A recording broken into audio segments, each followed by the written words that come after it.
Excellencies, distinguished speakers and guests, ladies and gentlemen, day 2 of the Circular Gaia Symposium is now starting. We are very happy to welcome you all. And without ado, I would like to give the floor to Professor Tonia Moropoulou, who will be moderating the panel entitled Preserving the Past, Protecting the Future, Cultural Heritage and Climate Action. The floor is yours. Thank you, Mr. Kremlis. It's always an honor to participate at your very interesting and very high-level conferences, and especially the GEA conference. Permit me to pronounce it in the Greek way. This great conference, which today, in this morning session, will deal with preserving the past, protecting the future, cultural heritage, and climate action. Actually, we are here to trace a gap which is necessary to be filled in order to tackle, in order to address the great challenges that climate change is developing. And this gap concerns the issue of cultural heritage. Cultural heritage is not only the identity of nations and of the universal entity of humanity. Cultural heritage at the same time is a valuable asset for sustainable development, without which we cannot plan, implement, and address climate actions to tackle climate crisis. And this is the challenge for this morning discussion. I have the honor to start with Her Royal Highness Dana Firas from the Hashemitic Royal Kingdom of Jordan. Your Highness, the floor is yours.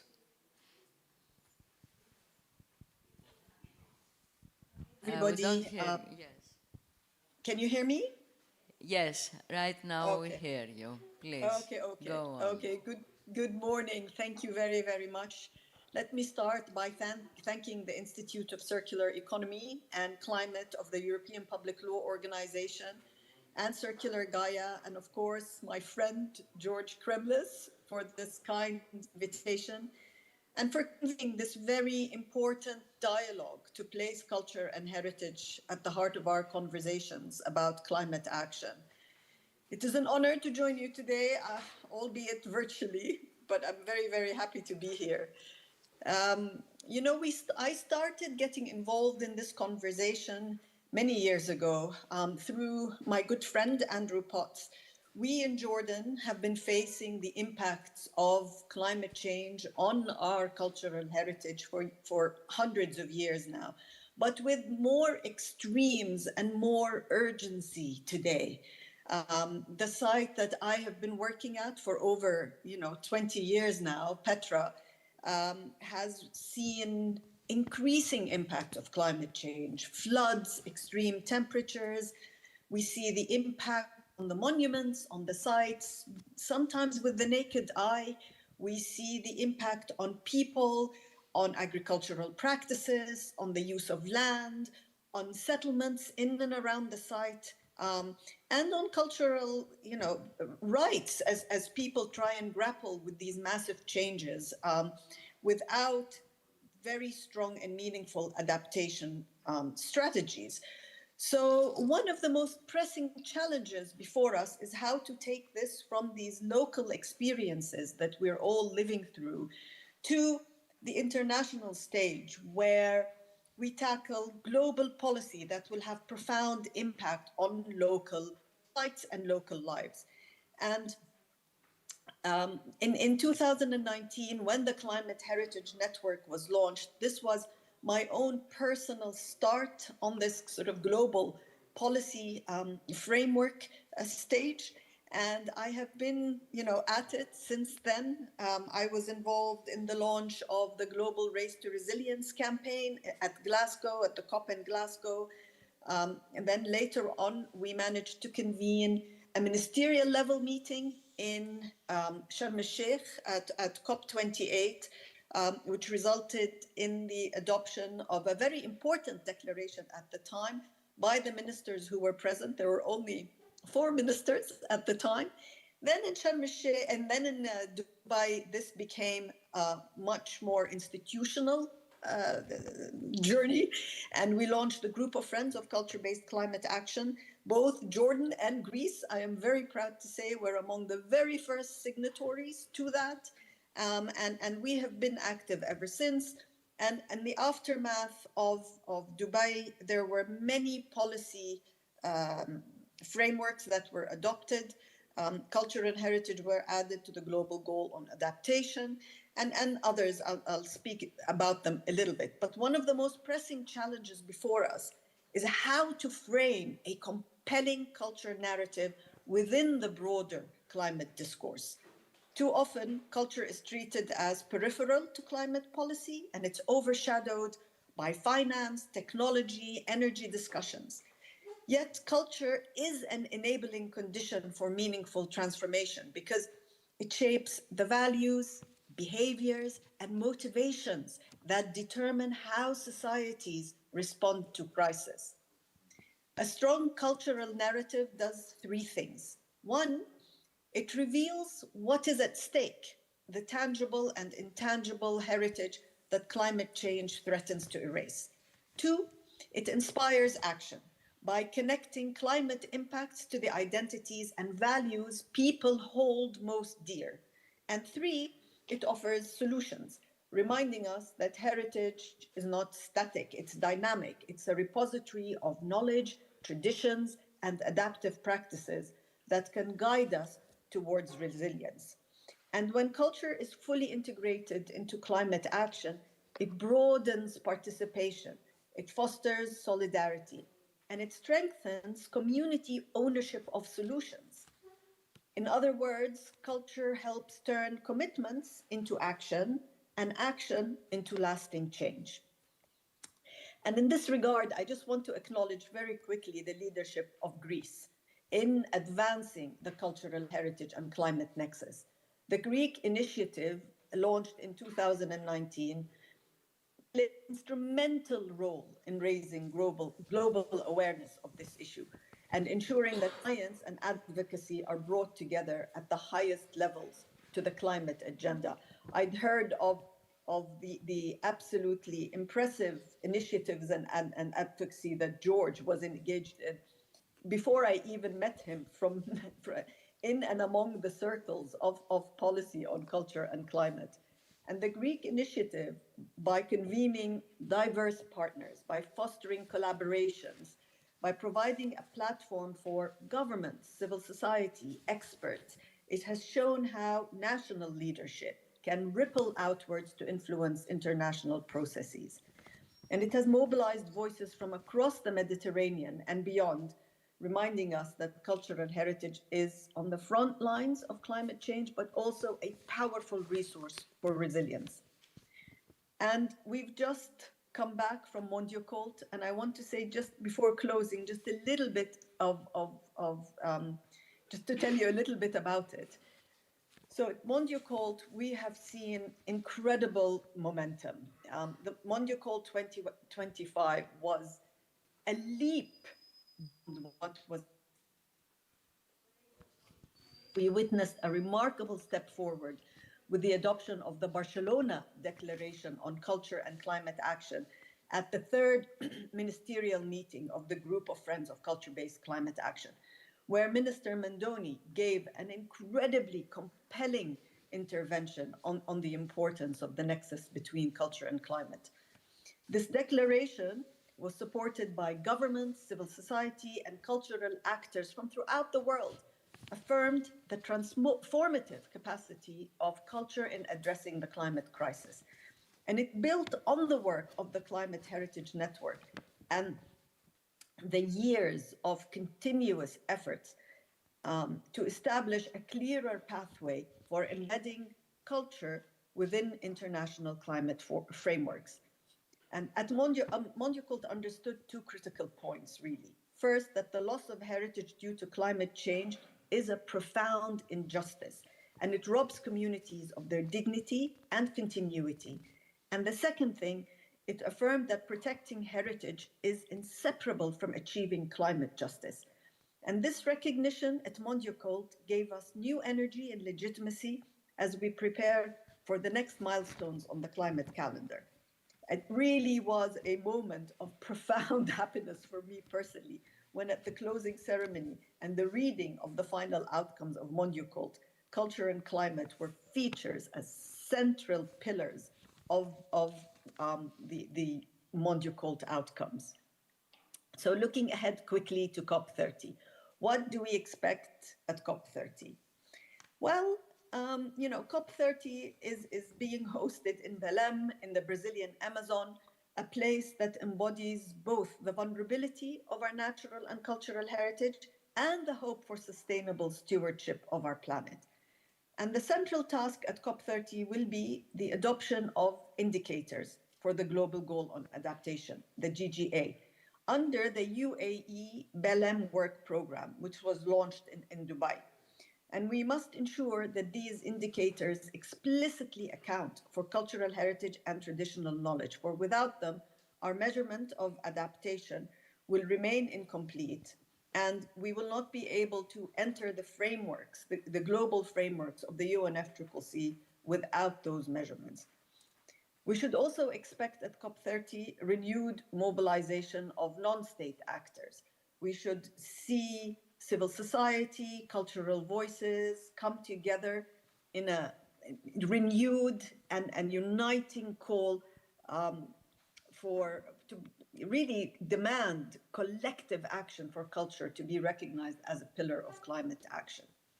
And then finally, COP30 presents a unique opportunity for cross-regional solidarity, with Brazil and the UAE co-chairing the group of friends until November of 2026, with Greece and Jordan among the countries that are championing this cause.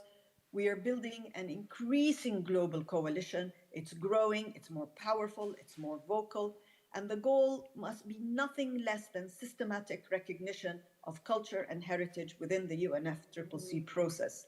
We have to really take very concrete action towards the global stocktake at COP31, but we still need the full and formal integration of culture and heritage into the UNFCCC process and to achieve a political decision. I'm hoping it will happen at COP30, but it may not happen at COP30. But we cannot give up and we cannot let up, and we must renew our efforts together in solidarity and commitment.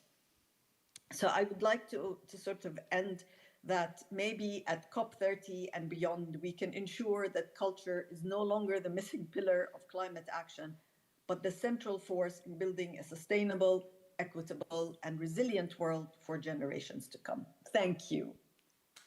Thank you. Thank you, Your Highness, for the very important intervention and speech to this conference.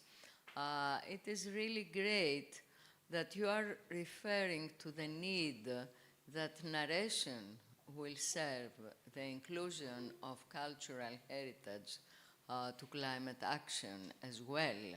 And this is something new which I would like to highlight, because following the 20 points proposal of Trump for the peace in Gaza, the 18th refers to the development of interfaith dialogue, which will reconciliate narrations and people, in this case, people of Israel and Palestine.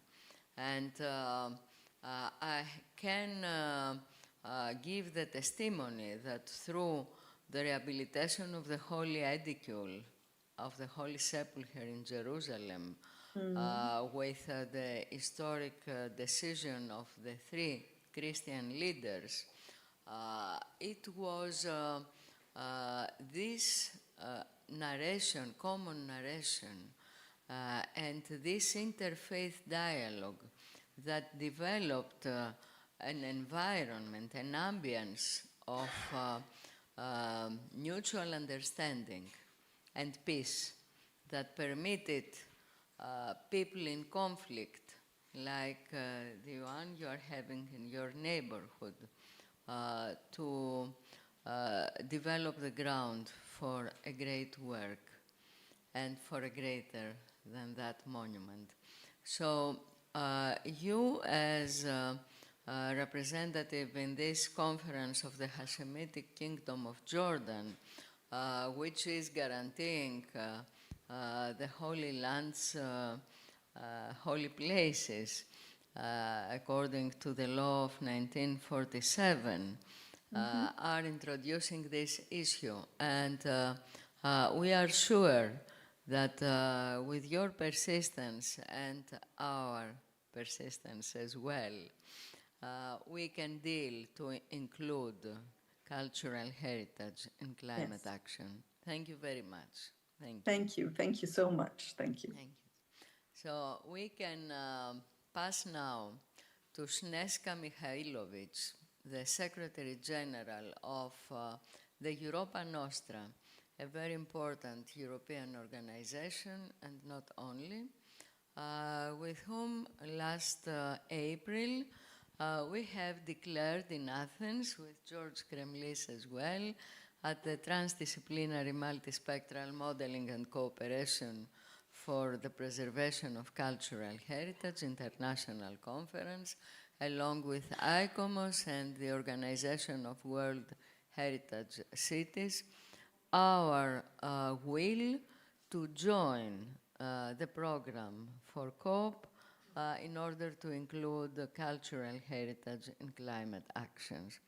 Snežka, it's a great honor to welcome you this morning and to this session. Please, you are having the floor. Kalimera, Athens. Kalimera. Good morning. Good morning to you all from The Hague in the Netherlands. It is for me a great honor and pleasure to join you, and not an easy task to speak after my dear colleague and friend, Her Royal Highness Princess Diana of Jordan. We have been sort of partners in crime, no, partners in cause, in the vocation for sort of putting cultural heritage in the center of our mobilization for a more effective climate action. And, you know, we spend some very intense and very rewarding time together in Barcelona at the Mondiacult conference, organized in an incredibly good way by Spain. And that's why I am delighted that the next speaker will be the representative of Spain. So while starting myself also paying tribute like Princess Diana did to Greece for the sort of pioneering role in this field, and especially dear George, you and other colleagues from Greece. It goes back, as Princess Diana said, 2019, sort of that mobilization started, and Greece and the Greek initiative and the Greek organizations really got us all together. And thank you, Tonya, also for your expert leadership in that field. I was indeed delighted to be with you in person in Athens, together with our Andrew Potts that Princess Diana mentioned, somebody who inspired us all, in any case, in the cultural heritage community of civil society organizations. Europa Nostra certainly is indebted also to Andrew for bringing us in this global mobilization. We are, as you know, the European voice of civil society committed to cultural heritage. But since climate action and mobilization for climate action is a global action, it was necessary also for Europa Nostra to show that from Europe, with all our members, partners, constituencies, we are joining that fundamental mobilization. And as a matter of fact, last night I've spoken, Andrew was in Barcelona as well, everybody was in Barcelona, and last night I was speaking to him as preparing for this conference, and he asked me to transmit to you all his greetings as we are speaking. He's flying to Beijing because Beijing and China will organize for the first time an important forum on green and sort of climate the transformation of World Heritage Sites. So we have also China joining, hopefully, this important momentum that has started also in COP with the leadership of Princess Dana in Sharm el-Sheikh, and then moved to Dubai, and now hopes are we still have the hope that Belém will be another important milestone in this collective effort. So as I said, we were in.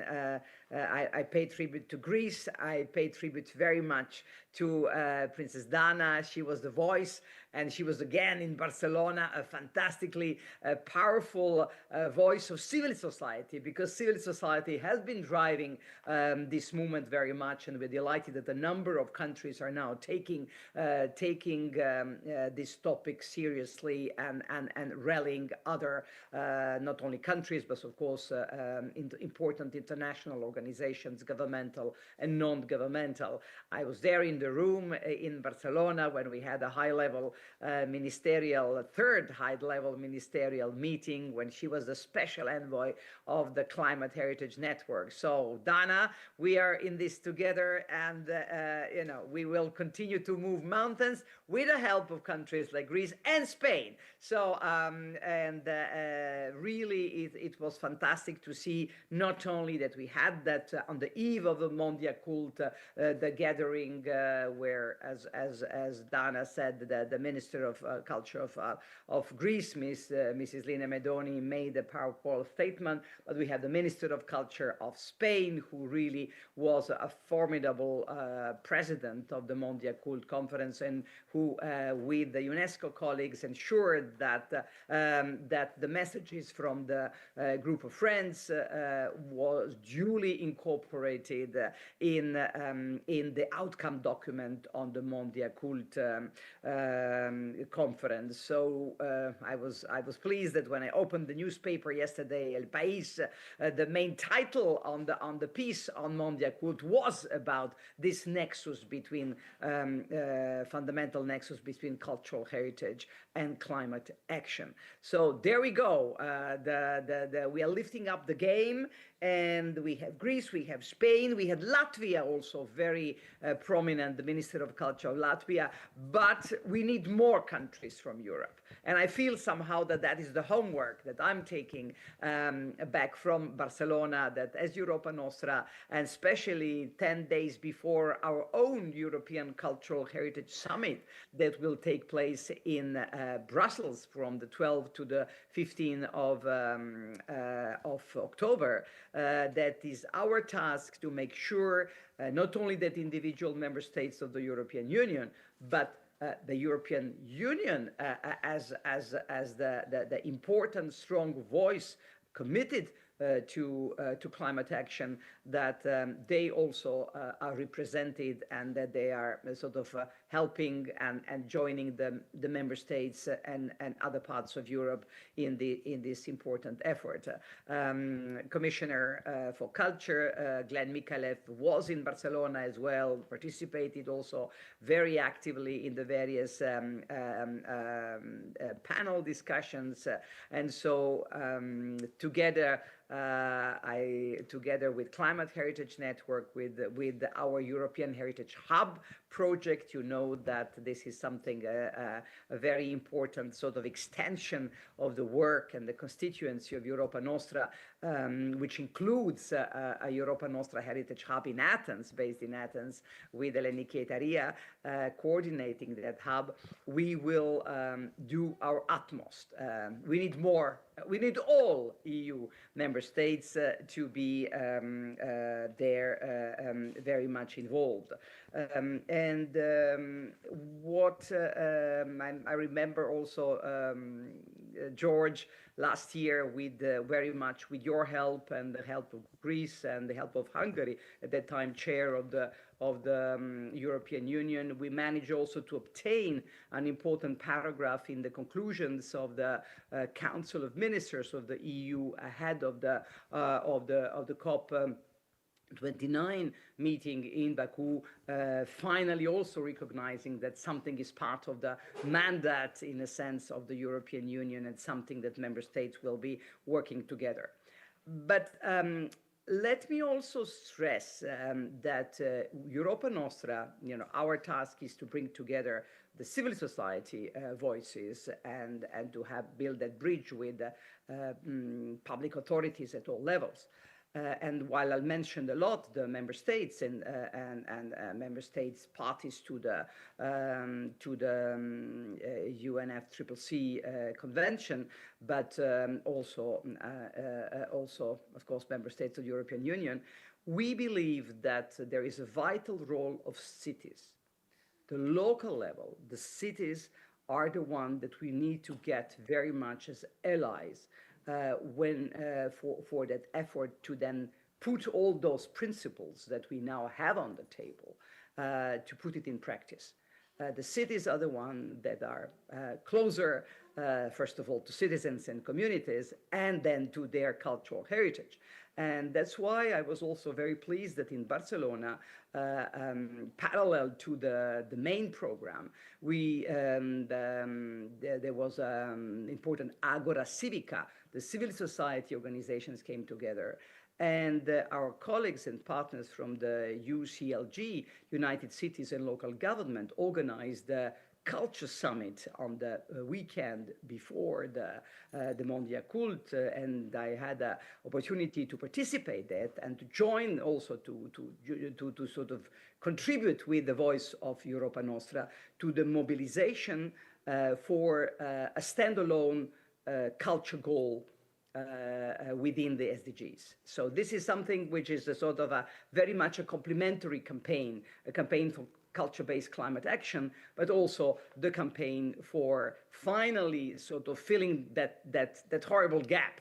The fact that we have for the 17 SDGs, but we did not get an SDG dedicated to culture. And a very important document was launched in Barcelona during that Culture Summit, in the presence also of the Minister of Culture of Spain and Minister of Culture of Brazil, that is currently playing a very important role, and in the group of friends, and of course ahead of the COP that will take place in Brazil. So very important, that's also a message for Greece. We are delighted that we have the city of Athens, but we need many more cities to join that mobilization. And also our summit in Brussels will take place during the European Week of Cities and Regions.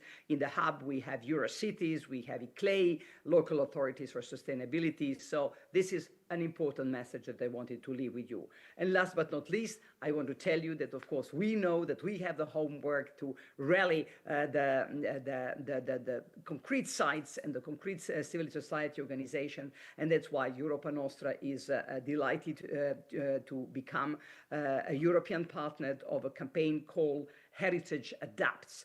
That is something that is led by preserving legacies-based organizations based in United States, and that's also a symbolic and very important message that we have our colleagues from United States that are very much committed to culture and heritage and climate action, and National Geographic will be supporting that campaign, and within our European Heritage Hub project we will be helping. And what is that campaign, Heritage Adapts? As you know, and very much with your support also, Greece, Spain, and the others, we got cultural heritage to be one of the 7 thematic priorities of the global goal on adaptation.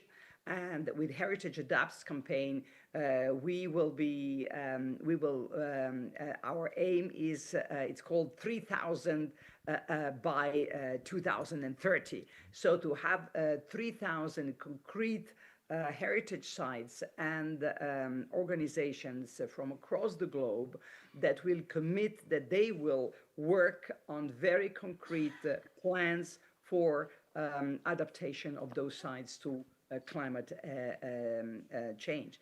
And we shall be working and pledging all together that work more on climate literacy and also on sort of heritage adaptation literacy, which is necessary. It is not only governance, we need people on the ground to understand the issues at stake and to take concrete action also for risk preparedness and adaptation plans. So this is the big launch will be soon in February, March next year. And also, last but not least, we will join the campaign called We Make Tomorrow, led by Julie's Bicycle, another very important partner, civil society partner, where we will, not only the heritage world will come together, but also the wider world of culture, creative industries, also the artists, all of us together. We need to sort of join our voices and forces in order that we can support also the governments and intergovernmental organizations to lead this fundamental mobilization. So I've spoken far too long, but you know, the Barcelona experience has given us so much energy, and so I just wanted to convey that with you. And once again, thank you so much for inviting me to join this conversation. Thank you very much, Jessica. Thank you so much for your devotion, dedication, and dynamism. And it is a great message, the one you are conveying to us in this conference, that it's not only a governmental issue, it's not only an issue of the organizations to bring cultural heritage in the heart of climate actions. It is a matter of the civil society and of humanity. And this message is actually a message that could become feasible, possible. Permit me to say that when we opened the Tomb of Christ 10 years ago, with National Geographic to document this, there were 3 billions of the world, of the globe, attending this moment. And I'm taking the opportunity to invite you, and George, of course, next year, 26th of October of 2026, when we account 10 years from the moment we opened the Tomb of Christ, in Salonika, with the Ecumenical Patriarch and Greek government and the municipality of Salonika at the Megaron Musikis of Salonika to a great gathering to give this message that cultural heritage is the hope of the world, and the world is attending with National Geographic as well. And is another aspect you developed here and you presented to us, the participation of cities. Of course, we have the Vice President of the Eco-City, Mrs. Pyrasmaki, and she will deal with this. But permit me to say, on behalf of our home island, because George and I have been born in Rhodes, and Rhodes was the pilot that some hundreds of historic cities of the world were organized in the Organization of World Heritage Cities, based upon the fact that for first time ever, the municipality of an historic city was in program agreement with the government in order to take the civil society, to take in their hands the future of their city and to manage it. That was at 1983.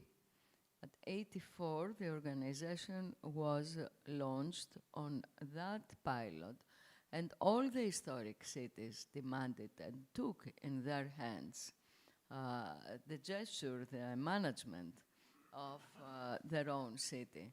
So it is very important, and this is dealing directly with the climate actions needed to tackle the climate crisis.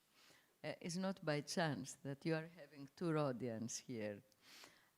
So thanking very much Sneska, because in her great institutional capacity of representing as Secretary General Europa Nostra, she is bringing a great message for mobilization of humanity, of cities, of civil society to deal with cultural heritage and climate action. Thank you, Sneska, very much. Thank you. Thank you, Tonya, and we will be in Thessaloniki on the 26th of October next year. That's great, that's great. Thank you. So we are going to listen the Spanish experience in Barcelona from our friend who is representing the Spanish government,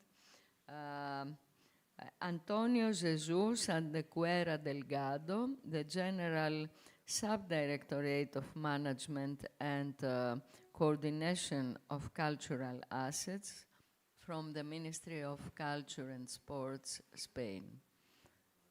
Thank you. You are having the floor.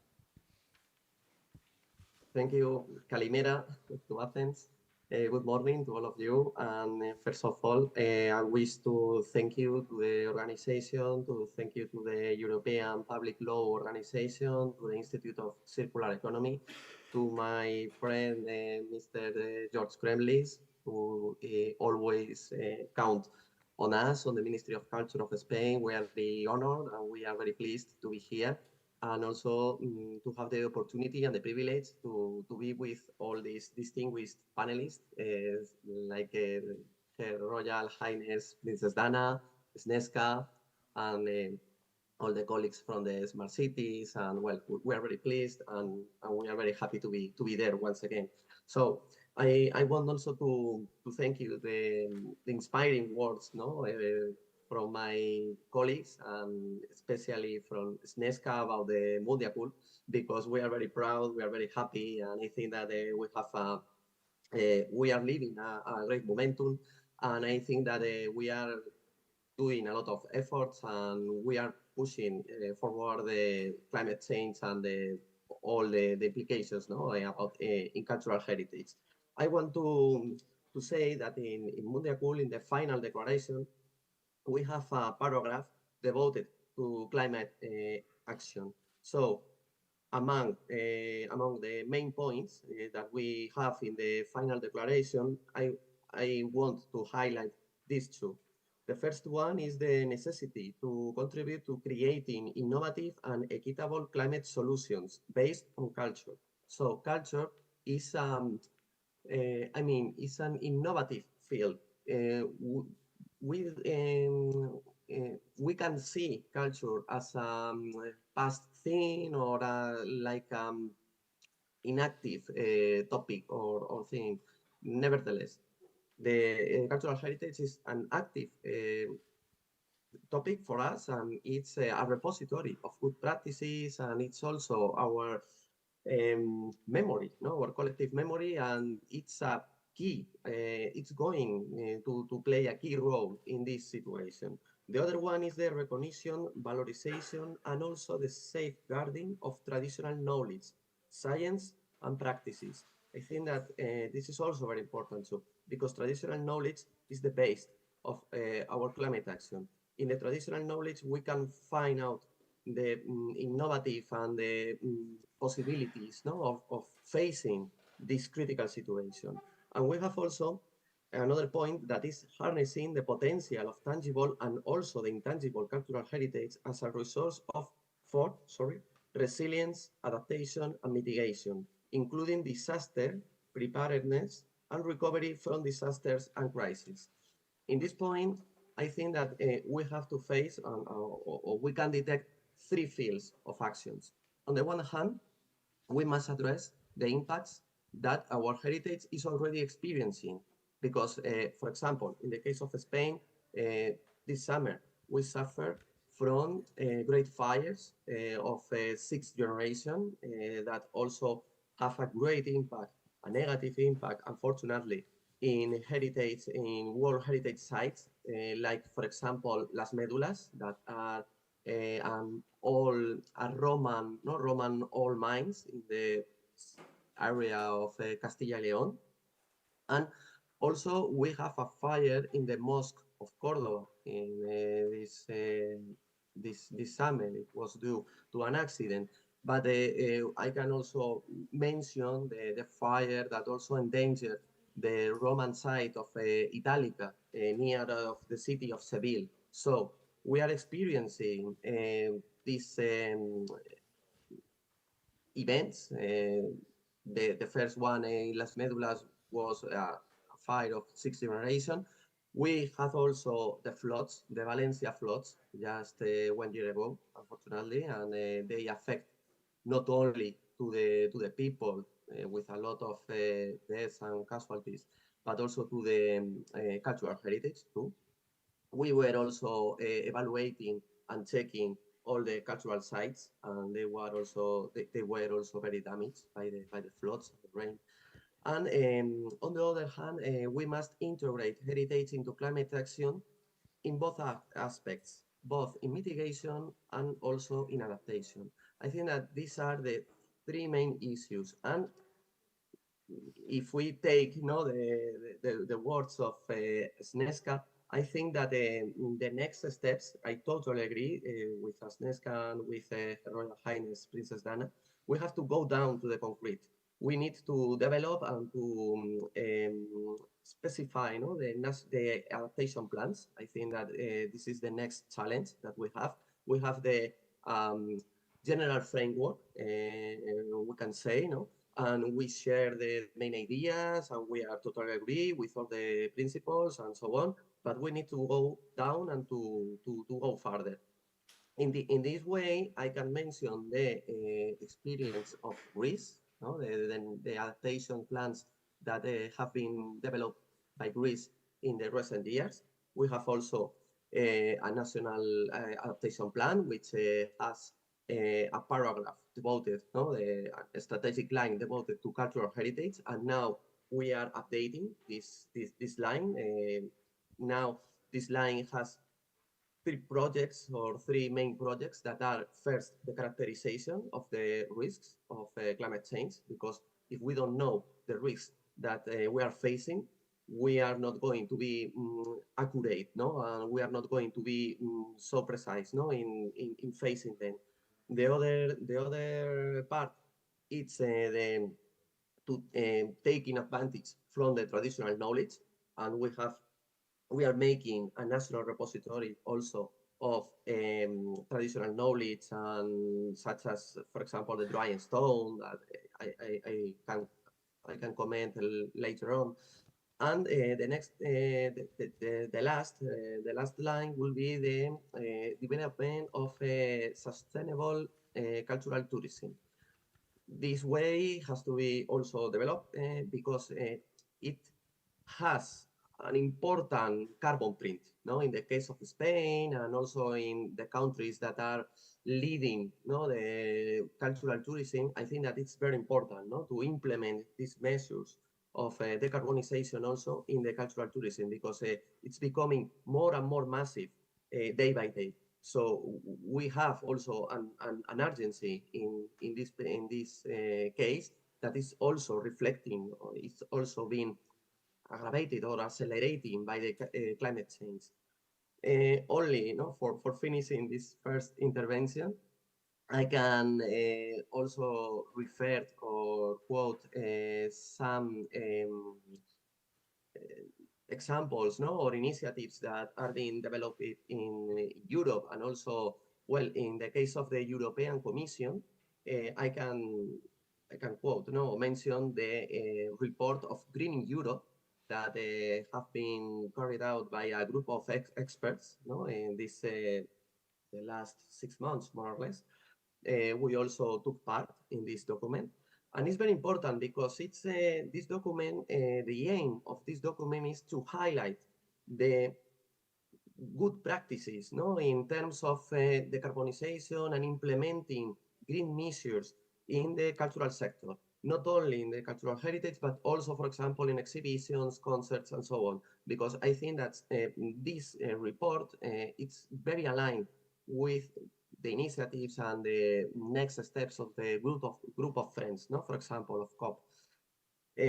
Secondly, the Council of Europe, I want to mention that we are going to celebrate just in 2 weeks, more or less, the 25th anniversary of the Landscape Convention. This is very important because in this anniversary, we are going to remark and we are going to highlight the importance, of implementing all the mentions to the climate change also in the new declaration. We are going to support, and the Council of Europe is now redacting a new declaration. It's like a review of the first one, and the implementation of the references of climate change is also being there, in the new document. And last but not least, I totally agree with Agnieszka when she said that it's very important to go to the lowest level, the local level, the municipalities, the cities. I think that it's very, very, very important. Also, one of the initiatives of the Council of Europe, and we are also very, very committed with this, and we are also involved in several projects, it's to give value, not to the daily landscapes, not also to the exceptional ones, but also to the daily landscapes, and to raising awareness among the civil society, the people, about the importance of these daily landscapes that are also being affected by climate change. So it's very important in this way to give cultural education, a heritage education that the final target is to also to make people be aware that this climate change is not only affecting to the most exceptional, the most important monuments, those that are the World Heritage. No, it's also affecting to our daily heritage and to our daily landscapes. So these are my first remarks, and thank you. Thank you. Thank you, Antonio. It is a very important speech of yours because it highlights the role, the development role of cultural assets. And we recognize that this is a common line. Yesterday, our Minister of Development, Mr. Theodorikakos, who addressed the conference after the invitation of George Kremlis, highlighted the same issue as well, that cultural heritage might bring in development opportunities and ameliorate the quality of life of people. And this is very important today, not only to the climate crisis, but to the economic crisis as well that society is suffering. Thank you so much for your personal contribution to bring in cultural heritage in climate action. And now we are passing to the last speaker who is here, Dr. Christiana Pyrasmaki, the Vice President of the Board of the EcoCity, a very important initiative and action in this field. Christiana, you are having the floor. Thank you. Good morning, ladies and gentlemen. Honored and grateful to the organizers and to the panel coordinator for this invitation with such distinguished participants. My background is coming from communications and corporate relations, though the latest 20 years my volunteer work with EcoCity, a non-profit organization, is the most fascinating part of my work in my life. So I will try to bring all these extremely important issues that we have been exposed to this morning down to earth on a practical way. We have performed a 2-year, very low budget project. We name it Monuments at Risk. And that was because we were dealing with the climate effects, climate crisis effects on the monuments. We have selected modern monuments. And that was because we wanted the segment to be more concrete, more and practically to work and study on it. So we created a coalition with the Ministry of Defense, which is the larger owner of modern monuments. I mean, they have 100% ownership of modern monuments in the Greek territory. And 3 different schools from Aristotle University of Thessaloniki in order to go a little bit deeper and see what's going on with them. After a 2.5 minutes short video that we are going to have a panorama of what this work was, I will try to go a little bit deeper in these findings and the conclusions, how we propose to approach the effects and the protection and the preservation of monuments, especially the modern monuments, and why for them, under the climate effects. The video, please. Thank you.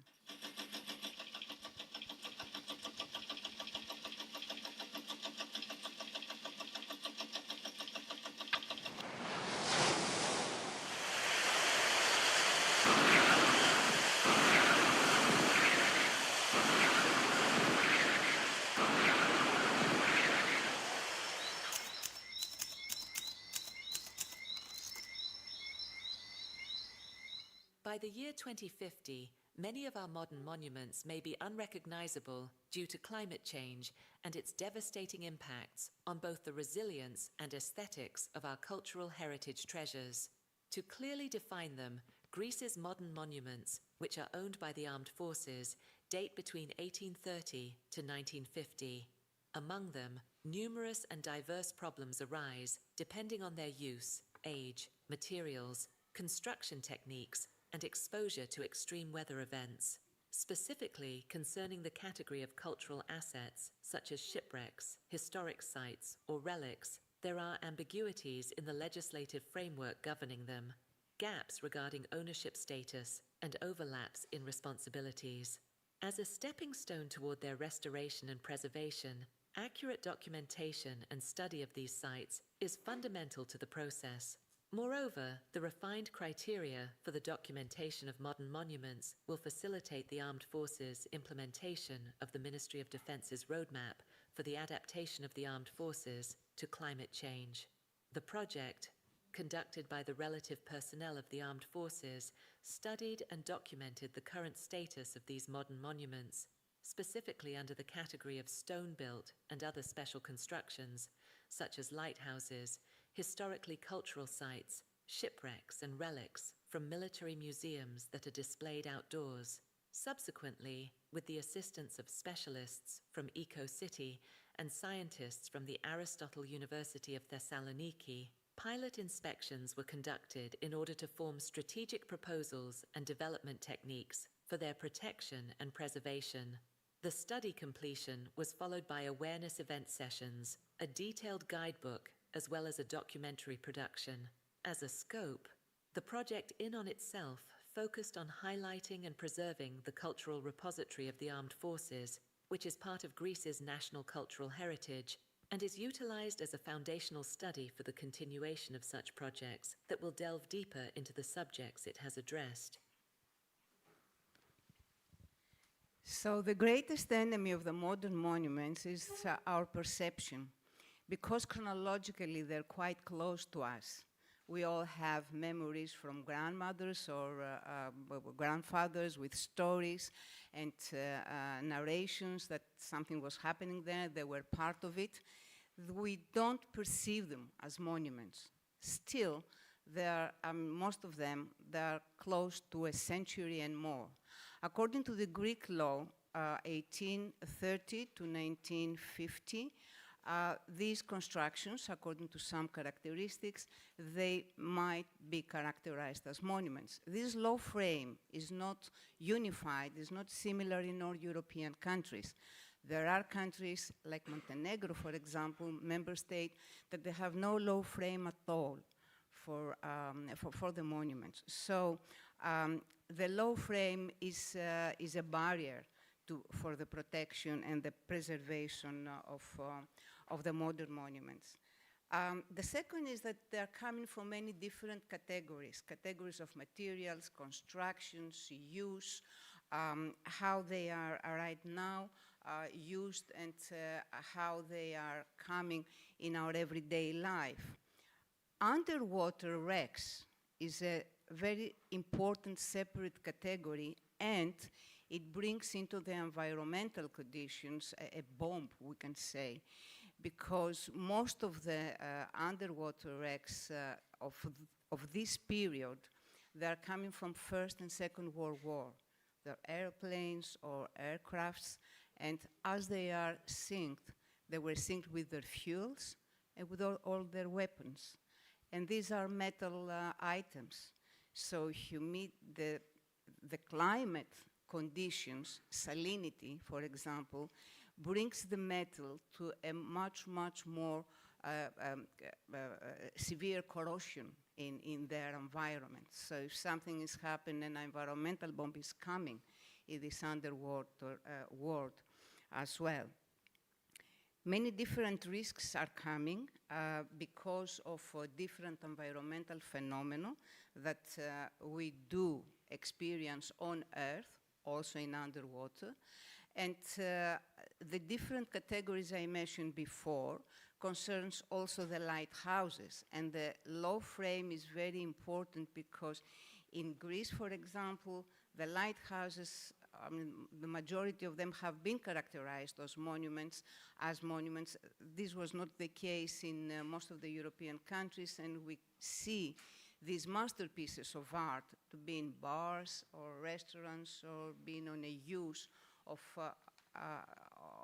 something very, very different, far away of what a monument is or what a monument really give us. Since 1970, we all know that emissions have been increased on a multiple scale, much more than the latest 2 millenniums. So this is coming with conditions like humidity, salinity, as I said before, strength of the winds. Built a natural environment is giving more pressure in this multi-dimension and creates a multi-dimensional complex of how the effects are coming in all monuments, especially the modern monument stock.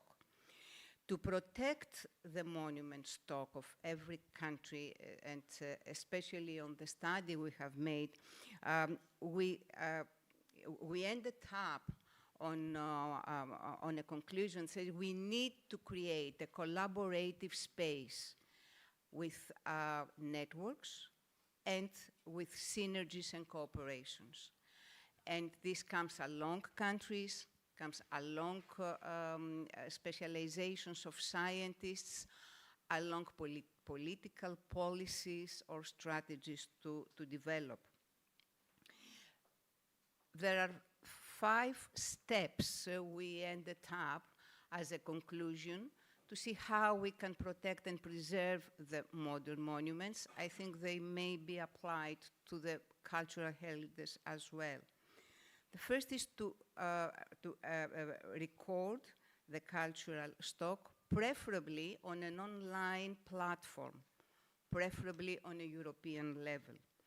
The second is to assess the climate effects on different areas and on different categories of monuments.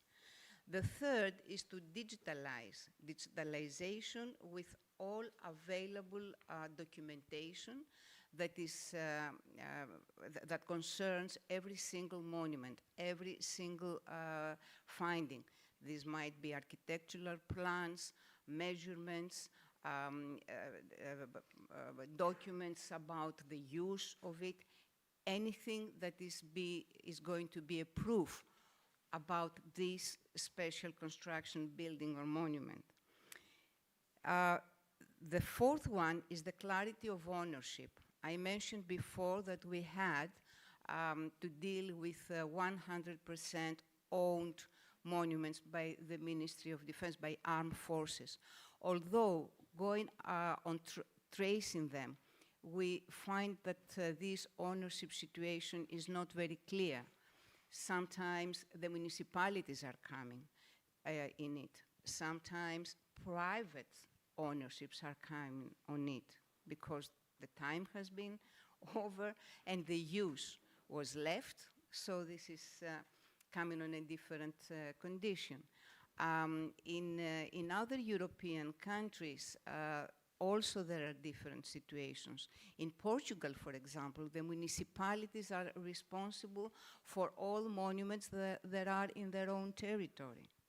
And they don't have a central, let's say, policy-making organization or conclusion. And the fifth is to initiate and motivate the movement of civil open science. We have heard before on that. We think this is very, very important to install it on a very constructive way. Train the people, first of all, register them, train the people, and then assign certain works with certain criteria.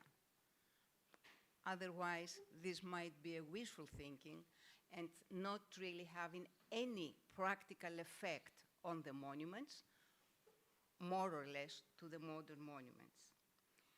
Monuments at Risk project was concerning what we were talking about, the modern history, which is not very much highlighted.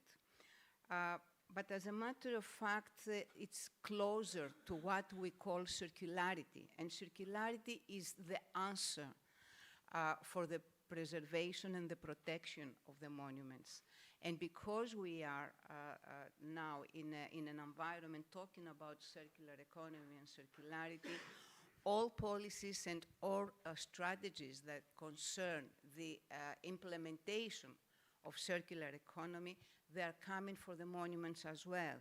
You name it, I mean, find a key word: transition, climate neutrality, resilience, high-tech, sustainability, circularity of materials. All these key words, they do apply on the monuments, they do apply on the preservation of the cultural heritage, and of course, they are absolutely related to it. So yes, this is an integrated, I mean, preservation and protection of monuments and modern monuments is an integrated circular economy issue that we have to work with it, we have to face it, we have to deal it. Thank you. Thank you, Cristiana, for your important grassroots work on the circular economy concerning cultural heritage. And this is the end of this panel. I have to remind you that yesterday we have adopted the Declaration of Athens concerning cultural heritage in climate action. And I have to highlight that it came from the fourth TMM conference with EPLO, a great emblematic project on cultural heritage. Next December, with George, we will organize the next panel in the fifth TMM, and I hope that we will have to report on facts, not on declarations. 26, 14th to 16th December 26th. So we need facts. Thank you very much. Just a word on my behalf to thank all the speakers for this excellent panel. And as Dana Sneska and Antonio are still with us, I want to refer to the motto of COP30. The motto of COP30 is the word mutirao, which is a word coming from the Tupi Guarani and a tribe of the Amazon, and which means collective action, joint goals, solidarity and reciprocity, and brings ancestral intelligence into the cultural climate nexus, which is extremely important. So I do believe we need to use this motto of the Mutirao and build around it, as it refers to the culture of our ancestors, the ancestral intelligence, and can be linked with our goals to mainstream culture in climate action. Thank you very much. Just a couple of practical information. For coffee, you can reach at any moment the first floor. There is coffee and cookies available. There will not be a coffee break during the morning. There will be a coffee break in the afternoon. We will have a lunch break. For your information, this day is live streamed, like yesterday's day. We have participants online from more than 40 countries representing the 4 continents, which is a high record. And with this, I would like to give the floor to Mr. Bikos, who will be the moderator of the next panel. Sorry for the small delay, which is not due to our panel. We have started a little bit later, waiting for the audience to reach. So thank you very much again.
Ladies and gentlemen, thank you very much for being with us this morning.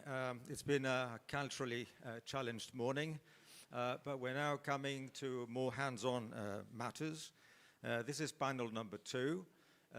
Panel number 4, in fact, talks about energy transition, but it's coming after us, and we will provide a slightly, I shouldn't say narrow, but more focused view on alternative fuels, which is part of the energy transition quest. And we have a panel here which is mainly entrepreneurial and a bit academic, I suppose. From the right, Dr. Kostas Rokos, next to him, Mr. Dimitris Theodosiou. Then we've got Antonis Kokosis, Professor Antonis Kokosis from the NTUA, George Mitkidis from Motor Oil, Nikos Michas from RENA, and George Kovatsidakis from Aegean Airlines. We thank you very much for being with us today. Without further ado, I'll just explain the structure of the panel today. We are going to have a presentation by Professor Kokosis, which we hope will bring a lot of questions to mind. And then we'll follow with a 5-minute presentation, sort of self-presentation of each of the speakers, and we'll follow on with questions which we hope will keep you awake aside from coffee. So, Antonis, please. Yeah, thank you very much. Do I need the microphone? Probably do. Probably I do. Yeah, okay. So, good morning, everybody. I would like to start thanking for the invitation. I would like to congratulate George for this great event. And I will start sharing a few slides with a single purpose, more or less, to warm up the discussion that will come after that. Partly this work has been in collaboration with the Competence Center for Energy that was led by Dr. Bikos at the National Technical University, and also in collaboration with the marine industry, on behalf of which the fuels, that I'm addressing here have been studied. So this is about facts, which Tonya, mentioned before. So we start with facts. So in reducing emissions, in the shipping industry, one could think of different ways, different materials, lighter materials, better way to operate the vessel, integration of solar, wind energy, on board. But by and large, based on these graphs, the most important contribution would come with greener fuels. So, this is not an exhaustive list of options for the ship, but these are the major kind of fuels that one could consider, instead of MDO, which is, includes LNG, of course, which is an excellent fuel, an abundant fuel. At the same time, it's a fossil fuel. Methanol, which can be green, can be gray, can be, blue. However, it has a restricted access, restricted amount, of methanol you can use. Hydrogen is, a very clean fuel, but the energy density of this thing is very low. And although popular, there are several issues around that. Biofuels, again, pretty green. On the other side, restricted volumes of biofuels that you can access. And ammonia, seemingly clean, but there are lots of issues of safety, and whether it is environmentally clean, we will see in a while. So the pilot in this study has been our familiar Blue Star ferry. This is a vessel about 150 meters, accommodates for 2,000 people, 25 nodes. Recently built, and it was, at this level, and is running on MTO and partly also, with drop-ins of biofuels. So we have, and this is the kind of methods we have used. We have used an array of simulation tools, energy integration, either with or without kind of carbon capture, and of course, life cycle analysis that I will present in the end. So when it comes to the economic potential, this graph, plots the torque scaled by cost, typical case for typical KPI for economic potential, and the graph shows that biofuels are doing pretty well in comparison with other followed by hydrogen mixed with LNG, and then lower down HFO, and even further methanol. And hydrogen, you see, is pretty low on this graph. However, the range, for which these kind of fuels perform is quite wide as well. So the graph on the right more or less indicates the range, of performance, with respect to the different fuels. So comparisons becomes, less clear out of that. When it comes to environmental performance, hydrogen, as we expect, is the cleanest of all, followed by fuels, and then by natural gas, and then, with the remaining, fuels that we have available. When it comes to, exploring or taking waste heat from the sea, we see for the different fuels that the potential is not pretty large, is limited. However, we also see different profiles for the different fuels. And these different profiles will show the difference as we go further, as we try to consider carbon capture. So when it comes to carbon capture, particularly for LNG, we see a pretty nice potential, because one could use the cold path in the LNG curves, to liquefy some part of CO2 that comes out. So it's a beautiful concept, because it saves 50% of the kind of energy that you would otherwise need in order to capture CO2. So this is a significant saving. So this is also suggesting, if you wish, a kind of concept, for a future vessel that would start, full of LNG in the tanks, and reach the port, full with liquefied CO2. But carbon capture is good for all other cases, as it shows from the curve. It's not as efficient energy-wise, as the other fuels, but is definitely possible. And here the graphs show, how feasibly realistic carbon capture on board is. I mean, the additional kind of energy depends very much on the fuel. So the best case is the MDO, and the worst probably is methanol. But within the range of 8 to 17%, this additional kind of power can be used in order to capture CO2, so you have a very clean operation. But of course, we have had to go with further, analysis on LCA. This is the framework and the ISO 4LC, which in the case of a ship shows here that we need to consider both the vessel itself as well as the fuel that we use. But here in the fuels, it's not just the fuels itself, but it's also the production paths, behind the fuels. So we have different fuels. These different fuels can produce from different ways. And we have worked out all these combinations. You see we have 3 carbon-based fuels, and we have 2 non-carbon fuels. And we have considered 3 different paths for each one of them, 1 gray, 1 green, and 1 blue. Each one of them is different. And we see here the kind of choices we have picked up. So for instance, for LNG, the gray one is by LNG, as fossil fuel. The green one comes from gasification. The blue one, comes as an e-fuel. Yeah, and the rest, is similar for the other ones.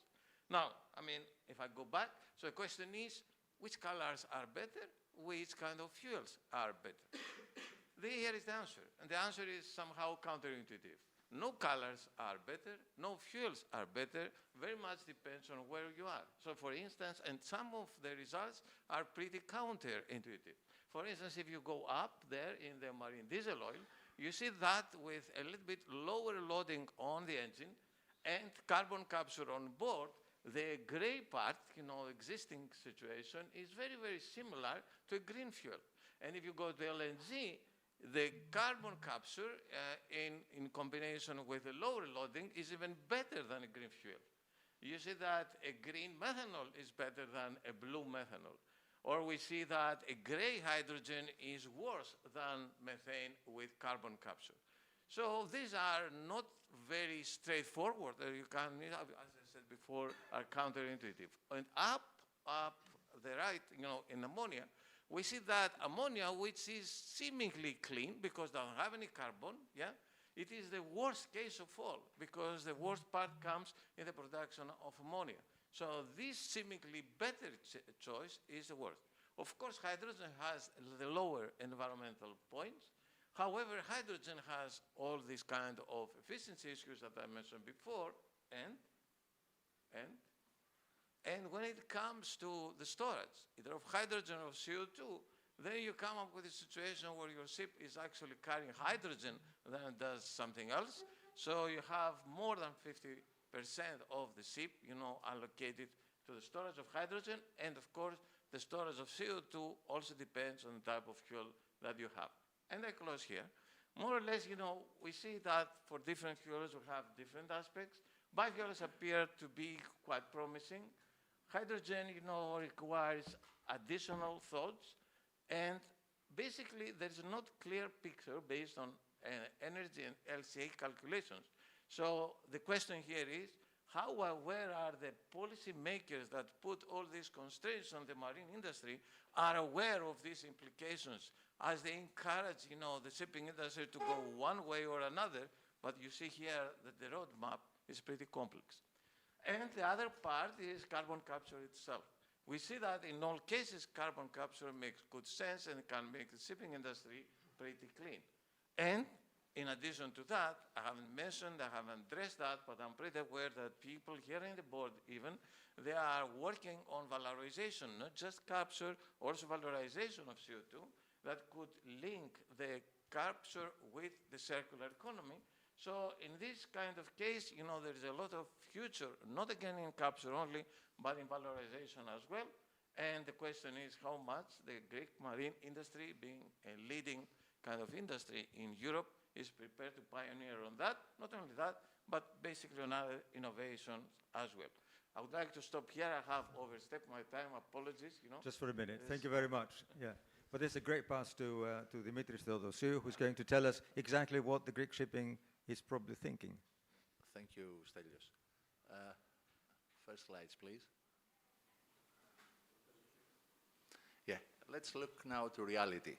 If you look at the current situation, currently we use only 1 million tons of zero net fuel, which is typically biofuel, and we need 25 times that in order to reach 2030 goal, which is, is not available, simply that. On the sequestration, on the carbon capture and sequestration side, if we have 20 ports, main ports, having sequestration facilities, we can reach the 2030 goal. And obviously, there is no infrastructure yet at any port. Only few vessels carrying CO2 and nothing else.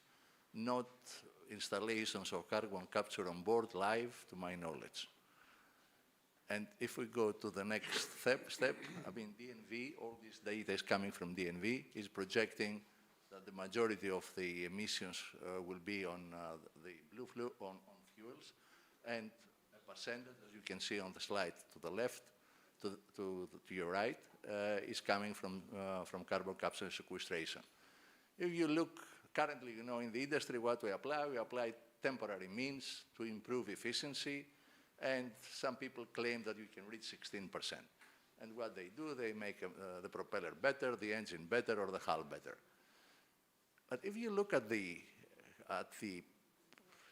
supply cycle, the port infrastructure and the availability, you will see the situation is really problematic, Only LNG is having the infrastructure in place, the procurement, the supply lines in chain, all the rest, so many gray areas.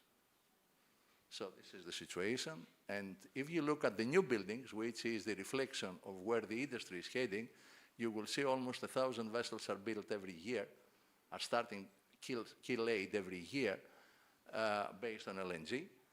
And you have some vessels on methanol, some vessels on ethane, and some vessels on ammonia. So this is the situation.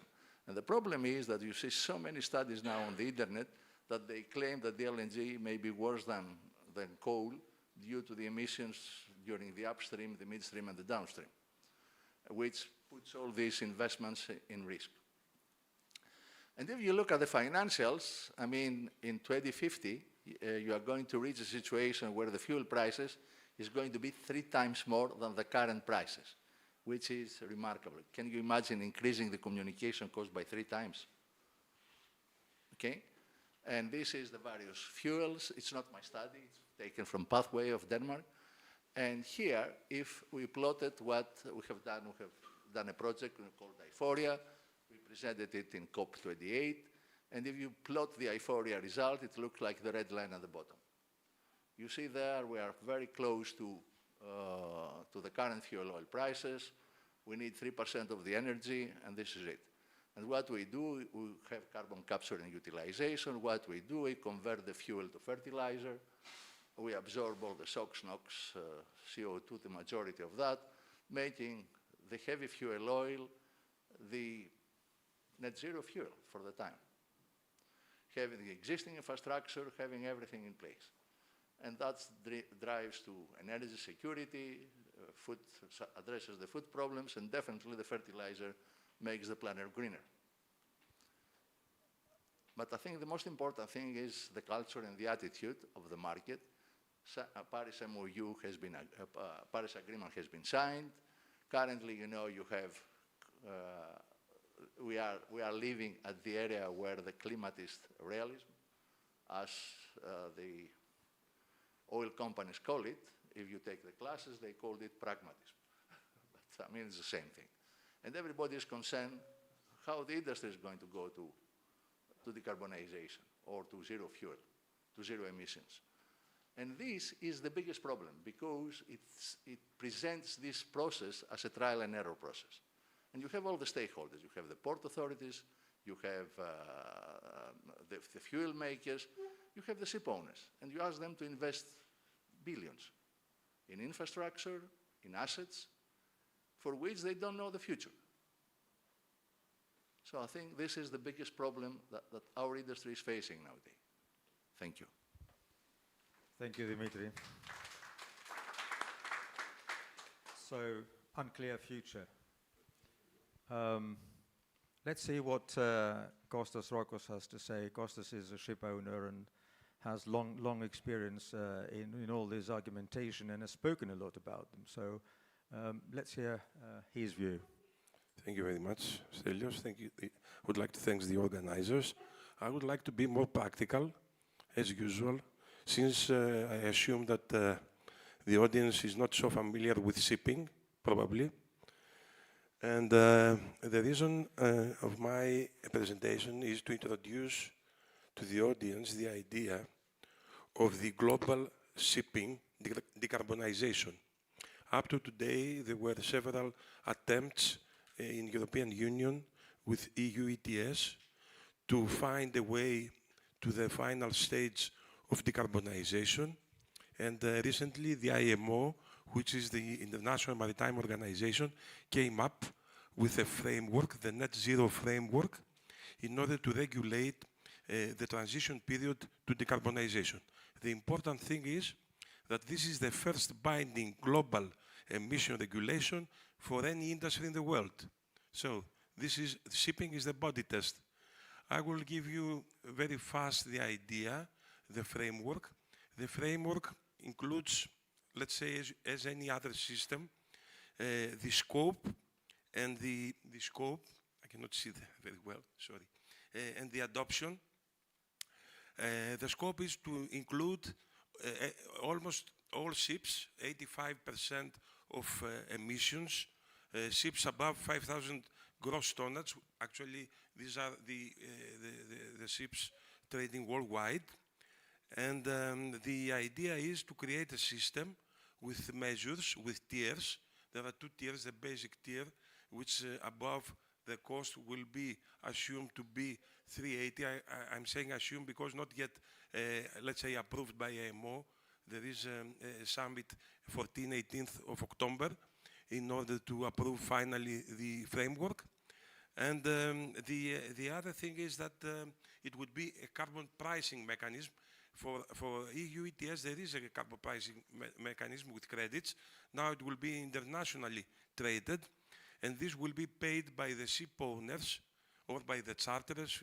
Actually, nobody knows what will be done. And the idea is below the baseline the cost to be $100 for every ton of CO2, and above the baseline to be $380 for a ton. I would move fast because I would like to explain practically what is new. What is new in the net zero framework is that now we measure well-to-wake emissions, as the professor said before. Sorry. No.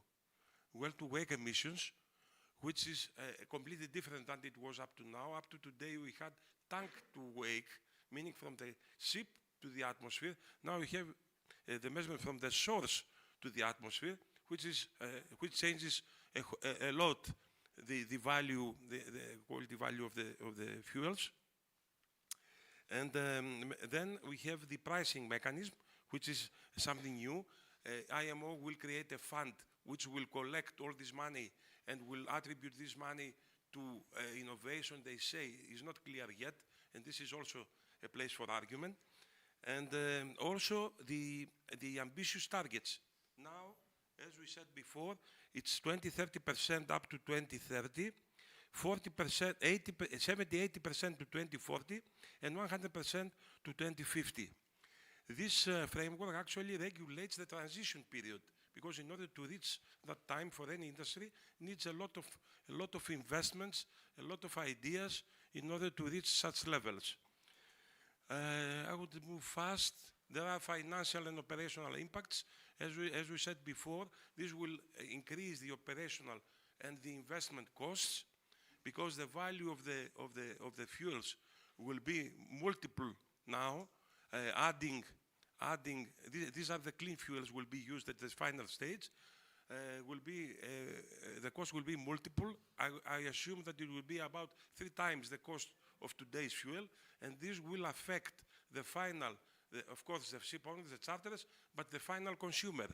Probably the inflation will be affected by that. And I will run fast.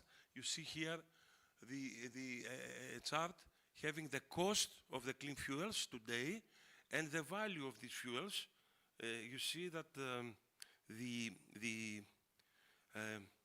LNG has the lowest value with today's standards. And you keep in mind that there are many ship owners already invested in LNG ships, which will become obsolete. And this is something we call the vessel will be stranded, meaning that the vessel normally has a useful life. With these regulations, the useful life will be reduced and the vessel will be stranded earlier. So probably the investment will not depreciate, will not be, let's say, efficient.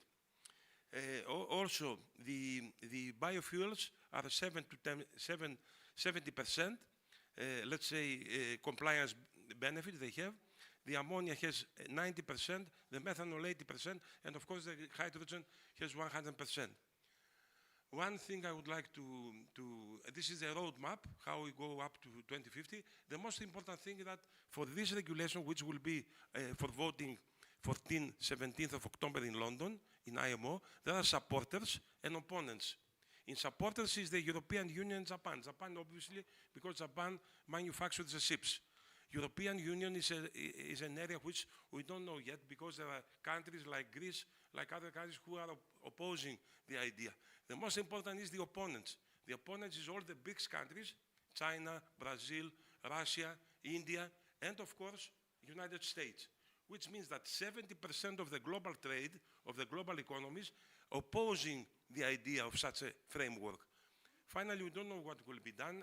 The General Secretary is optimistic, but I think that a summit with the arguments of the opponents and supporters is very important to be heard, because up to today we have not seen any of this. Thank you very much, Mr. Bikos. Thank you, Costa. Thank you very much. That's been very informative, and it actually brings to light the international doubt about this very fast framework to achieve net zero. There is obviously a lot to talk about it throughout and in the press. And we hope that October will bring at least enlightened and science-based decisions rather than sentimental ones. Let us pass to George Mitkidis from Motor Oil. George has spared us the the effort of actually looking back to the screen all the time. So thank you very much for that, George. And let us hear from you what a manufacturer of fuels has to say. Right. Good morning, ladies and gentlemen, distinguished speakers and guests, and thanks to the organizing committee for this excellent and timely event. My name is George Metkidis, Head of Alternative Fuels in the Strategy Department of Motor Oil, and I will explain briefly what we do in motor oil. Motor oil is well known to most of you as an oil refining and downstream player, but over the recent years it has been evolving continuously and transforming to an integrated multi-energy group aiming to lead the energy transition. So what we have announced in motor oil, an investment plan of totaling 4 billion euros for the period 2022 to 2030, which is built on 3 main strategic pillars. This regards fuels, electricity, and circular economy. And this is our aim to remain relevant and strengthen our position in the energy market towards 2030. Fuels obviously remain a core strategic pillar in our group, as we own one of the most sophisticated and advanced refineries in South Europe, delivering consistently above average margins and cash to be able to fuel the growth in the other sectors of the group. Greece market also experiences still strong demand, especially in aviation and premium products. And our extensive retail network with more than 1,500 stations in more than 5 countries is continuously expanding to address this demand, and also brings into the market new, let's say, innovative technologies and new energy forms, such as, for example, the recent inauguration of the first hydrogen refueling station in Southeast Europe, which was built by our subsidiary Avin and started operation back in June in Agioi Theodori next to our refinery. And also we remain committed to e-mobility, developing our in-charge network with the aim to reach 4,000 charging points by 2030. In electricity now, we develop both conventional and renewable energy sources with a very wide portfolio in an advanced stage of reaching 2 gigawatts production target well before 2030, which is the goal. And clearly, electrification is a key growth area for the group and remains central to our strategy.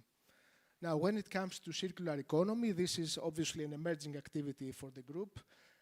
Over the last few years, we have been growing in this area through inorganic acquisitions, but in the years to come, there will be much more investment towards recycling and also waste management. And motor oil, let's say, aspires to upcycle waste raw materials into more valuable products.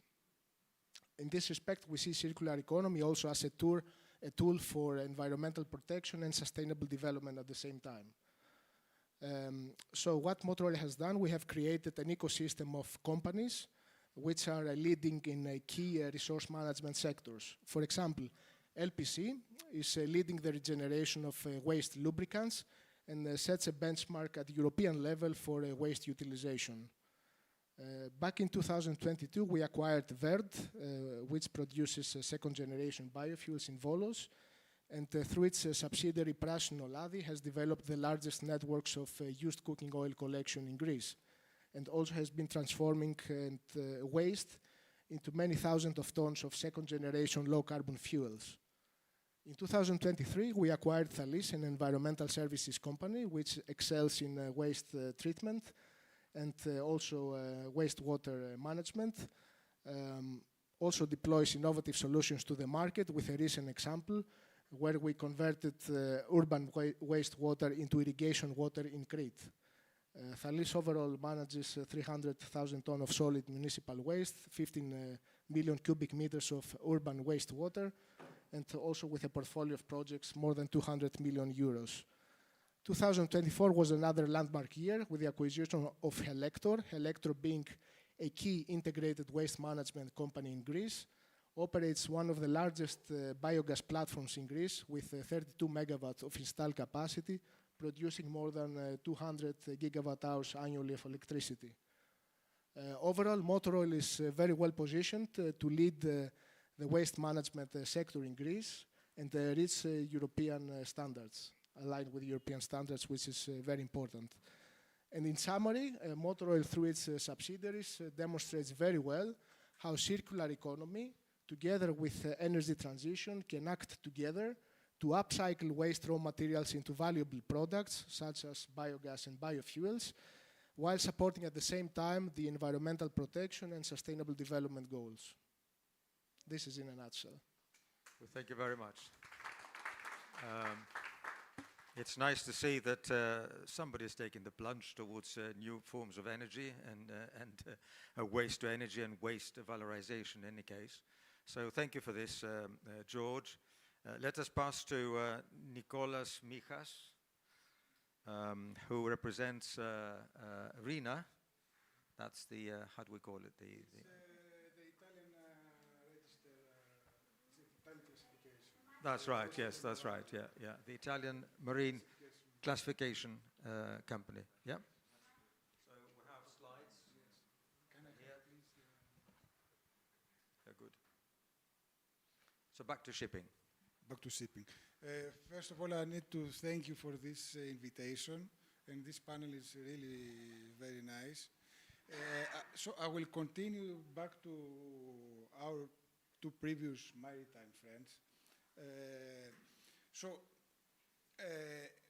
Now shipping is facing one of the biggest transformations of all time.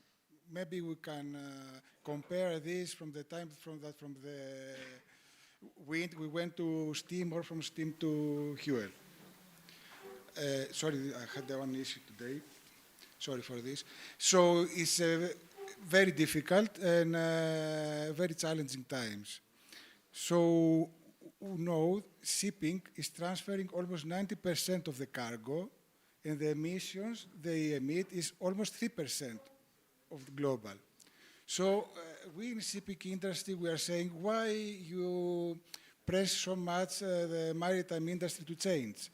The problem is that the change is required in times that the industry is not ready. So we talk about many alternative fuels. So we talk about many alternative fuels, but how many of these are really feasible to happen? At the moment, if you see, only 2% of the vessels are running in alternative fuel. When we talk about number of vessels, and 8% is for GT, for the number, because usually alternative fuel is used for big vessels. And why this? Because if you want to order a vessel with alternative fuel, you have an additional cost that can be 15 million. So if you buy a small vessel, you will never take back your money if you make it with alternative fuel. For a big vessel that costs 100 million, maybe you can invest some more. And what fuels we're using? Mainly LNG. There is a lot of words about ammonia, methanol, but can we do this? In order to produce green, as I think my colleagues know here, to produce e-methanol or e-ammonia, you need very big amount of energy. So, because it has to be green energy. So if we take all the wind turbines we have around the world, we can produce a very small part of the fuel that we use for shipping only. So maybe only with nuclear we can do. That's why maybe the Chinese are building at the moment 25 nuclear plants. Even the UAE, they are building nuclear plants. So also all these fuels have big issues. For example, ammonia. I'm an engineer. I wouldn't like to go to an engine with ammonia because it's highly toxic. And also there are also other emissions. We focus so much on CO2 and we miss the other. Methanol also have other emissions that are not so nice. So LNG, yes, it gives 15% reduction in CO2, and by blending with the bio-LNG, this can be dropped even more in the future, because bio-LNG, it's much easier to blend it with the normal LNG than the biofuel, because the biofuel, it's very nice, but have some issues. How much biofuel you can use on board, how much time you can store it, because there are some issues. And also, in maritime, we are hearing that most of the biofuel will go maybe for aviation. Also, we don't want to take the food to make it fuel, so we talk on some other kind of means. So at the moment, LNG looks to be the only pragmatic solution at the moment. of course, we know that this is not forever. For IMO, I think will be a big fight in October. This week was in Capital Link, the CEO of a big classification society that was saying how bad, I mean, he was opposing from IMO. It's first time we see this. I can say the names, both DNV, ABS. First time I see this, that the CEOs of classification societies opposed to IMO, that they don't agree with this. But there is also a lot of political factors. For example, before ABS CEO talks, Trump talk. And why they oppose this? Because for methanol, for example, almost all methanol is produced in China. So imagine that if you have the majority of the cargo and then you have also all the fuel, then you become number one, you control everybody. So there is also a lot of political factors, and always is a lot of money. Just one solution, let's say. So we talk about carbon capture. For me, this is a fantastic thing. I wish we could do it. In land-based industry, it's much easier because you can take the carbon, then you can put it in the land. In shipping, it's a little bit difficult because of how you transport it, how much you have, how much money you give to give it outside. We still need to do a lot of work in this. But, okay, so all this, we talk about post-carbon capture. One solution could be pre-carbon capture. I mean, if this is with LNG, you can do it on board. You make, we use steam reforming, you make pre-carbon capture and you produce hydrogen, because hydrogen is the best fuel, but you cannot easily transport it and you cannot easily carry it. But I have to say, if you see, because I spent the last 2 years in Persian Gulf, they make huge investments. I mean, Saudi Arabia, Oman, UAE, huge investments. So then you have clean energy on board, and this is a very fast list. My colleagues talk about how much money the ship owner is going to give. So if someone, this is for a specific vessel, is for Aframax tanker, yes, it's from Athens. So if you continue burning VLSFO, this is the money that you have to give for taxes every year. It starts from 1 million, it goes to 7 million 2040. With heavy fuel of 6 million, with this solution is minus 1 million. And why is minus? Because now the CO2 is becoming like a commodity. So if you have a very clean, let's say, vessel, you can sell this to someone else that has a gray vessel. But this is also a little controversial because for me, if I have 30 vessels that are polluting and I have 5 vessels that are very green, I can delete the taxation from the other vessels. So this is a little bit controversial, I think. Thank you. Thank you very much. It always takes a bit more time to explain things, doesn't it? So, thank you, Nicholas. You've put all in perspective, and you've given us a way forward. We know Rina is a fine supporter of LNG and bio-LNG because of good reason, I suppose. Hopefully, the matters will become better with Euphoria, perhaps, and your solution. And of course, there is always room for other fuels, because one thing that has come out in the recent years is that there is no unique fuel that can actually solve the situation. And this is probably the biggest headache that the world has, be it at sea or at land, or in the air, in fact. And that's why we now have with us Mr. Kovatsidakis from Aegean Airlines. He's going to give us the perspective of what has become now the national airline, and hopefully will add to the problematic that we've heard this morning. Okay, good morning.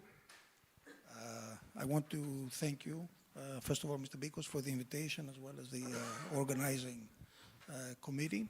It's a pleasure to be here and share a few thoughts about aviation, and then Aegean, a few words about Aegean.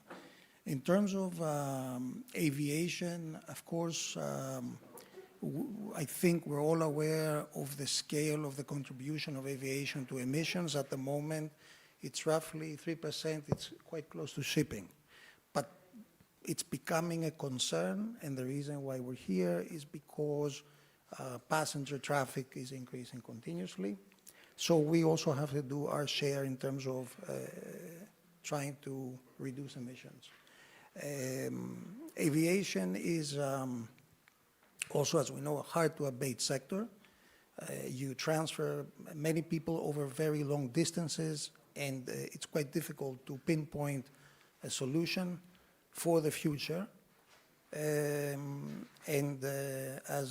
one of my teachers in the past used to say, airplanes need SAF. SAF doesn't need airplanes. Sustainable aviation fuel. So it shows that it's a difficult problem to deal with. But essentially, aviation has 4 levers available to decarbonize. So that's fleet replacement, new technologies, new aircraft, essentially new engines, use of alternative fuels. We'll talk about that a little bit. And the other 2 are smaller measures, which is operational improvements, typically in the 5% or 10% improvement range, if you can get there, and offsetting, which is something that the Aegean is not involved in at the moment, but it's a lever. In terms of the first 2, and now talking a little bit about the Aegean, we started and we embarked on a fleet replacement program in 2019, starting with a gradual replacement of the older aircraft to the new Neo family, which brought significant savings in terms of fuel burn, in the order of 16 to 18%, depending on the flight. And a very important point I want to make here is that we talk about alternative fuels and we talk about all these measures, but it's a fact that only 33% of all the aircraft in the world have been replaced with new technology aircraft. So there is another 67%, and this is according to the latest Airbus market forecast, 67% of the fleet replacement efforts are still to be undertaken. It's a huge number without even talking about alternative fuels. So coming back to Aegean, we embarked on the program in 2019 and took delivery of aircraft even during COVID, which was a challenge. In 2021, we started, actually, we had the first flight with SAF, sustainable aviation fuel. You have to forgive me because now sustainable is not a very phrase. But for the sake of the panel, if you allow me to use SAF as an acronym. So we started flirting with SAF in 2021. We had the first flight. 2022, we launched a program whereby we started uplifting SAF on a daily basis in Thessaloniki. Real SAF mixed with kerosene. We didn't do it in Thessaloniki. People ask me why. We didn't do it because, well, we like Thessaloniki, of course, but we did it because it was easier. Thessaloniki doesn't have the underground fuel system that Athens Airport had. That summer, however, of 22, we also did flights, and we worked with OFC, which is the fuel consortium in Athens, and we did some flights with SAF in Athens as well. Eventually, 23 onwards, we started expanding and taking SAF in Europe, various international airports, such as Arlanda, Heathrow, Brussels, Lyon, Oslo. We've done things with MOH, of course, as well in that respect, in Arlanda. And we continue to this day to take SAF, of course, and since the beginning of 2025. There is a 2% mandate in place for aviation. So now we are taking 2% of SAF as part of that mandate. Just to complete the picture, we don't limit the efforts only to alternative fuels or SAF, which for Aegean, by the way, is HEFA SAF. It's one of the more established pathways, if I may say, at the moment. But we do things in non-CO2 monitoring, which is also part of a regulatory now framework. So monitoring the non-CO2 effects. And for aviation in particular, one of the big items on the agenda is contrails. So it's the white clouds that you see that airplanes leave behind. And of course, last but not least, we do things in other areas, waste management, upcycling, recycling, and a lot of this has to do with the cabin product and the generation of waste, for example, or what we offer in our cabin to the passenger. So there's a lot of efforts in that respect as well. Well, thank you very much. Thank you. That's been a great introduction to aviation. We don't hear about aviation too often, so it's a window to a different world. We haven't got that much time, so we are running now directly to some of the questions we put down in preparation of this panel. The first one goes to Mr. Rokos, and it says, what makes shipping such a dear target? Might there be a more equitable approach to net zero? Maybe because they think that ship owners are rich.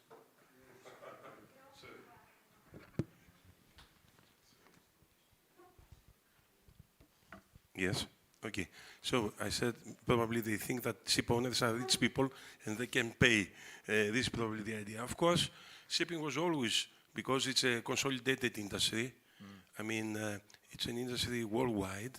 It's the mean of globalization. There is no globalization without shipping, since, as the previous speaker said, 80–90% of total trade is trading through ships. And also because it's regulated by one body, the IMO. So they found easy to impose regulations. They have done this before. You remember probably the sulfur cap we had before, and other such kind of regulations. European Union, found an easy way to impose penalties to the European Union port calls. And they have, let's say, regulated the EU ETS and the Fuel EU. And this was the precedent of the regulation we are discussing now. Unfortunately, Trump administration withdrew from discussions, threatening levies, tariffs, whoever will implement this framework. So there's a huge confrontation, as I said before, and I'm not sure what will be done in the future. Probably, with this in case this regulation will be implemented, we see an alteration from globalization to regionalization. It means that many countries will think, let's say, seriously to produce their needs in their own countries or in close to their countries, other countries. Well, thank you very much. That's stricken another question of mine as well. So thank you very much. The next one goes to George Mitkidis and Nicholas Michas, and has to say this, that most of the discussion we hear about alternative fuels has to do with things technical. How we produce, how we consume, how we transport these things.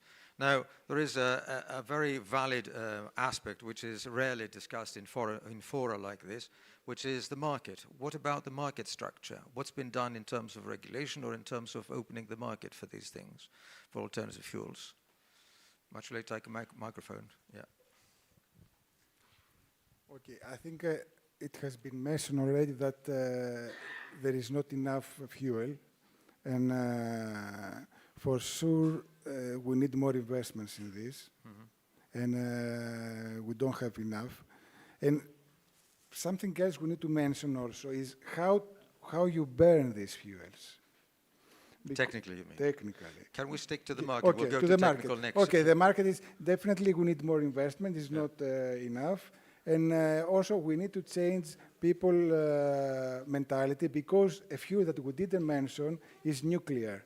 Yep. Many people talk about nuclear, And they support, even Bill Gates is supporting this. And, but we need to change what the people think. So we have to change two things. One, to work on people, and one, to work in the market. We need more investments in this for sure. George?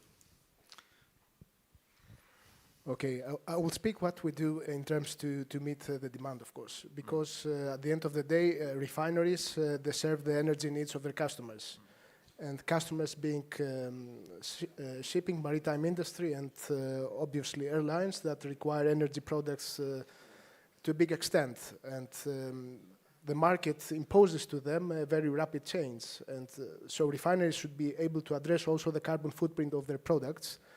Therefore, they need to invest into renewable forms of energy, bring renewable energies into play, renewable hydrogen, renewable fuels, alternative fuels of biological and non-biological origin.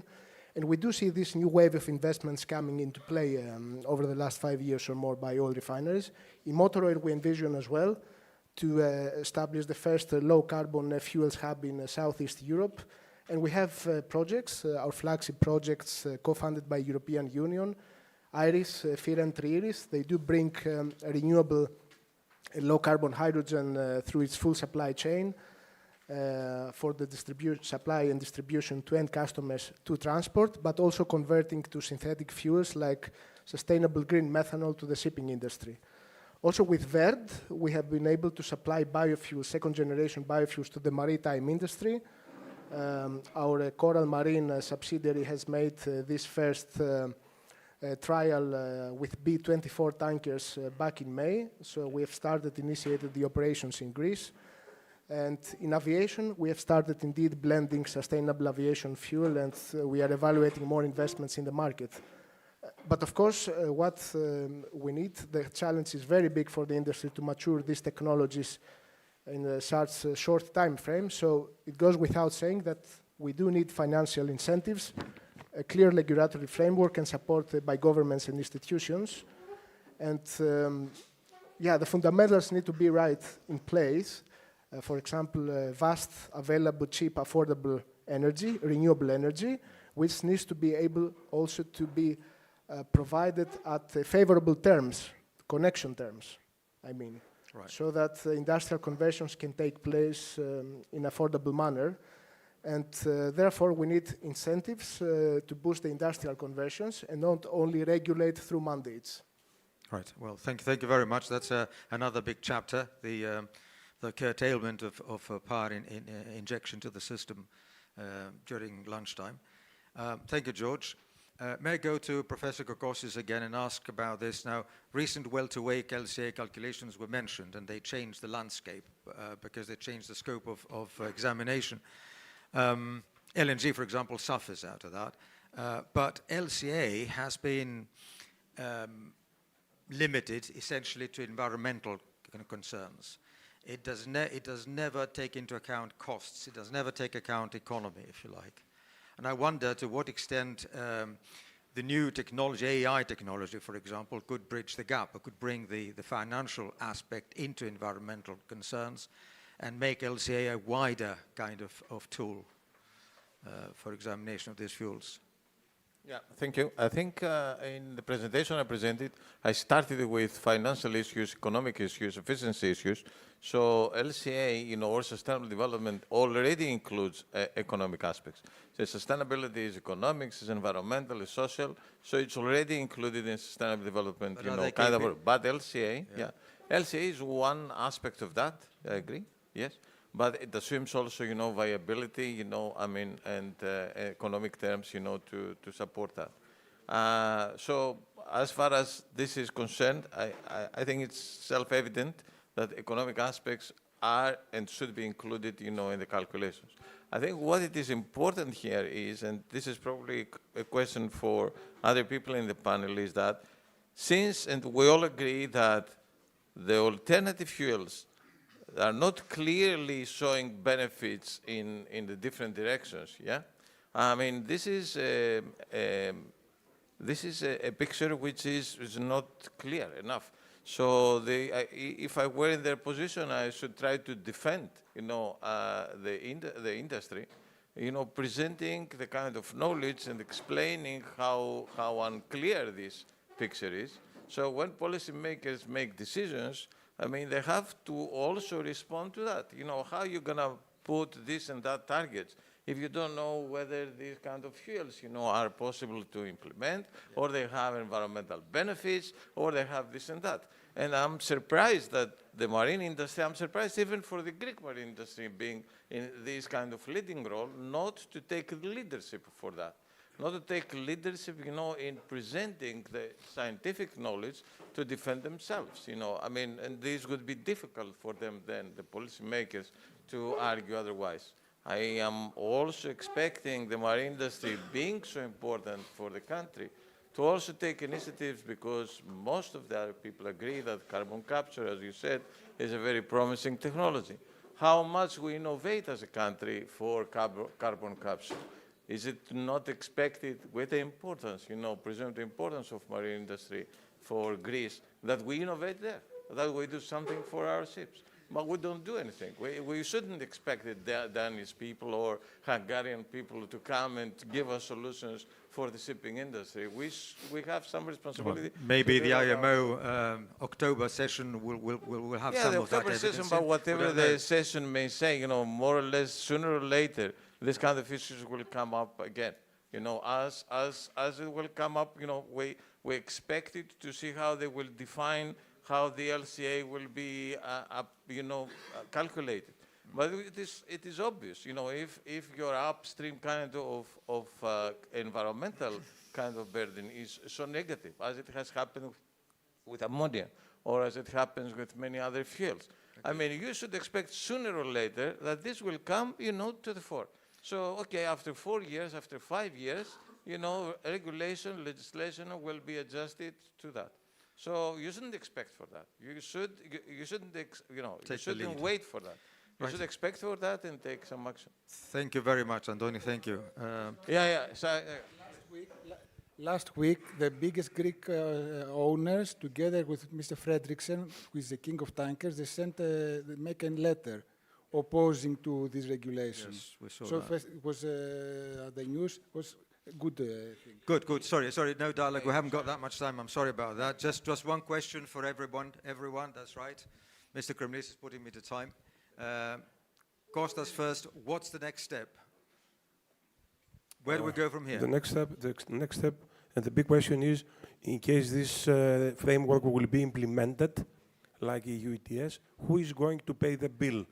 The presentation of this $42 million in 10 years, somebody should pay. And probably the consumer will pay. That's why I think Trump and the US opposing this framework. Thank you. Dimitri? Yeah, I think what we need is a demonstrable framework, meaning the community has to see real examples of the valid options. And following yesterday's presentations, especially from the financial panel, I mean, all the bankers were happy to finance it. And also, the insurers, I was impressed, ready to insure it. And this is an enormous opportunity. If we don't take it, the Chinese will take it. Okay? So, I mean, this is an enormous opportunity to demonstrate these valid options today with the finance, that I promised to give. And I think this is the best way ahead. Thank you, Dimitri. Antonis, you've said it all. George? One last thing, for us, the plan is very clear. We develop multiple forms of energy. We have a clear plan of development of alternative and renewable fuels. And the next step is to make them affordable and competitive to the extent possible. Thank you very much. Nico? Yes, I think we will see after October how it will come, because we see that we really need to change our fleet. It's very old, especially bulk carriers and tankers, but everybody's wait and see, because they don't know where to go. And this is not only for the Greeks, it's also for the Norwegians and the British. And actually, we used to see the others, but now everybody waiting the Greeks to see what they will do. Okay. And George? Yeah, I think two things. First of all, if it's not affordable, it won't fly. Right. So the business case has to be very clear. At the moment, I will agree that the business case is not there. It's not clear. It's not clear enough for investors. It's not clear enough for the airlines to be incentivized more, because the 2% I mentioned, for example, is a mandate. Okay, you need to do more and to go over and above mandates in order to reach the target. And second, it's not about technology. The technology is there. By the way, airlines are technology agnostic. We don't care if it's HEFA, Fischer Tropsch, or alcohol to jet. What is important is really to try to bring exactly the cost down, and in relation to that, as far as Greece is concerned, we really have to strive to do something here as well. Aegean supports that. There have been some announcements by Motor Oil and Hellenic Energy towards that direction. The reasons are many and simple. The demand is global, but the supply is local. And we live in a zone where feedstock, of course, is not available. Mostly in Europe, it's concentrated in the north. Good. So we have to do something here locally, maybe starting out small in the beginning. And last but not least is for the EU, for example, or for regulating bodies, is that we should not be afraid to have some intermediate review points and some flexibility. We have a mandate in place. Doesn't mean it will work throughout till 2030 or 2040. There's no magic for 2030. We keep hearing that 2030. It's project management, George. You have to put targets in, milestones. 2030, we have to review today's results after 2 or 3 years, and do not be afraid to make a course correction like aircraft do, if we have to. Thank you very much. Thank you all very much. Thank you for the organizers as well.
%70%, and I fully agree with you that in Greece we can produce e-fuels. This is the challenge. They are eligible for European Union financing. They comply with the taxonomy regulation, with all the eligibility criteria.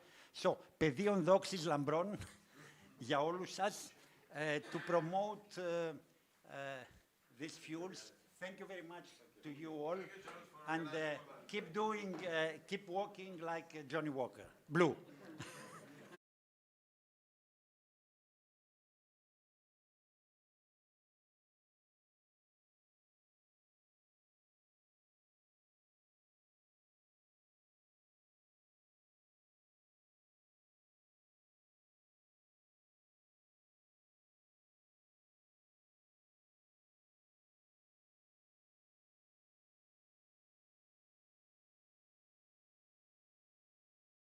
Ioannis Katsogiannis,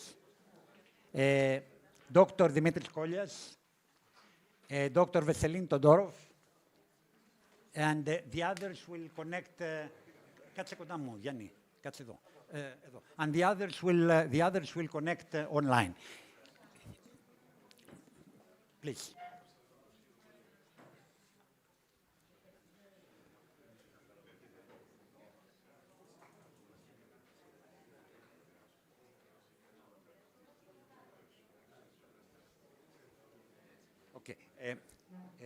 Κορίτσια,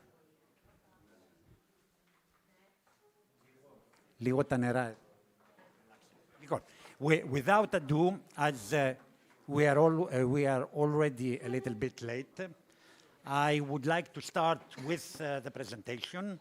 We have distinguished speakers in person, and we also have some speakers who were not able to join us and who have sent videos, starting with the video of Dr. Kostas Bakoyannis, the former mayor of Athens, who is currently the chair of the Commission for Environment, Climate Change and Energy of the European Committee of Regions. So, please project the video of Mayor Bakoyannis.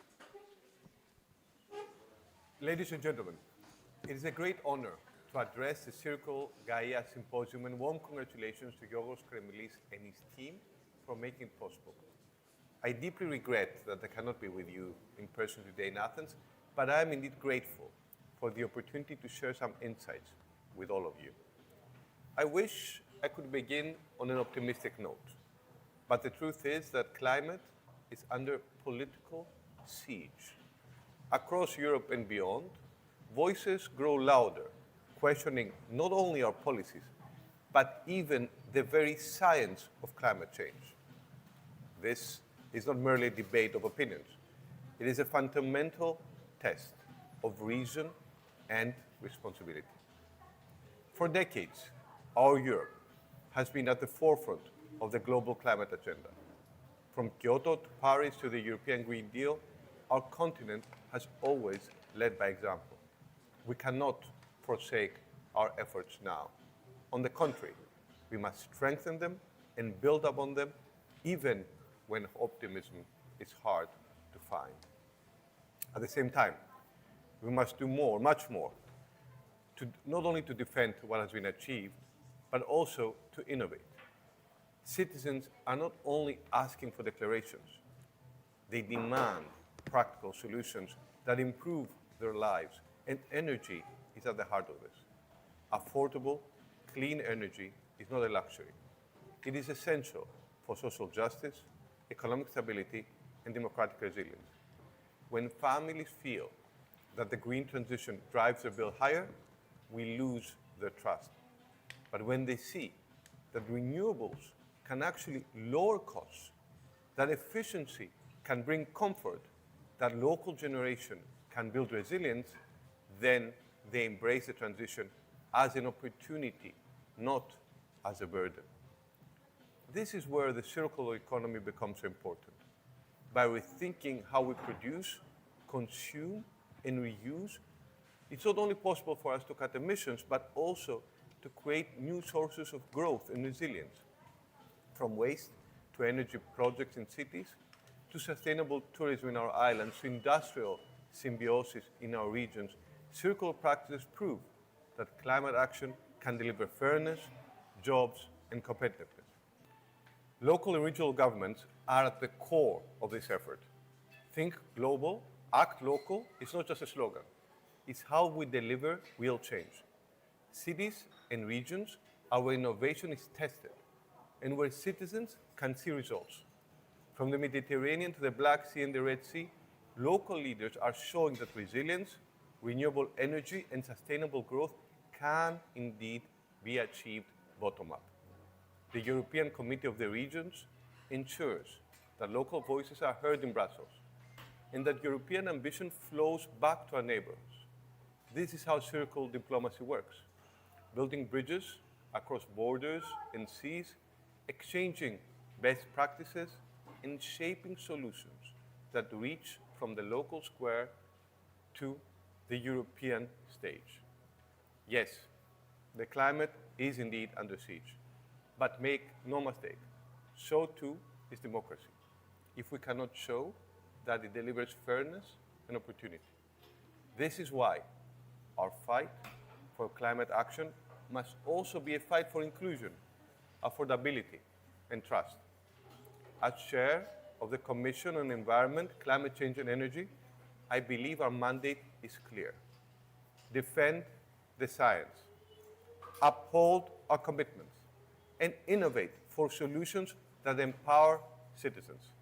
Together, from our cities all the way to Brussels and back, We must keep building from the bottom up. Thank you very much.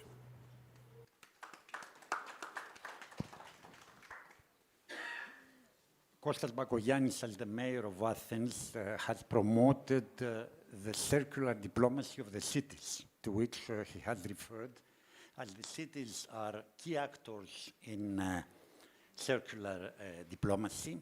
And currently in the Committee of the Regions, he's further promoting this concept.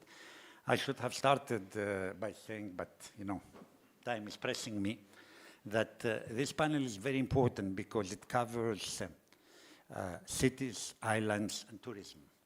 And all three pillars are interrelated, as the idea is to build and promote the new concept of circular city, not smart city anymore. Circular is more holistic. Smart was the initial attempt to green the cities. Then circular islands, which is extremely important, and in Greece we are proud to have initiatives.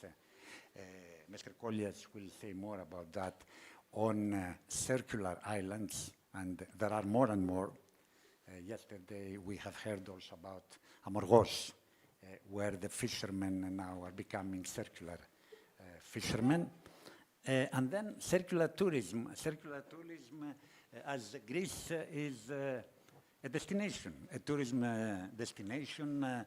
The number of tourists every year increases, and tourists go mainly to the islands, and Athens has become a tourism destination par excellence. We have 365 days of tourists in Athens, which is a record compared to the past when the tourists were flying directly to the islands, avoiding often Athens. So the next video is from my countryman, island man, George Hadjimarkos from Rhodes. He's the governor of Southeast region. He wanted to be with us, but he's so busy with 35 municipalities, as Southern Aegean is the most complex region of our country. So he has sent a video which will be projected immediately. Ladies and gentlemen, distinguished colleagues, dear friends, it's a true honor to be here with you today at the Circular Gaia Symposium to exchange ideas on how we can pioneer the future of the circular economy. When we speak about the circular economy, we often think of ambitious strategies, technological breakthroughs, or large-scale infrastructure. Yet sometimes, inspiring examples come from small places with big visions. Allow me to take you to Tilos, a small island in the Aegean Sea with fewer than 800 permanent residents. An island that, until recently, faced the same challenges as many small communities around the world: limited resources and a waste management system that was neither sustainable nor future-proof. But in 2021, something remarkable began. Together with our partners from the private sector and the local community, we launched the pilot project called Just Go Zero. Well, the idea was both simple and revolutionary: to transform Tilos into the world's first zero-waste island. How did we do it?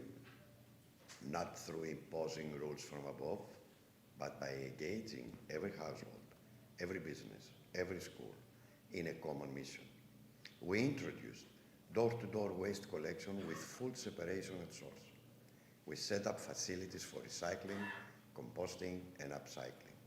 We created education programs so that every citizen, young or old, became an active participant in the transformation. And most importantly, we built trust. Trust between authorities, private partners, and the community itself. Well, the results exceeded all expectations. Within the first years, Tilos achieved a 90% diversion rate from landfill. Well, the island does not have an active landfill anymore because it doesn't need it. Waste was no longer a burden, but a resource.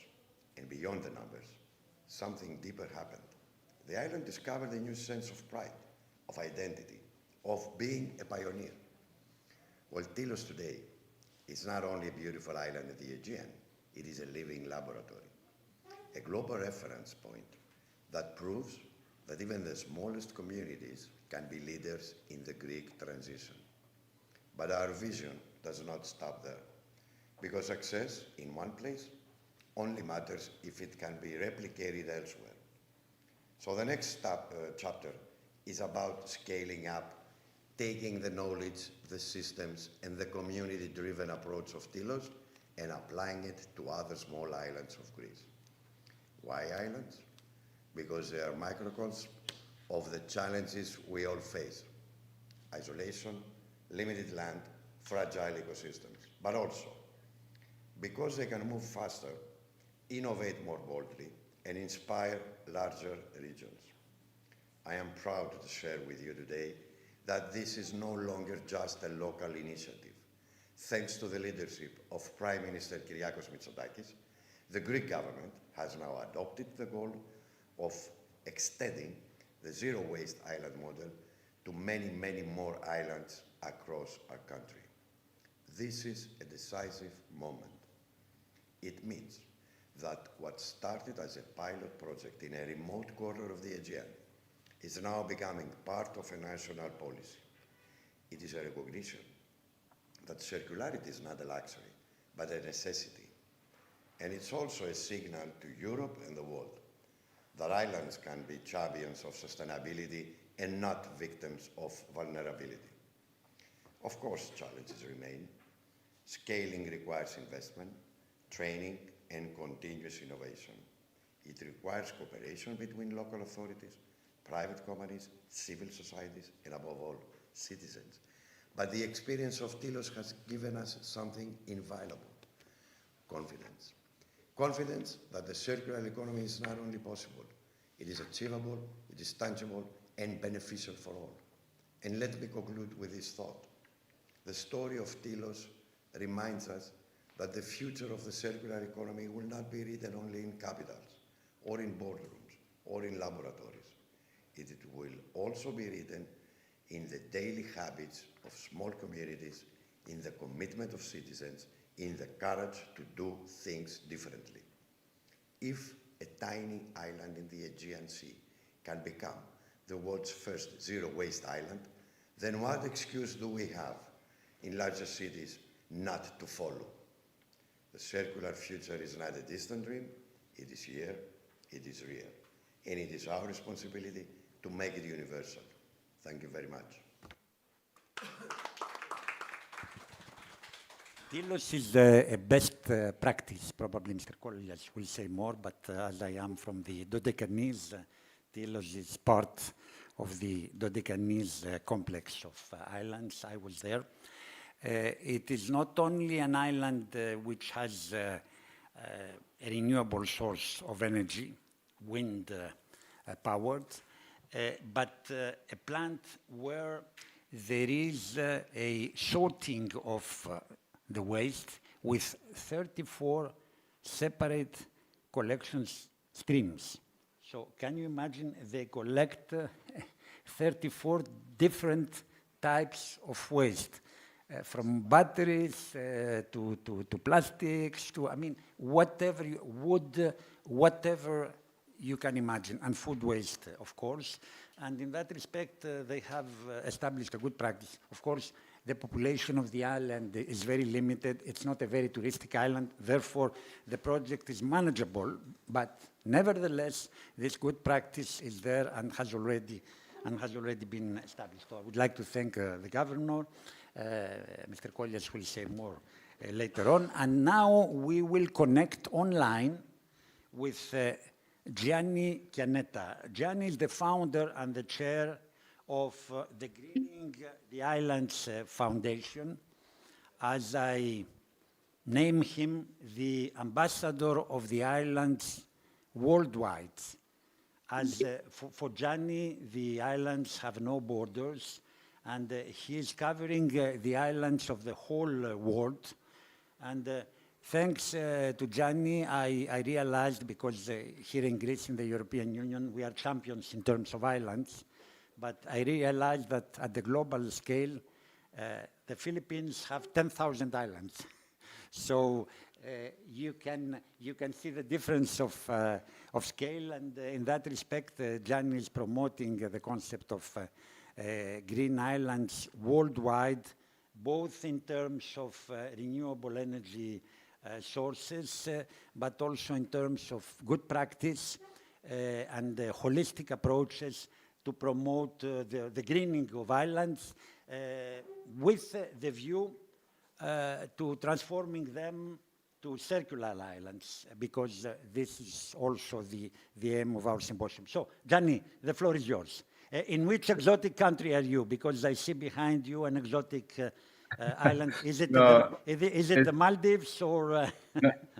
Yes, yeah, unfortunately it's only a screen at the moment, but because I'm just came back in reality from New York from the climate week, where I have to say, George, this topic has been at the center stage. We have been trying to successfully, I have to say, to bring the voice of islands, as was said here, as laboratory innovation. First of all, congratulations for this inauguration of this symposium, and thank George to bring all your expertise and of course a large global network on discussing about vision and strategy about circularity.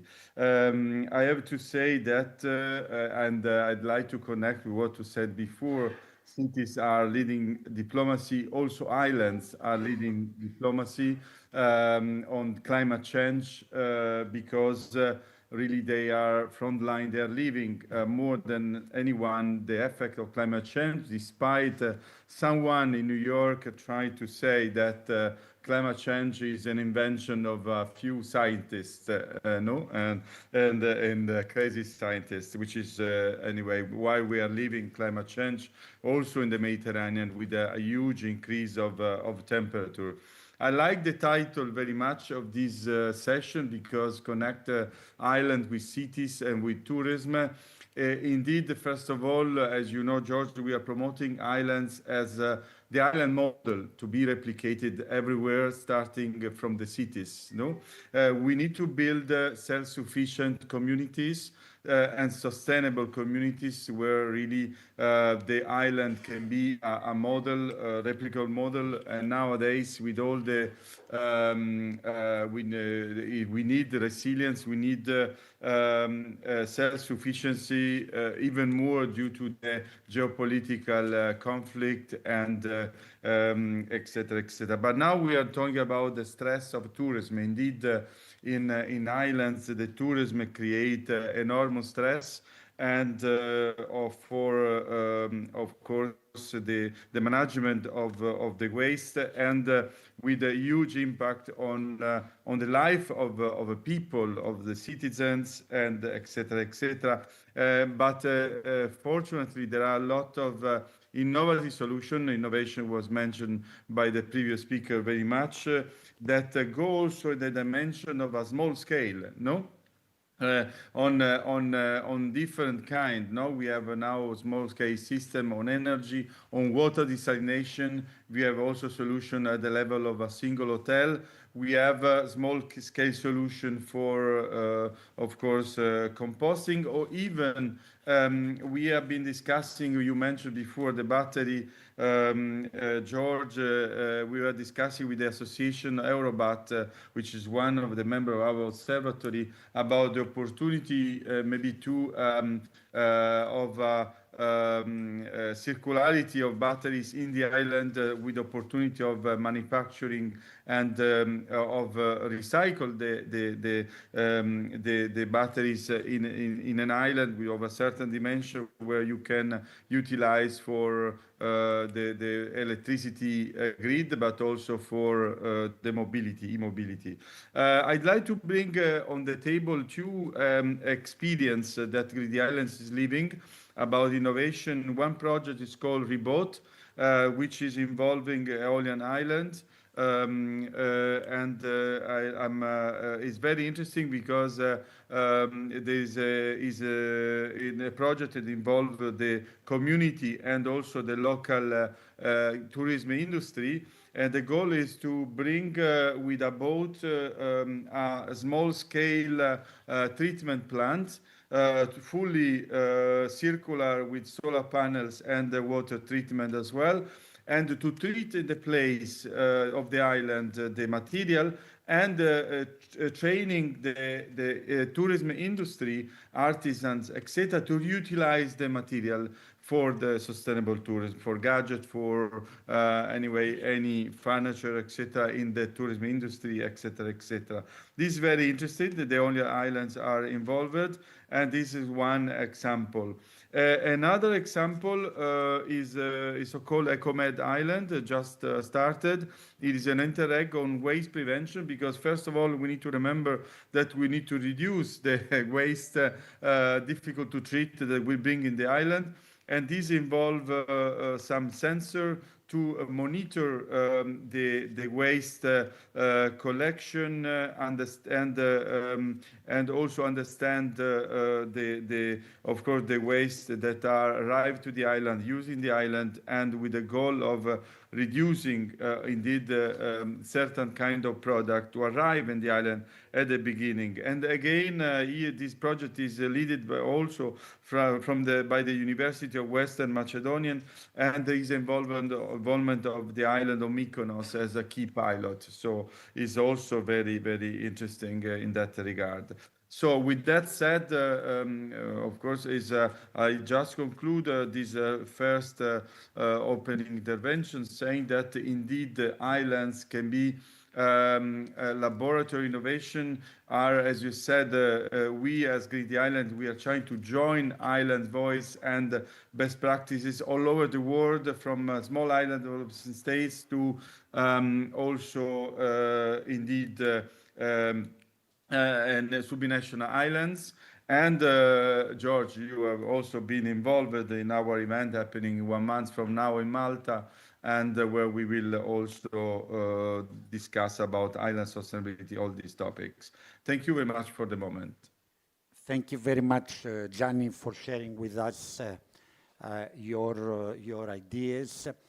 Gianni, as you understand, is following the holistic approach as regards the concept of green circular islands, covering all the facets of the environmental and climate issues which appear there, be it desalination of water, management of the brine, renewable energy sources, solar, wind, or tide, waste management with a view to keep the resources, as waste are resources, on the island and to reintroduce them in the economy. And what I wanted to say, without ado, as we need to move to the next speaker, is I often say this, that best practices are not only discovered in the European Union. We are very often proud to say that we are champions on many things. There are best practices in other parts of the world.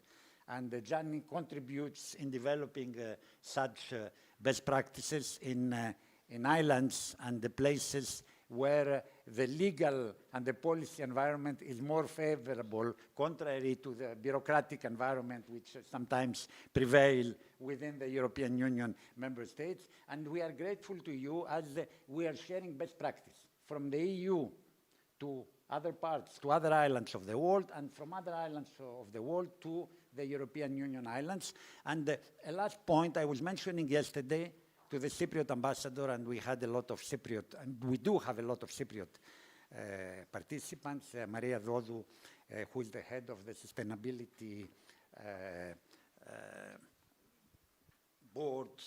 body of VC, the most important political party in Cyprus, is with us today. I was saying that Cyprus will hold the EU presidency from the 1st January 2026. And as Cyprus is an island state, this is an opportunity for Cyprus to highlight the importance of insularity, because islands need to be self-sufficient in energy. Of course, we have this important project, the Great Interconnector, to connect Cyprus with Greece, with a cable, and with Israel.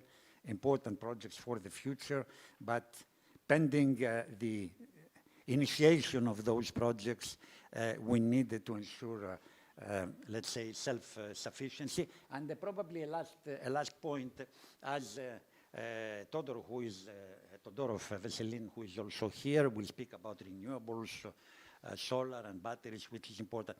Cities and islands and in general tourism needs to reduce their CO2 emissions. So this is the contribution to what we call climate mitigation.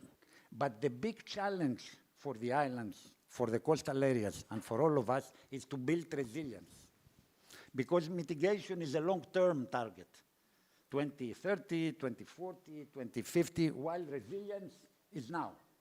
It's floods, it is fires, and building resilience is extremely important in the context of the climate protection. Without ado, I would like to give the floor now to Professor Ioannis Katsogiannis, who is professor at the Aristotle University of Thessaloniki.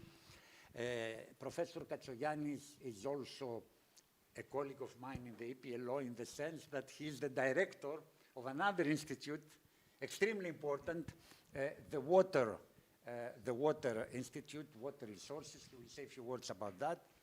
So he's taking the floor after Mr. Pepas, and we continue with the other panelists. The floor is yours. George, thank you very much for this invitation today, because as you very correctly said in the beginning, this is a very important topic that we are discussing now. Of course, all the topics and the pillars that you have raised in this forum are extremely important. I would like to start my points by putting a more general view and connected with the circularity and highlighting the importance of it. The European Union has set a target of zero pollution until 2050.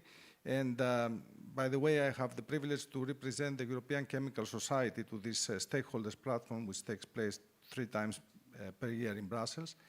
And we have all agreed there that there is no way to achieve zero pollution if we don't promote circular economy, because it is impossible to stop polluting the environment. It is impossible to stop producing plastics. It is impossible to stop burning. It is impossible to use in the agricultural industry all these chemicals that we need. So we need for sure to promote circular economy aspects. And one of these, as Dr. Kremli said, is the circular economy of waters, because resilience is really based also on the sustainability of our water, of the water management that we are doing, especially in the islands, because the Greek islands, we all know that a lot of them do not have their own water resources for drinking water and agriculture. In terms of the sustainability in the water management, a very big issue is the so-called water reuse or water reclaim, as we say it. And unfortunately, in Greece, we are really behind the targets at the moment that other European countries have achieved, as for example, Malta, Italy, even Israel, of course, they are very, very much advanced.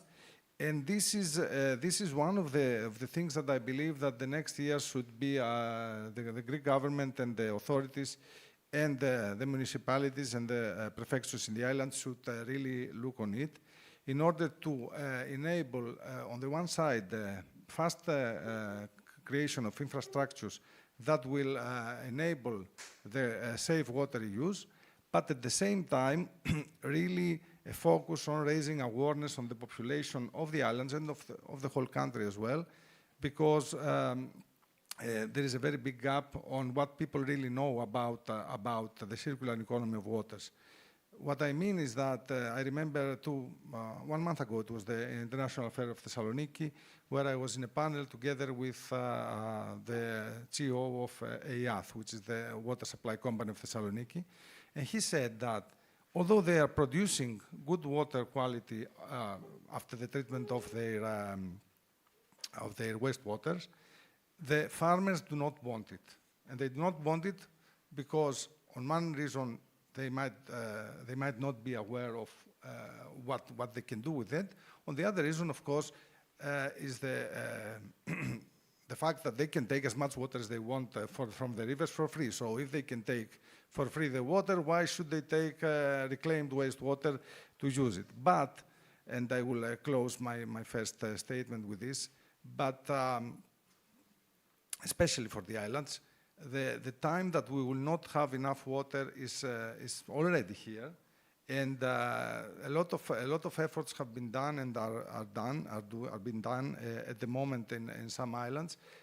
But the population should really understand that there is no other way, and there is no resilient society without water availability.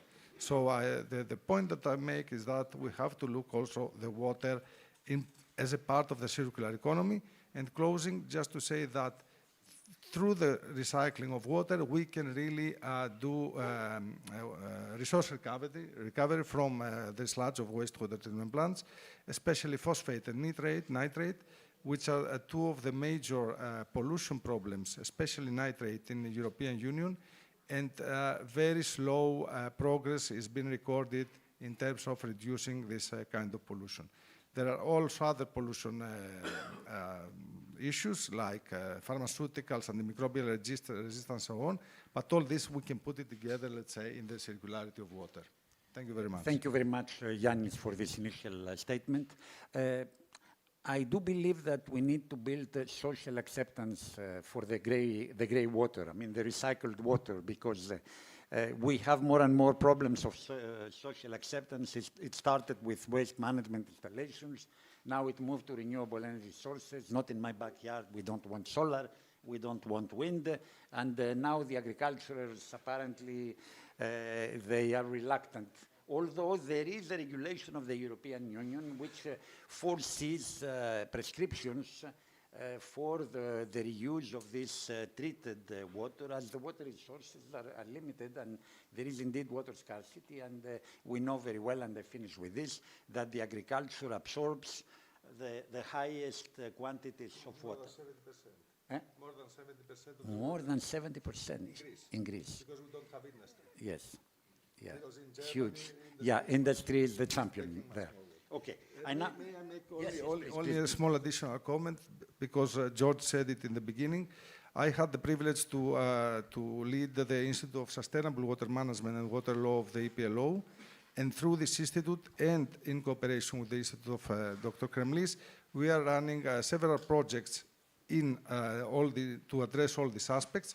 And one of them is in the island of Chios at the moment, where we are consulting the municipality about circular economy of water resources, especially in the upgrade that they are doing now in their biological wastewater treatment plant, and of course in the awareness raising of the population, because they really need the support also in these aspects. Thank you very much. Thank you for this. I will now give the floor to Professor Antonis Pepas, professor at the National Technical University of Athens. With the request, the more we reach the end, to be as short as possible. You know, the last speakers are penalized. I don't want anybody to be penalized. The floor is yours. Okay, I want to focus in two comments that you mentioned: circularity, social acceptance, and no industry in Greece. So that we need here in Greece is social acceptance and social license to operate for the heavy industries, something that we have completely lost in Europe and also in Greece. Now, we spoke about circularity. Circularity is not something that cannot be centralized. It's something that should be decentralized. This means we need industry and peri-urban symbiosis. And why that? Because if we collect all the forest waste that you told yesterday, we cannot transport in a big distance in order to utilize them and in order to produce heat. So what we need is technologies that can be utilized locally, and we have to have industrial symbiosis together with community. How we can do that? Easily. We heard yesterday for a lot of technologies: incineration, gasification, CO2 capture, etc. What about if the waste of the cities will go to the industry that has equipment and installation to utilize all this waste and produce energy? produce energy, emit CO2, but also to collect CO2 and produce synthetic fuels. The payback for the community, low emissions, lower cost for the landfilling, because you can understand that the amount of the waste that will go to landfilling will be reduced. So, as we can understand, there is a big lack of communication between the industries and the community. This is the role of the university. The university can play a crucial role in order to build a transparent bridge between the community and the industry. And that is also our role as NDUA. We are now coordinating projects of about 45 million euro funding. Most of them are focused on innovative technologies of synthetic fuels, hydrogen, and also to the industrial symbiosis between the community and the industry. For example, we're running the Frosty project where in Poland we are utilizing multiple technologies for wastewater treatment, plastic recycling, CO2 capture to be applied in Poland, but we are building also replication tools in order to be utilized in Greece. We are cooperating with Livadia and the central region of Greece to demonstrate all these technologies. And we need living labs. We need living labs in order to bring the community there to see the technologies. Can you project the picture that I gave you, please? This is our living lab in Lavrion. It was built in 2007. It was the first building in Europe operating with hydrogen. It looks like a simple building. It's not. It has AI. It has hydrogen burning systems. It has fuel cells. It has reverse osmosis of water in order to use tap water for electrolysis. AI to understand if the building has a lot of people inside, automated operation of HVAC. 3,000 people have visited this living lab. We promoted to the community the safe operation of the hydrogen, because at the beginning they heard hydrogen, they thought that it was a nuclear bomb. We make seminars in Lavrion about this. In the next months, we will install in Agrinion, in Iotis industry, one of the first hydrogen burners producing steam in order to reduce the CO2 emissions. We are now signing a contract with the European Commission that will coordinate a project that the main living lab will be in Salonika. It will utilize wastewater treatment systems, CO2 capture, synthetic methanol production that we had before. All these innovations will be in collaboration with the community, the municipality of Salonika, and also the regional funds of Central Greece. So the role of the university is to bring together the community with the industry to enhance the industrialization of Greece, but also to produce engineers with open minds to know the new innovations and not think in silos. This was my first thing. Thank you very much, Professor. Very useful information, especially about the hydrogen projects that you are currently developing. Without ado, the floor to Dimitris Kollias, Strategic Advisor for the Green Transition, and Advisor to the Deputy Minister of Environment and Energy, and also EU Climate Ambassador. Dimitri, the floor is yours. Good morning. 3 minutes, 4 minutes. Okay, I think I'll take the 3 minutes. So, good morning, everybody. I'm really honored and for being here today, and grateful, George, for the invitation again to Circular Gaia Forum 2025.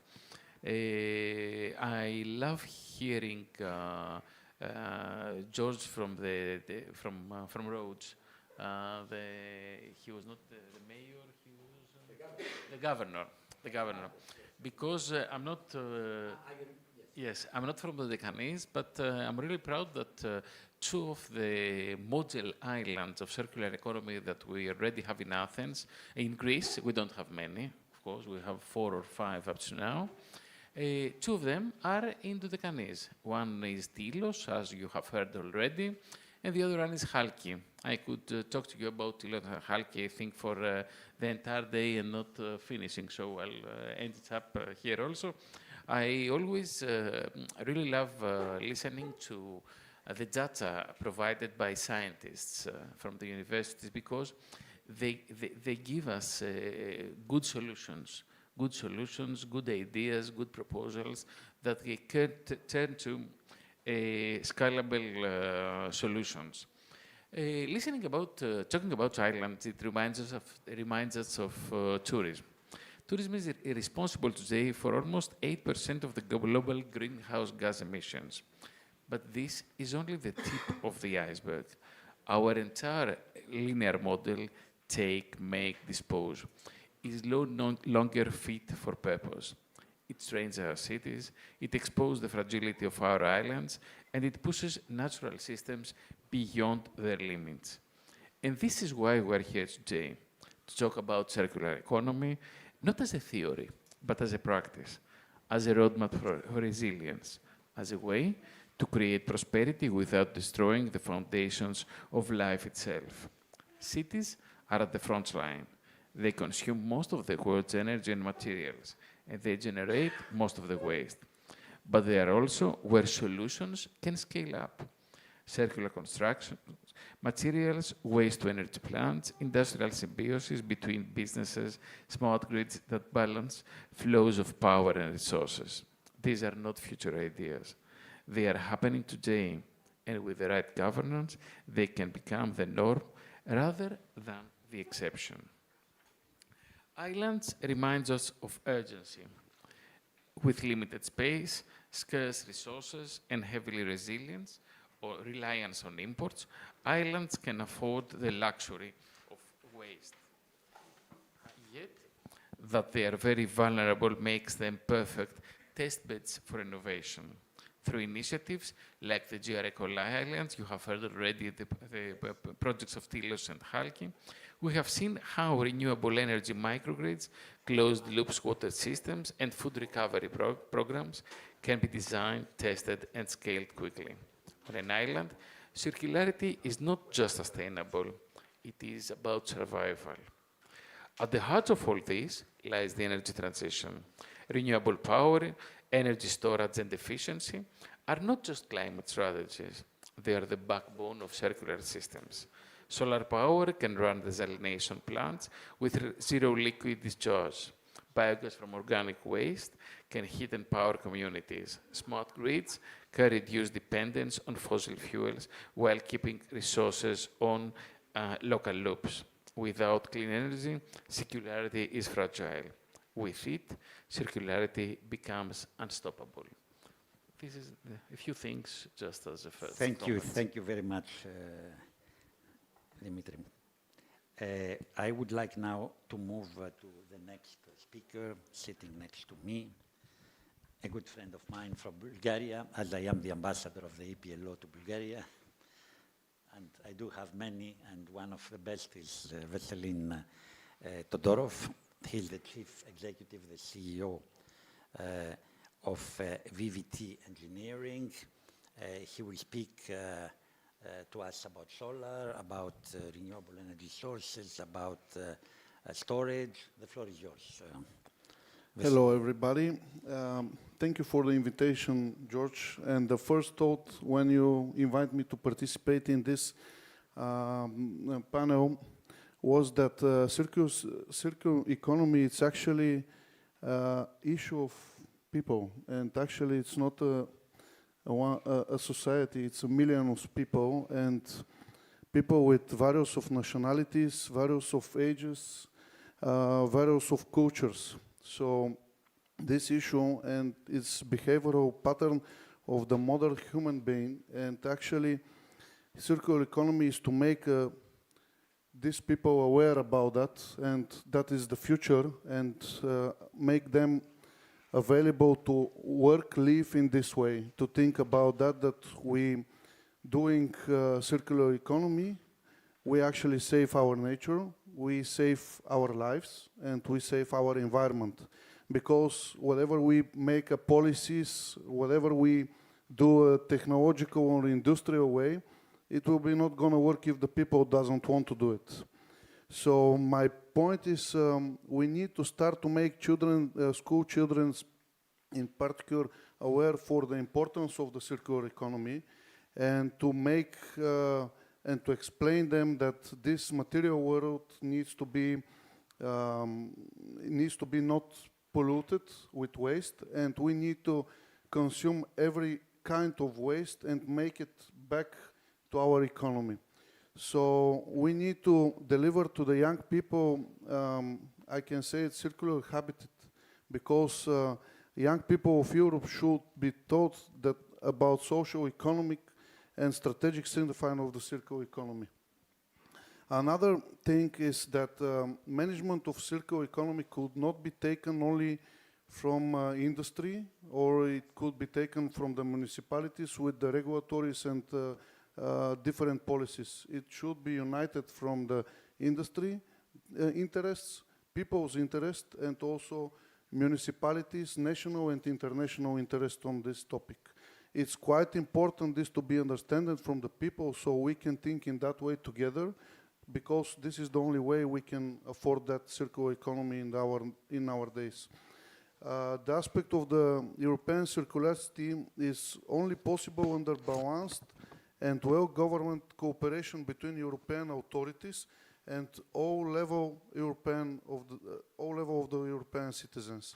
And that's why it's important to have information campaigns which contain the positives of the circular economies, and they need to start from the youngest level of the people and society.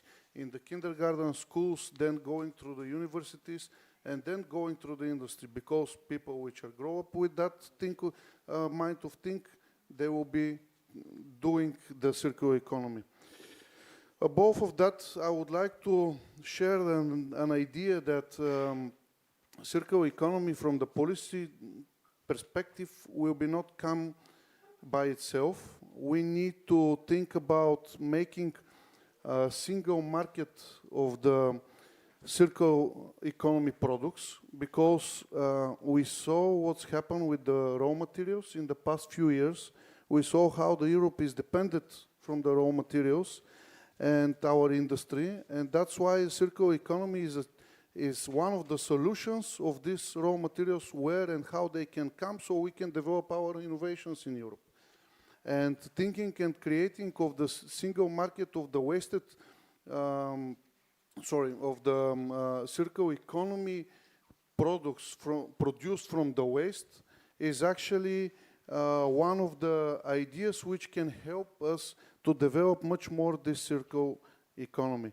We need to think about optimizing resources. We need to think to optimize waste, and we have possibility this to happen only if we embed it in all of this process, digitalization, new technologies. Why not AI? Because this can make our resources much efficiently used, and we can have less waste on that. Another thing is we need to have in mind that larger supply of high quality recycled products. Only technologies can help with that, and we see that there is a lot of companies, not only Eastern Asian companies, but also European companies which are already thinking about this.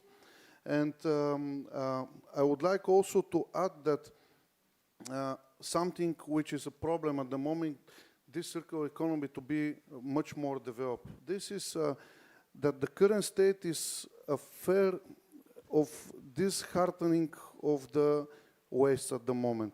There is no specific legislation and the lack of interest in establishing and supporting such facilities. So we can see that, as our colleague said here in the panel, that the biggest problem of making circularity and recycling is actually transportation of the waste, and this become actually a big stop of what reality can happen with the circular economy. Because if we have a good regulated and probably a good business model for transporting this waste from another point to another point, it will be more efficient through the economic. And here is my point, that we shouldn't have a look for the wasted products, electronic products on whole Europe, we need to cooperate on the local level. When I'm saying local level, I mean, why not Bulgaria, Greece, and Romania become a circular economy hub for the products which are, for the waste which is coming from the solar panels, inverters, cabling, or whatever. Because if we have to think about everything in one solar plant, which we can take from the panels through batteries, inverters, cabling, construction, could be recycled. And actually here is the solution for the island. For example, for the electricity, is that every single roof in every island could become a self-generated power plant with the rooftop installation where they can produce decentralized energy, can decrease the footprint of the carbon and can be recycled at the end of the lifetime of this system. So this is final my thought. I would like to say that circular economy should be part of our habit, and it should be think about local cooperation between our countries in order to have more powerful economy. Thank you, Veselin. You have shared with us great ideas, education, especially to youth, which will build social acceptance.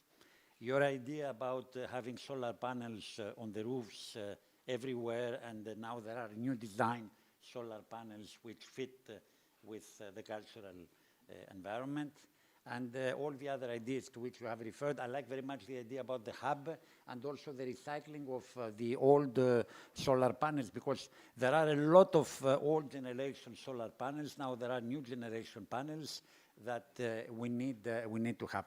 I see that ministers from the next panel are connecting, so we need to somehow reduce. We have a last speaker who will connect online, Dr. Sofia Natalia Boemi, and then with your permission, we will start the next panel. I'm sorry we have started later this morning, and it's always difficult to manage the time. So, can we connect? Okay. Yes. Yes. You have okay, the floor. Thank the you. floor is yours, yes. Please be Thank you brief. very much. Of course. That's why always you invite me, because I'm always brief. So thank you very much for giving me the floor. Good afternoon, everyone. It's my pleasure to be here today, even though I'm really sorry that I cannot be with you with a physical presence. And I'm really glad that you gave me the opportunity to discuss about how we can align urban circular economy strategies with the climate neutrality goals. So I will take another direction from what we have heard from our previous speakers. And I will still focus on the education and the capacity buildings that we can offer at the cities from our perspective. So let me start by introducing myself. As George, as you mentioned, I'm Natalia Boemi. I'm a senior energy efficiency and energy poverty expert at the Institute of Energy and Climate Policies, which it is located in Netherlands, but we are acting at EU level and at worldwide level with the aim to transform innovation into pragmatic results. And I will bring to this table the knowledge that we have from specific EU projects that demonstrate of how to turn circularity from concept to investment, and from investment to measurable impact. So I would like to start with one project that started almost 10 years ago, which is named Prospect, and continued with Prospect Plus and now with Prospect Cube. And we helped that more than 180 cities and regions to learn from each other of how to finance circular and climate neutral projects. Another project, which is named Privafin, focused on unlocking the private capital from circular renovation. Another one to strengthen the capacity of the local authorities to plan and implement circular climate neutral actions, and to help municipalities map their material and energy flows. And finally, another one at the member state level, which is named ESMO Plus, that also has a platform that connects all those knowledge that I already mentioned, that allowed partners to incorporate circular principles into energy efficiency obligations, ensuring that savings are counted not just in kilowatt hours, but also in avoided emissions and reduced material demand. And especially since now the buildings are part of the new ETS2, I think that it is more important than ever. So across those initiatives, one lesson was clear, that circular economy and climate neutrality are two sides of the same coin. So circular economy is not just a side initiative, but it is a fundamental enabler of climate neutrality. That's how I might also connect with the next session, and that if we would like to focus and if we would like to go towards climate neutrality to achieve the EU goals for 2030 and 2050, we should try to combine those two forces, because by embedding circularity in how we plan, build, renovate, move and procure, cities can simultaneously reduce emissions, lower costs, enhance resilience and create fairer and more livable communities. So, concluding, circular economy is not just an add-on, but it is an enabler of climate neutrality. And if Europe's climate-neutral future will be built city by city, project by project, investment by investment, I think that we should combine our forces and our knowledge in order to have a more resource-efficient, inclusive, resilient, and leaving no one and nowhere behind future. So thank you very much, and I try to be less than brief. You did it perfectly time-wise and substance-wise. I mean, the idea and the conclusion of your speech is that we need to mainstream circular economy project by project on a case-by-case basis, tailoring it to the needs. So I will give 1 minute for the final statement to each of the speakers. I don't know if Gianni Chianetta is, he's not connected, he has left. So I will start from the right. Dimitri, one minute each. Okay, so the most critical step is to shift from viewing waste as a burden, seeing it as a resource that fuels local value chains. On island and in tourist-heavy regions, resources are finite and often imported, which makes circularity not just a sustainability choice, but an economic necessity. By integrating renewable energy, sustainable mobility, and local resource loops, for example, reusing water, as we have heard already, valorizing organic waste and promoting local products, we can create resilient systems that serve both residents and visitors. And one word for the Greco island experience showed us that local communities, governments, and the private sector can co-design solutions. The transition becomes then a shared opportunity rather than a top-down mandate. Thank you. Thank you. Thank you, Dimitri. Gianni, I know that... Half a minute. No. Gianni. Giannis and Gianni. Yeah, Gianni's here, so, and he has to leave. Yeah. You have 1 minute for a final statement. Thank you. It's a great panel and a lot of information. And I'd like to stress that what is important is to understand where we are going. Anyway, the importance of monitoring.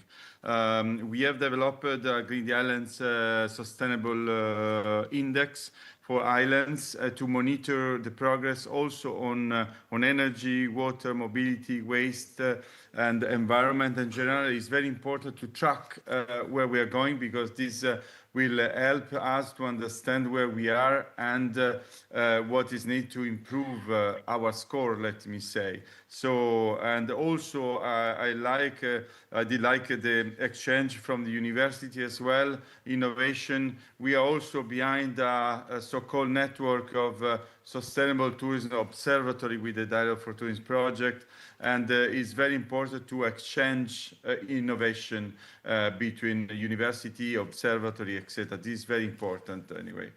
This is my recommendation. Thank you, Gianni. This sustainability circularity index for the islands is extremely important, and we will share it with all the participants of our event. Yannis now. Yannis. Okay, thank you very much.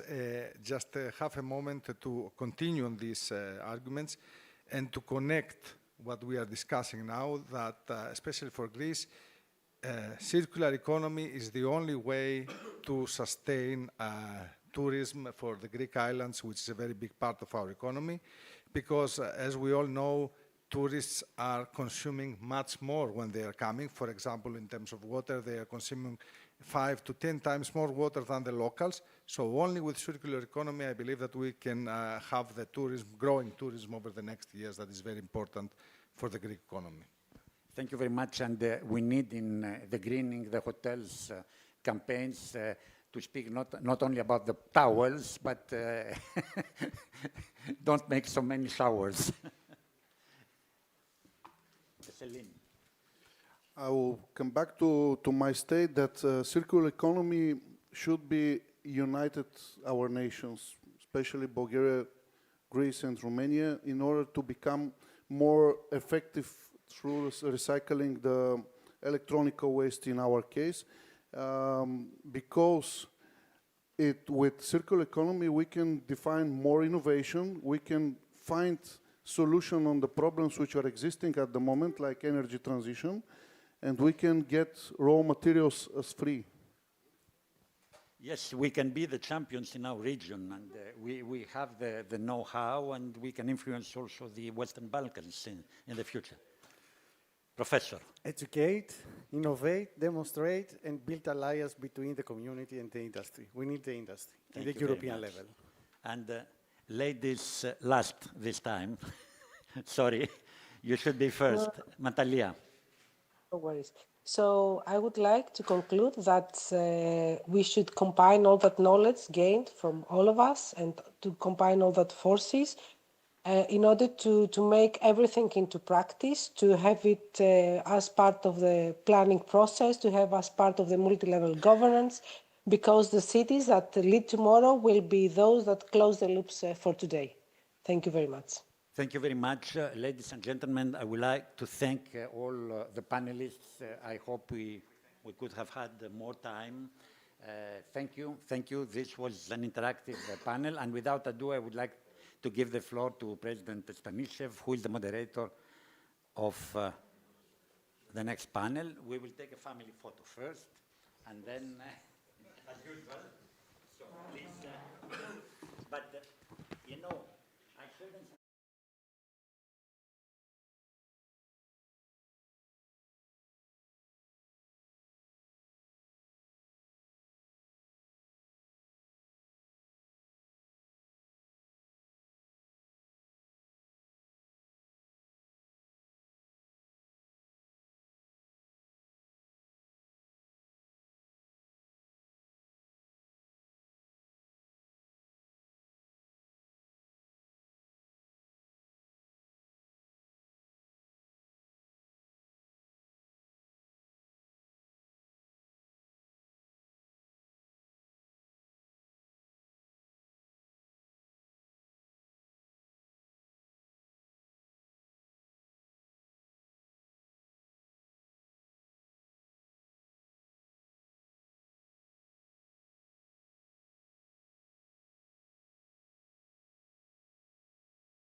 Aegean was declared the best regional airlines for the last years, every year. So I'm a frequent flyer, by the way. Yes. The floor is yours. Following what you said, I can eyewitness, because I flew to Athens by Aegean, and they were very punctual, and the service was excellent. So congratulations to the Aegean for the innovative and very effective approach. Now we move to the next panel, which will be about energy transition and carbon neutrality. And we have, I must say, a very interesting blend of national and European institutions and policymakers, of representatives of the civil societies and forums which are bridging the institutions to the real economy, and representatives of those who implement decarbonization in real life, in our economies, in our daily life.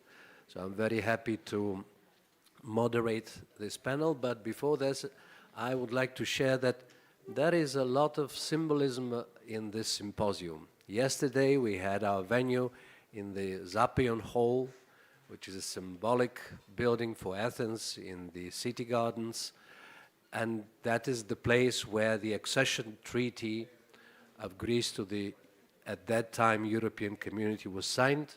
It was a very remarkable day, full of interesting discussions, and today we are hosted by EPLO in their headquarters, which is just at the footsteps of Acropolis, between the ancient Athenian Agora, where democracy was born, and the Roman Forum, which means between democracy and power. And maybe it's a good reminder to all of us that currently, at least this is my impression, there is not enough real discussion in our societies. And there are a lot of statements, internet, everybody, but we live like, you know, in isolated islands where like-minded people are talking to each other and they don't talk to the other side. They don't listen to the arguments of the other side, and I think this is the valuable thing about the Circular Gaia Symposium, that all opinions can be heard, can be acknowledged, the arguments are important, and respect is very important as an atmosphere. Because democracy is about talking, democracy is about listening to each other and looking for working solutions. So today, we shall be discussing the political context of the green transition and carbon neutrality, where we stand, what the tendencies are, and what is the speed of the processes. Because time is the only resource in economy, in politics, in society, which no one controls, but it affects everything. So, I will give you just a few figures at the beginning to see where we stand, because if you listen to or read the media and many people who are opposing the green transition, they claim that the Green Deal in Europe is dead. There are strong headwinds, and it only undermines our competitiveness in comparison to America and other regions in the world, and we have to give up.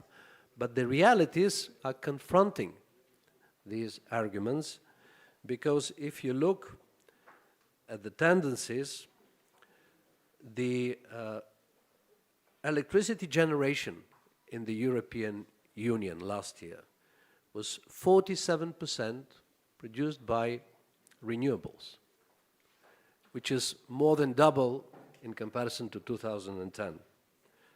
The nuclear is still 24%, which is stable. Coal has been reduced to 11% of electricity production, and gas is 15% in 2024. These are the figures, and the tendencies are quite clear. Renewables are stepping in, but it will require a lot of fine-tuning and changes of priorities, because now, naturally, the focus should be on the grid, on infrastructure, on security, because this very big explosion of production by renewables requires a lot of investments, and I think this is a lesson we all have to learn from some incidents which happened in many countries, in Spain, in our region as well. And we shall start this panel with the very honorable participation of the Minister for Energy of North Macedonia, Mrs. Sanja Božinovska, who has an extensive experience also in the private sector in energy before she became minister. And I'm sure that it will be very interesting to all of us to hear her perspective and plans how to modernize the energy sector in North Macedonia, because traditionally in your country, Mrs. Minister, lignite coal was a major source of electricity production, about 70%. Now it has been reduced down to 40 or something like that, according to the data which I saw. So what are the prospects from your perspective? And I just can share what the Greek Minister for Energy shared yesterday, that Greek was reliable on lignite coal electricity production back to 2005, 2007, again, something like 70%. Now 50% of their production is renewables. So what are the plans of the government of North Macedonia in this regard? This is one aspect which I would be glad to hear from you. And the other is the process of European integration, the European funds, are they available to you? Can you use them to modernize your infrastructure? And how do you see the regional context, the connectivity of the energy systems? What should be changed, and what are the plans and the role of North Macedonia in this context? You have the floor, please. Good afternoon. Can you hear me? Yes, we can hear you. Okay.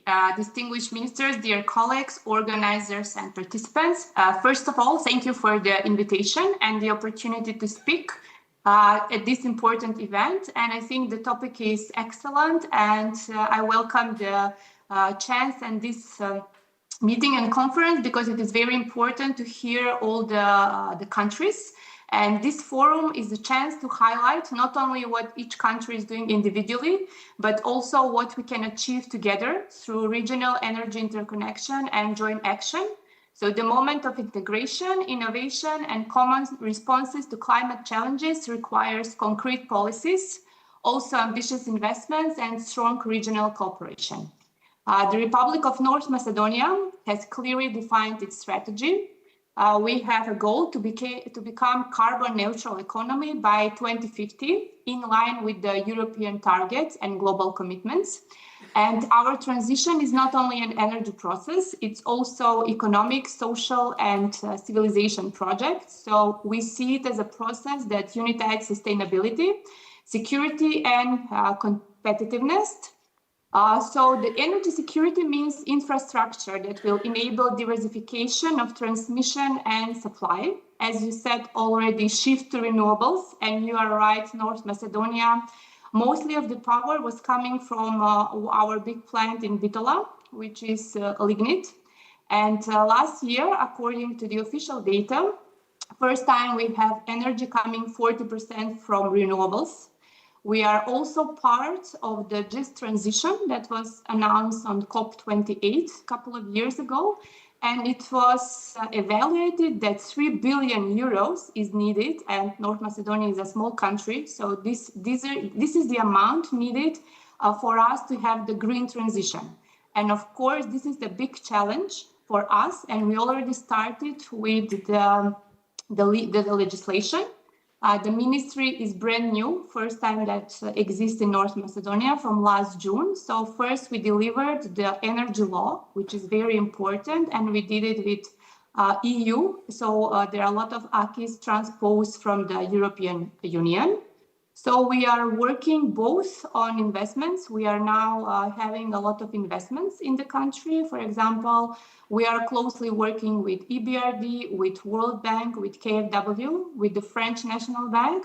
So we have a lot of investment, but as you know, and it is the issue in all the countries, it's when you have the investment in renewables, also investments in the infrastructure is needed. So these things go in parallel. And as we know, the problem that you mentioned also in Spain and Portugal, with this law, first time in the country, we are enabling including of battery storages. And we know that Greece has already had some tenders. So I think we will try to use the good practice from Greece. In the terms of regional context that you said, connectivity is very important, and I think communication of the transmission operator is also a very important issue, because 2 years ago it happened a blackout in Croatia, and it had influence also in Montenegro and Bosnia, and the cause mainly was also the system operators not communicating. So what I think, it's the regional cooperation and also having meetings like this in order to communicate. Regarding the connectivity, what I can say that after a long time, we tried to have a successful tender, the interconnector, gas interconnector with Greece. This is very important for us and the region because so far we have only one connection with Bulgaria, and this will be another 123 kilometer interconnector. And the capacity will be around 1.5 billion meter cubic per year. The project is under construction, and this will be also hydrogen. The pipes will be hydrogen ready. So this is serious investments, and it will take around 20 months to complete this project. So we will have future hydrogen transmission, and it's very important also for the financial institution. Secondly, we are also the connectivity to the north. The gas company also signed project with Serbia, meaning that we can be a transit country, like outsource from the Russian gas. It can go from Azerbaijan or others, from Greece, North Macedonia, Serbia, and then to Central Europe. We are also communicating with Kosovo also. And regarding the energy interconnections, we have with everyone except with Albania, but now we are also working, we had successful tender with Albania, and we will start with the works with this line. So basically, we are doing everything to improve the connectivity with the neighbors, meaning with regional cooperation. And also we are we just had yesterday the deadline for the submission of the investors, meaning we are now planning what we'll have for the next year. We received more than 180 applications. So I think by Monday we will have, but I think it's around at least 2,000 or 2,500 megawatts planned. That here also will be batteries. And also we have wind power projects, and we have also some small hydro, and we have photovoltaic projects. So the transition you said from coal, we also want to be, we don't want anyone to leave behind, because we have more than 5,000 people employed in this industry. So we want to take care of also the employees, so we need to requalify these people. And then regarding the carbon capture storage, it's a topic that we follow closely. We do not have large-scale operational at the moment, but there are some scientific and regional studies that indicate potential geological formation for underground storage in the neighborhood countries.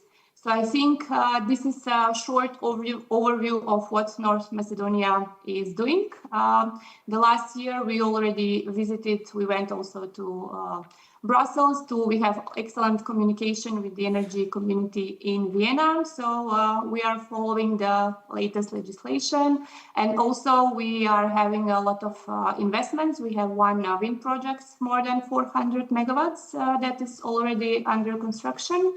And we are following next week all the investments that will be for the next year. Thank you.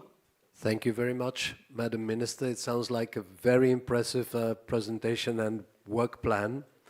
One can feel the business experience and approach in what you're doing with clear targets, aiming to really diversify the sources of energy production. I was very impressed to hear about the intentions and plans and ongoing construction of connectivity in the region, because it's very natural for North Macedonia, located in the very center of the Balkans, between Serbia, Kosovo, Albania, Greece, Bulgaria, to play this role. So it's a smart approach, and I can wish you very good luck in the implementation of these plans, because there will be hurdles for sure on it.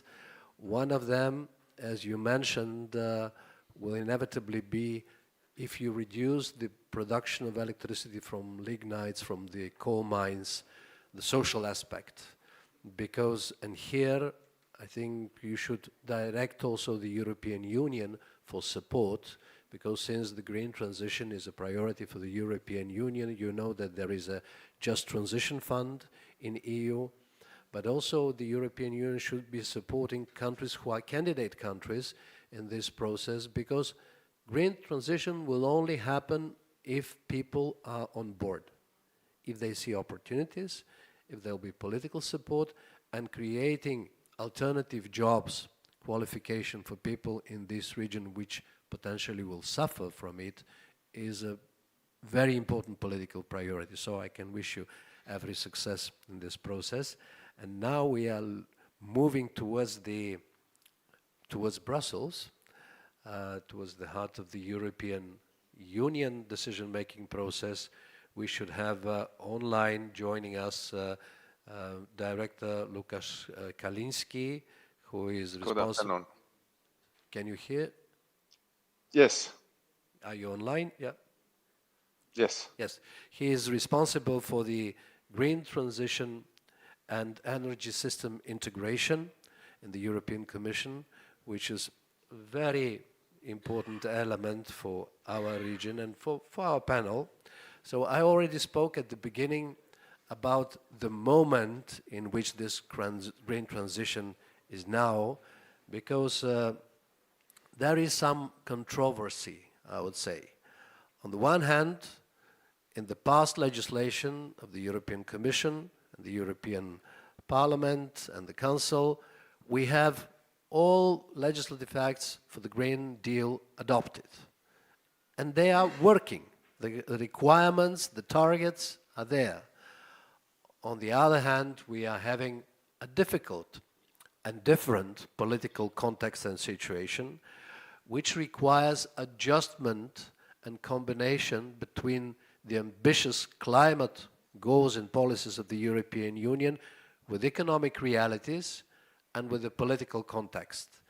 And at least this is how I read the new Clean Industrial Deal, which has been announced by the European Commission, looking for a balance between the climate goals of the European Union, which remain, and it was repeatedly stated, underlined by the President of the Commission, but also every political stakeholder in Brussels, and on the other hand, the need to strengthen our industries and competitiveness.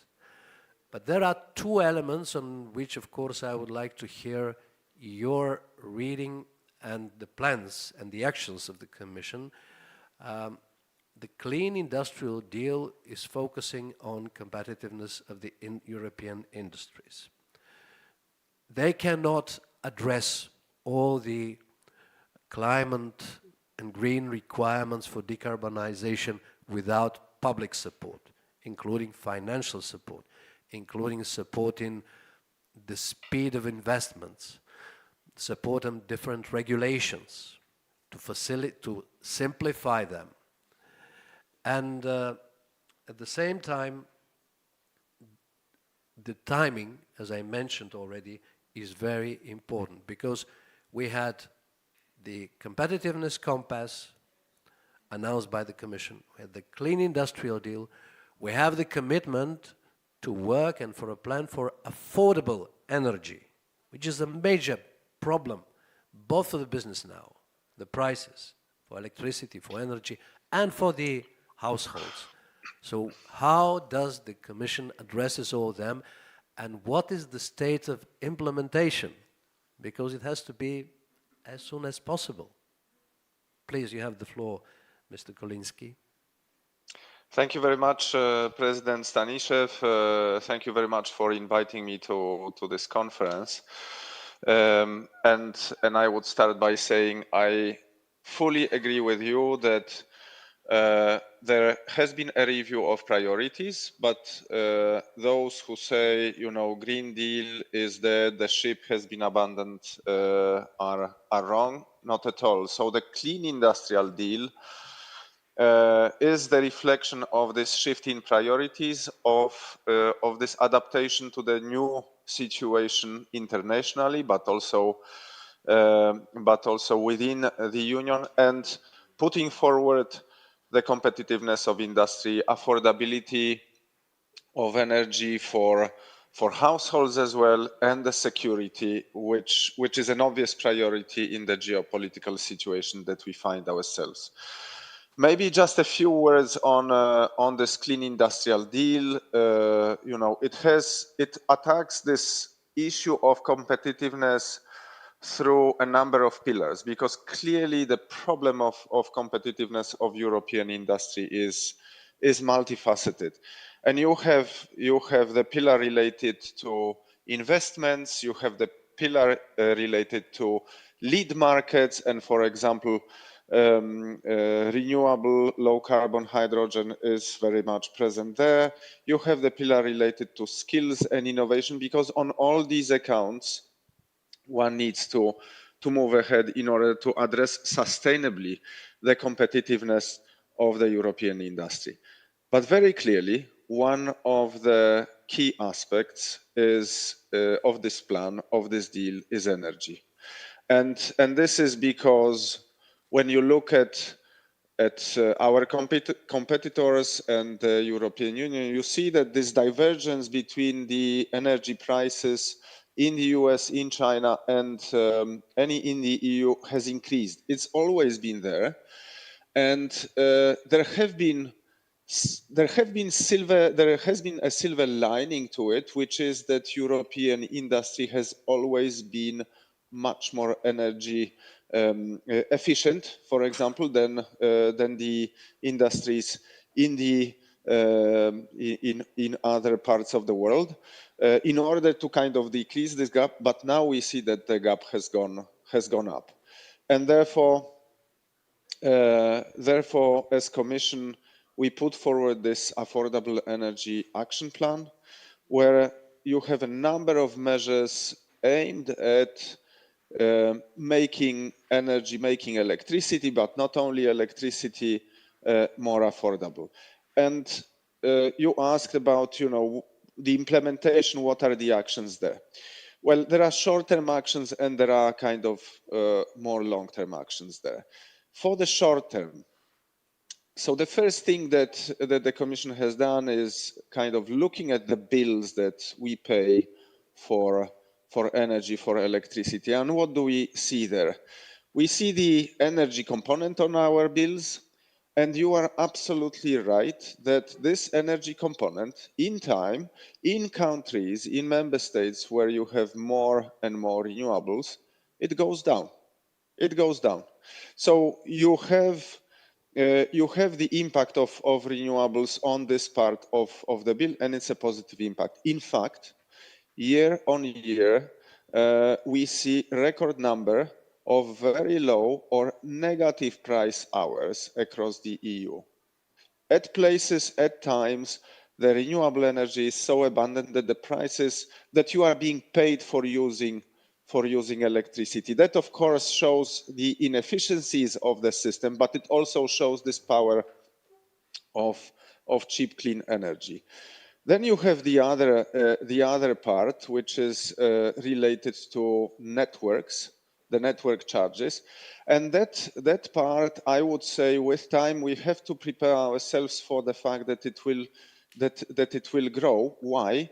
Because we see a wave of investments that are necessary in order to integrate these renewables, in order to integrate new sources of demand, for example, in transport, electric cars, also electrifying industry, data centers, etc. And we need to invest in grid. Draghi put the figure of 600 billion euros that we need to invest by 2030 only. Of course, that doesn't stop there. By 2040, when you look at the figure, we are well above 1 trillion euros. And and this is all necessary to integrate the renewables and for us to have the cost of the energy system optimized. And obviously, the bulk of this will be paid by us, by the consumers. There will be national financing, there will be European financing as well. By the way, we propose to go 5 times above the level, the current level of European financing for grids in the next 7-year European budget. But clearly, this part of the bill goes up. And then you have the part which is related to taxes and levies. And when you look at the member states' taxes on electricity, for example, you see very clearly that these taxes are well above the minimum levels that are allowed by the European legislation. And this is the burden that the member states can decrease basically immediately. And some member states are doing that. There are also among the levies, there are some levies that are related to energy, but some levies that are totally unrelated to energy. For example, the TV bill, the bills for our TVs. And this, of course, weighs on the bill. So this is kind of very short-term measure. The other short-term measure that you have, and you mentioned it, is public support. And this is why earlier this year, the Commission produced this so-called CSAF, so the new guidelines on state aid to industry. And for example, you have there the guidelines on how to set up state aid scheme which would bring relief in terms of electricity price for industries. And I think we see quite some interest from the member states in using that. And then you have more mid-term to long-term changes. So first of all, facilitating more rapid deployment of renewables across the EU in order to, again, bring these prices down. This is related to permitting. This is related to support of power purchase agreements and also support of contracts for difference, which are the schemes that give predictability to the renewables and they bring them online. You have the measures that we also started to implement related to integration of these renewables better in the system. And this is mainly flexibility, more storage, more demand-side response, but also grids. I mentioned that. Maybe just one word on grids. Basically, within a few weeks, we plan to come up with a big package, the European grids package, which will aim at better planning of the grids development in order to plan those investments that we need, and rather than the investments that perhaps are being pushed by certain developers but are not bringing the benefits to the consumers. We want to shorten the permitting for grids. We want to give incentives to the system operators to use better the existing grids, because we use a number of grids, we use basically in half of their capacities for different reasons. And finally, better protection for grids. This is an an obvious priority that we want to tackle. And then all this has the aim of increasing the efficiency of the system, of integrating our energy market better, and basically deepening it, because we have studies that we have benefited basically we benefit more than 30 billion per year from having an integrated energy market in the EU, but other studies show that fragmentation persists, and the same number or even more can be gained in terms of welfare, in terms of consumer benefits from even closer integration, and this is what we will be moving ahead with. Thank you very much. Thank you very much, Mr. Kolinsky. I know that you will be leaving us soon for another meeting and appointment, but thank you for the very comprehensive presentation of the implementing process of the Clean Industrial Deal. The conclusion which I can make is that there is a dual responsibility. Part of it lays also in the member states, because a number of measures, especially the short-term ones which you mentioned, lies in their responsibility. And it's up to them to facilitate, make life easier for the citizens and for the business community, to overview many of the regulations, because I've been speaking to a business in my country, for example, recently. There was a big conference organized by them exactly about this transitional process for the industries. But one of the aspects, it's not about money only and how the state could support them in greening their production, but it's about the speed of different permissions which are granted for investment needs, because sometimes it requires many years to do any serious investment, improve your capacities in energy production, in the heavy consumers, etc. And I think this should be a joint effort indeed. But you mentioned something very important about the integration of the common market. If we remember the Enrico Letta report, he actually is saying that there is no common market in a number of areas, like telecom, energy, many other elements. We're still too fragmented in the capital markets. We have 27 capital markets instead of one integrated, powerful, and Europe is not using the scale. But there are also some real-life physical obstacles, and the grid is one of them.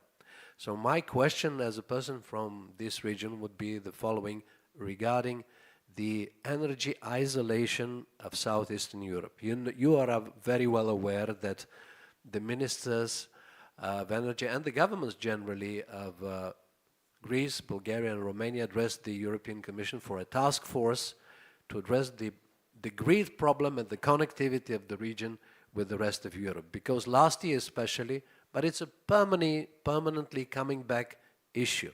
The prices for energy for our producers are like 30% higher than in Central and Western Europe, which makes us less competitive and which is an obstacle for a real common market. Is it on the agenda of the Commission? In the plan on the grids, which you will be announcing soon, is this a priority? Will there be money for this provided by the European Commission? What is the state of play, please? And then we'll release you to go for other business. Thank you very much for the question.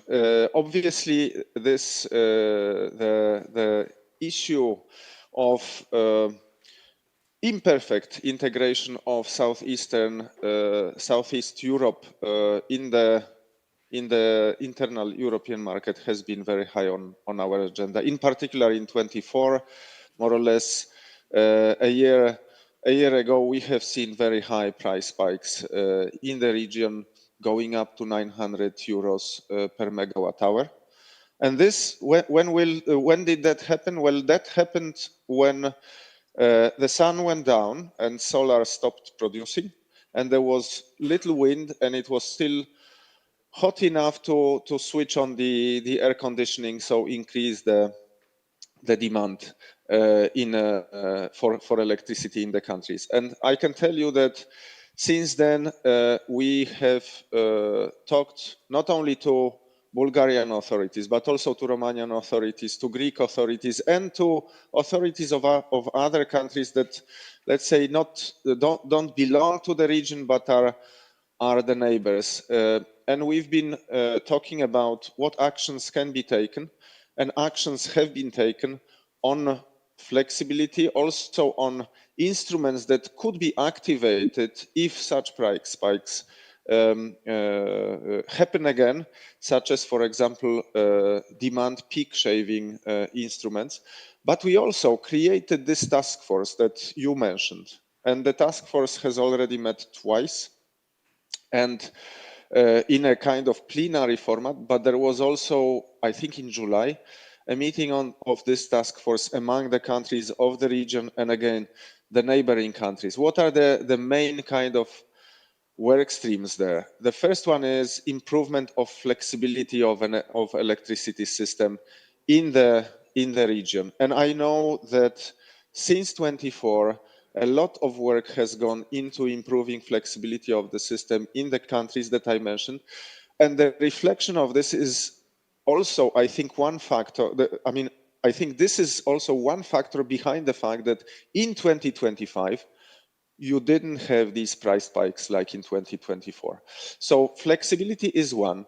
The second one, the second issue that we discussed is maximization of the existing cross-border capacity for trade. Because as I mentioned, we have cables. I would argue we need even more cables linking the region to the core region, to the rest of the European Union. But we're not even using fully this cross-border interconnections that we have. They are being used in less than 70%.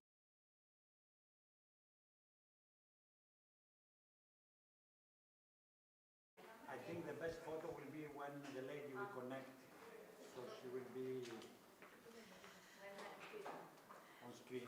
Yeah. My name is Senem Elçin Berber. I'm the gender specialist of UNEP-MAP, Med Program Coordination Unit. As a first session afternoon, we will be discussing on women's role in circular economy and social development goals. So why this subject is important? Because achieving a circular economy can be only accomplished inclusive, needs-oriented, capacity-driven efforts. Elements and proposed solutions related to women's empowerment, just like the concept of a circular economy, it requires a holistic approach.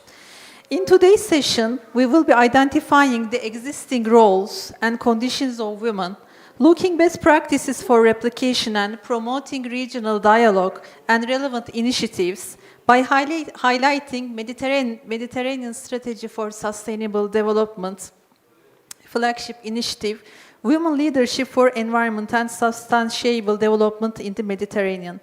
Taking this opportunity, I would like to thank Circular Gaia and UNEP-MAP to host this panel. I'd like to introduce my esteemed guests. Her Excellency Masha Kosiper, State Secretary in the Cabinet of Prime Minister, Republic of Slovenia. Miss Patricia Bussolini, Socio-Economic and Sustainable Development Officer. Samah Saleh, General Director of Environmental Development, Head of Sustainable Development Unit, Head of Gender Equality Unit, Ministry of State for Environmental Affairs, Arab Republic of Egypt. Ms. Saleh will be participating online. And Professor Reem Ayadi, Founder and President of the Euro-Mediterranean Economists Association. Welcome, dear speakers.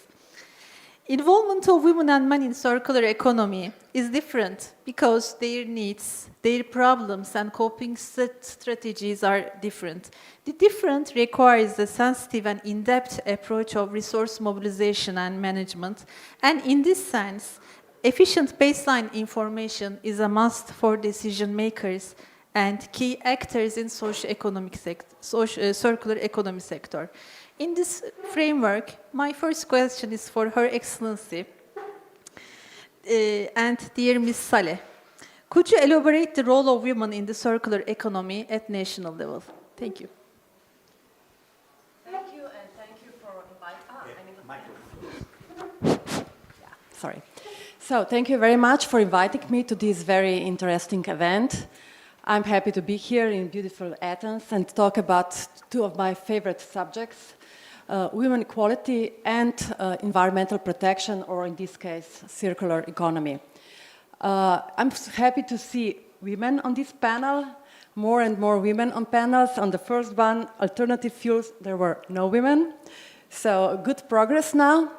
But before I start, and that's why I'm here, it's very important for me to say this at the beginning, I would like to say that Slovenia strongly supports the new flagship initiative of the Mediterranean Strategy for Sustainable Development.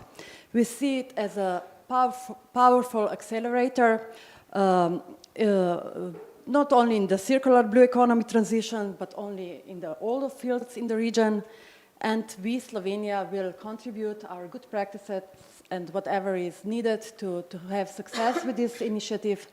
And also we can shape joint project with you if you want us to do so. But let's jump to the topics now. And I would like to start with but simply true, that circular economy is not just about recycling. We all know that, but we have to remind ourselves it's also about designing out waste, keeping products and materials in use at their highest level, and regenerating our natural systems. It is both climate action at the source and a competitive strategy, so to say. Maybe first some numbers from my country, Slovenia. Slovenia's circular material use rate is about 9%, which is, sadly to say, below the EU average, which is 11.8%. So we recycle nearly 60% of municipal waste, but still sadly generate around 518 kilograms per person each year. Only about 2% of jobs are in circular sector. This figure showed that in Slovenia we are strong at collecting and recycling, but still lack value between design and disposal. On the question of women involved in this transition, in Slovenia we already have a very important connective role of many women in the circular economy. So I can name few very important companies such as Circular Change company, or Center for Reuse, or Ecologists Without Border company, or Knorf company, all led by beautiful, strong women who shows us that everything is possible. And they also show us that the focus has shifted from the end of the pipe waste management to the design, reuse, repair, and remanufacturing, while at the same time creating inclusive local jobs.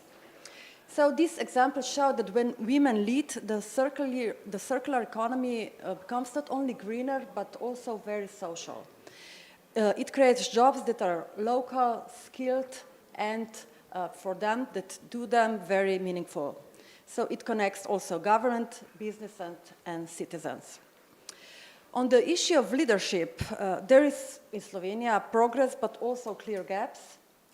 Roughly 1/3 of new Slovenian companies are founded by women, and women business initiative is rising steadily. Her Excellency, if you don't mind, I would like to get your valuable input for leadership under my following question. Okay, thank you, no problem. If you would like to add more input for women's role in circular economy? Maybe only on politics, if I may. Great. As a politician, I strongly believe in that policies can make a difference, so maybe I should just mention that Slovenia has strengthened green public procurement criteria, enabling and in some cases even preferring refurbished and remanufactured products, especially in IT and in data centers. Our circular economy partnership connects researchers and companies in wood, construction, manufacturing, and mobility, and it shows that public procurement and innovation alliance are powerful levers for systematic change. Thank you so much. Dear Ms. Saleh, you are participating online. If you can hear us, we would like to hear your thoughts on women's role in circular economy.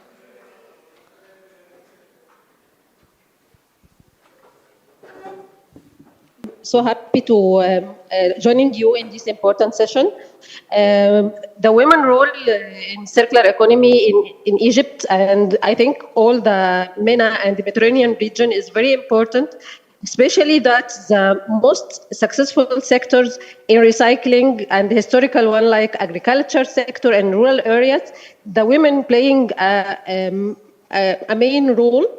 Unfortunately, it's not, I think, most of 50% of the participation is not unpaid, because actually it's the family farmer or land. Actually, the culture of recycling in the rural area is high since from long time in all our region, because actually they depend on using all their resources in recycled again and get used of everything, or having many different products from their resources. To get this to a business and have a highly financing resources for women is needing a very huge effort from all stakeholders. At maybe many levels, women is represented in Egypt, like the first regulator body for the waste management. The first COO was women, and followed by 3 men. Yes, this is on the central level, but it's not the same in the local level. So in the governorate or the many levels, the women represented is not that high. There is a huge gap in the data. While we are trying to find the percentage of women who participating in different sectors, maybe it's high in the agriculture sector, but in the energy efficiency or water recycling, it's very, very low participation. Maybe in the research, it's higher than the business level. So it may be need many efforts, not only from the government, but also from the banking sector, for the financing agencies, to get them more, have better participation at the business level.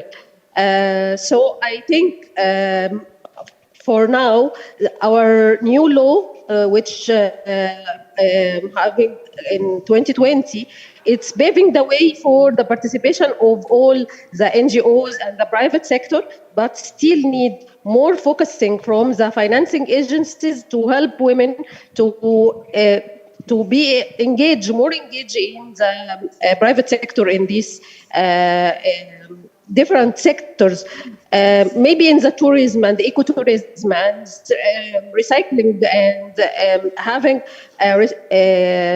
more greener sector for tourism. Women play a very good role in the handicraft, but still it's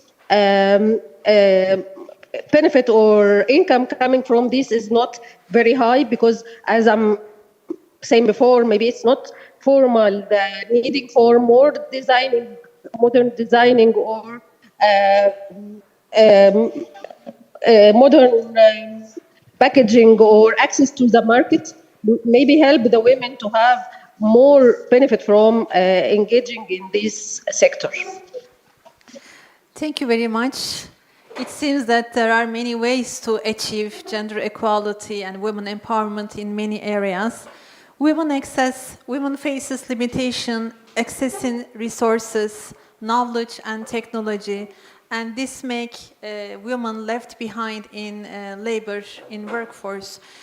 However, this has huge potentials to achieve, especially for employment and entrepreneurship opportunities, considering the huge potential for circular economy. And as Ms. Saleh mentioned, with the enhancement of financial tools for women, it would be a great entry point to empower them at national level. Thank you very much. In particular, promoting the role of women in circular economy leadership is pivotal for an accelerated transition. Reports demonstrate that innovative firms tend to be more circular when women hold leadership positions. This is applicable also for women entrepreneurs as gatekeepers for leadership. Dear Her Excellency, if you don't mind, you can continue your remarks on women leadership, and then I would like to give the floor dear Professor Ayadi and dear Ms. Saleh on women leadership. The floor is yours. Yeah, thank you, and sorry for jumping with this before. But first I would like to say, and this is what I was starting before, that roughly 1,000 companies are now founded by women, and this Women Business Initiative is rising steadily from the year 2012, and is now above the global average, so we are quite proud of it. But yet fewer women than men see promising business opportunities, confidence gaps persist, and fear of failure is much higher. And sadly, women still hold only around 11% supervisory and executive board position in state-owned companies, and this is beside the fact that even half of Slovenian women between 30 and 34 hold higher degree, which is one of the highest level in Europe. But to your question about what we can do in the future to empower women, especially young women, I would say that the answer lies into 3 interconnected areas. One is education, second is skills and digitalization. About education, circular economy, and it was mentioned before today, I've heard it, must be embedded at every level, from the kindergarten to the universities. Life cycle approaches, sustainable design, and the culture of repair should be at the core part of learning. Schools and facilities should highlight female role models. This is so important, I think, so that young women can see that they too can lead. On the field of skills, I think young women need both technical and leadership skills and capabilities. And through different programs and pilot projects, they should gain practical experience in many sectors, as many as possible. And with targeted support, these trends can translate into leadership position where women then shape markets and strategies. Short about digitalization, we think in Slovenia, we think technology must be act as a force multiplier, not as a divider.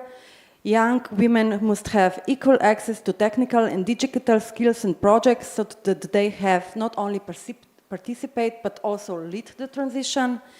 And for the end of these suggestions, I would like to mention that, in my opinion, empowerment is not only about technical skills, but it's also about confidence and protection. Too often we see that women, especially young women, face fear of failure, lack of exposure, or even online hate speech or misogyny.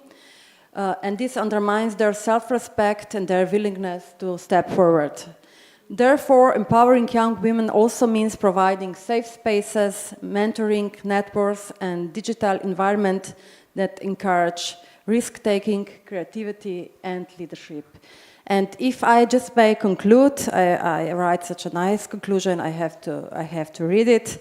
As you see in Slovenia, and also, I think also elsewhere in Europa, in EU, women are already shaping the circular economy, but their contribution is still undervalued and underrepresented. Circularity to scale at speed, we must elevate women equally into decision-making roles. That is how the circular economy will become both sustainable and inclusive, and we will have equally represented both men and women. Thank you. Thank you very much, Your Excellency. Actually, your point on young women is so crucial because young women have limited capitals, limited social, economic, and cultural capitals, and protection measures, as you mentioned, but also some measures to increase their confidence, protection systems would be so crucial. When we talk about women leaders, let me, Professor Ayedi and Ms. Saleh, let me repeat my question. How can women entrepreneurs... Thank you for inviting me to this important session. I have few comments. Actually, I will keep it because I have to leave at 3:15, as I mentioned. One is when we talk about circularity from a research community perspective, we now upgraded this. Regeneration means that we are trying also to embed research and development, innovation and technology into the procedures beyond circularity. And this is quite important, and it goes back to your comment about skilling or reskilling. It's essential to think beyond the old model, which is a reference model about circularity or reuse, or, you know, in fact, the harm that we have done within our economic systems using extraction models into our way of living, into action and consumption systems.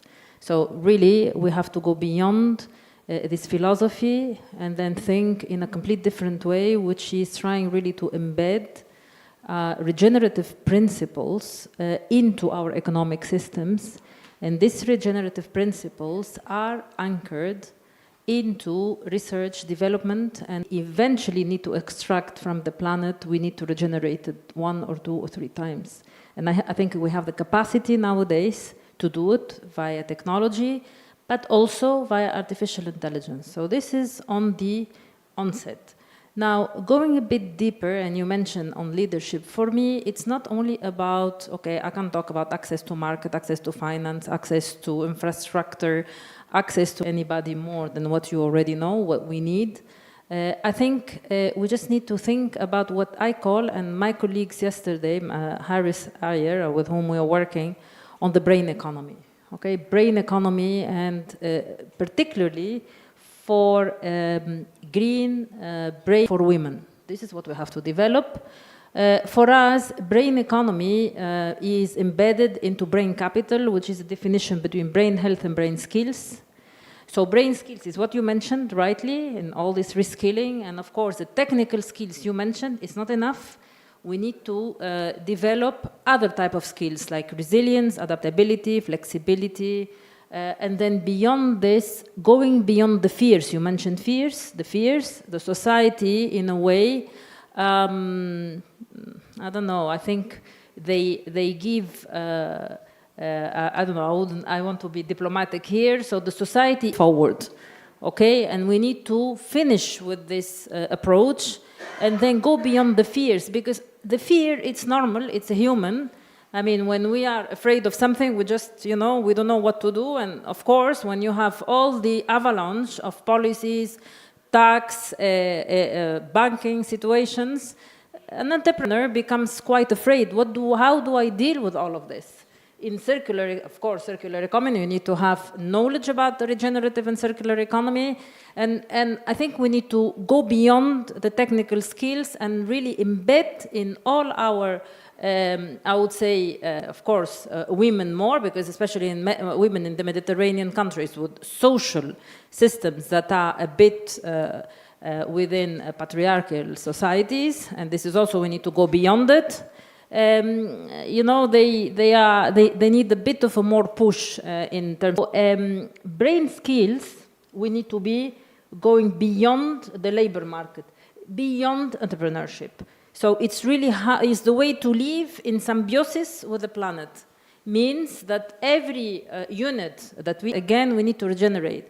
And I think we don't lack knowledge, we don't lack skills and methodologies. Nowadays, education is almost open to everybody, so we just need to have the, you know, the ways, the path as a pillar for this development for regenerative economy. And this is on which we are working on.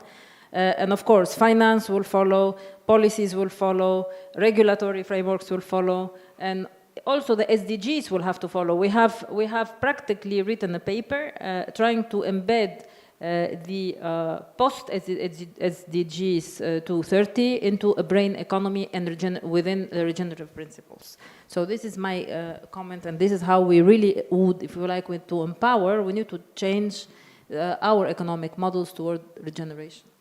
Thank you very much. And I can learn something new about the brain economy. Exactly. Thank you very much. We have everything written. Yesterday, Harris Ayer has made a very nice speech. I asked him to put everything online on LinkedIn. I can share it with you. So it would be really nice to have this landing, because this is a way we can move our economies toward just a natural development, just in symbiosis between our brain and our planet, and using all these methodologies and policies toward this development. Thank you very much for explaining such a new and macro term, brain economy. It reminds me also sociology of emotions. When we talk about the fear and emotions, I think it's a great entry point for... I mean, the emotions, they are brought in from the brain. I'm not a neuroscientist, but I'm an economist and finance by training. And I learned a lot over the 4 years in neuroscience. And I even said, as a professor of financial systems, I am going to go back to school next year to learn more about neuroscience, to better understand what is the physiognomy of our brain, human brains. And then we can better understand emotions, why the emotions, and how to circumvent those, fear, those anxieties, and then we can go beyond our own, I would say, obstacles, human obstacles. And these are, we cannot disconnect them, from the labor market. These are all, we need to live in harmony within, again, our system, where we live, social system, and also within the planet. I mean, the planet is not disconnected from us. And then our economic system, they have to be constructed in symbiosis between this brain that we have in our heads here, and then the planet per se. And I think this is the whole thing. Circularity, it's great. It's a first concept toward regeneration, but it's what we are limiting the harm that we are creating through our economic systems, which are practically only valuing the financial value, means the money, how much we make money out of this. But then we need to change this thinking. And this is what, for me, empowerment, real empowerment. And I think, and I believe that women are very much the determinant for this transformation. And they have to lead this transformation. And also others, but because they are connected to this natural aspect, the planet. And I know that, one very important lady, Jane, who passed away 2 days ago, she worked all her life to connect people to animals. And see, this is fantastic. I mean, I think we need to, every human being, we need to do this, not just because I want to reduce the harm that we created to our economies. We have created the harms. Let's go beyond. Thank you. And that's the real empowerment. Exactly. Thank you very much. Ms. Saleh, the floor is yours. Thank you.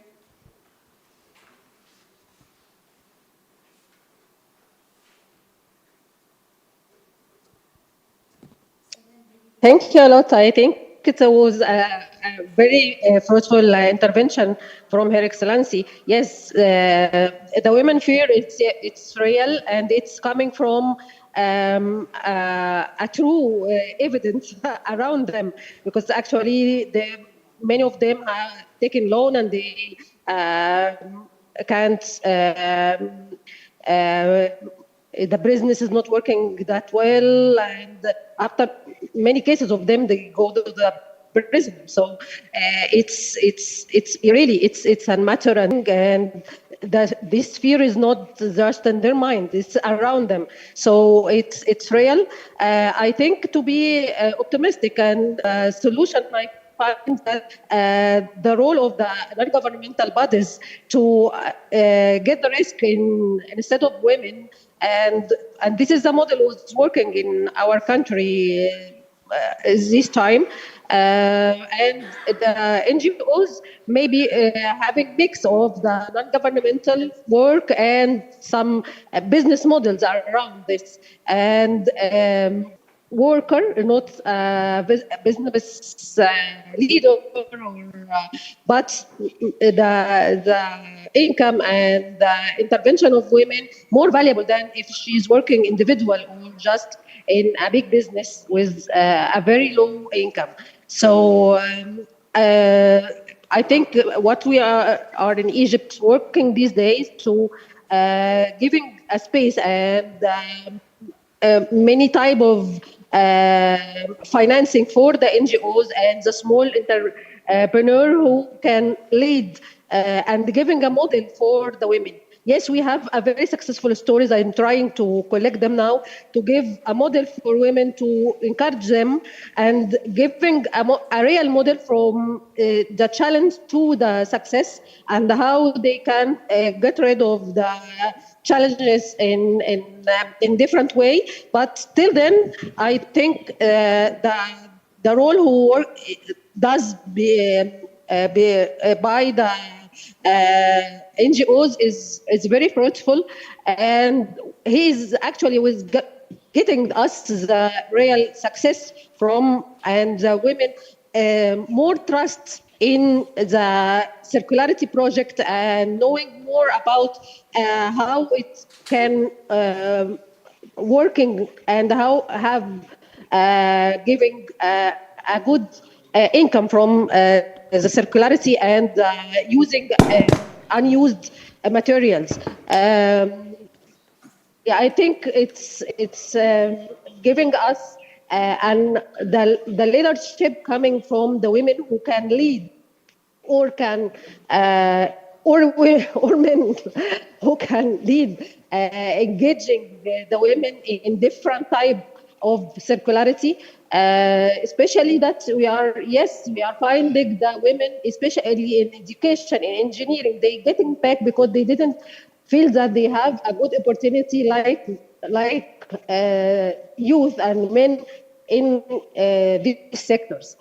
So we are trying now having a model of green jobs, which is suited for both gender, and trying to involve the green opportunities in the curricula, in the university and before in the education system, giving capacity building. Yes, it's needed, especially for the access to the market, for understanding how to marketing their products, because actually sometimes we have a successful production, but the marketing or the consumption is not that level, and to give them more benefit from this business.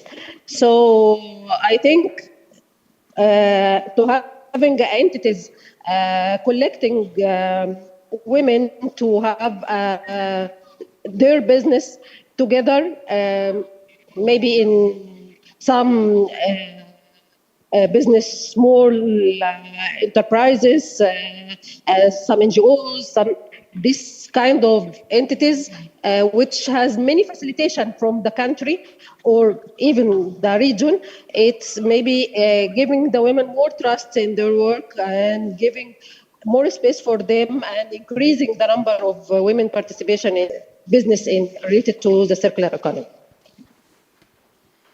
Thank you very much for your contribution, Ms. Saleh. Especially, thank you. Thank you. Your emphasis on sustainable business models, the potential of green job sector, as well as circular economy sector from the very beginning as recycling, and capacity building activities is for sure to empower women leadership in the related sectors. Thank you very much. So far, we obtained a national aspects of women's role in circular economy.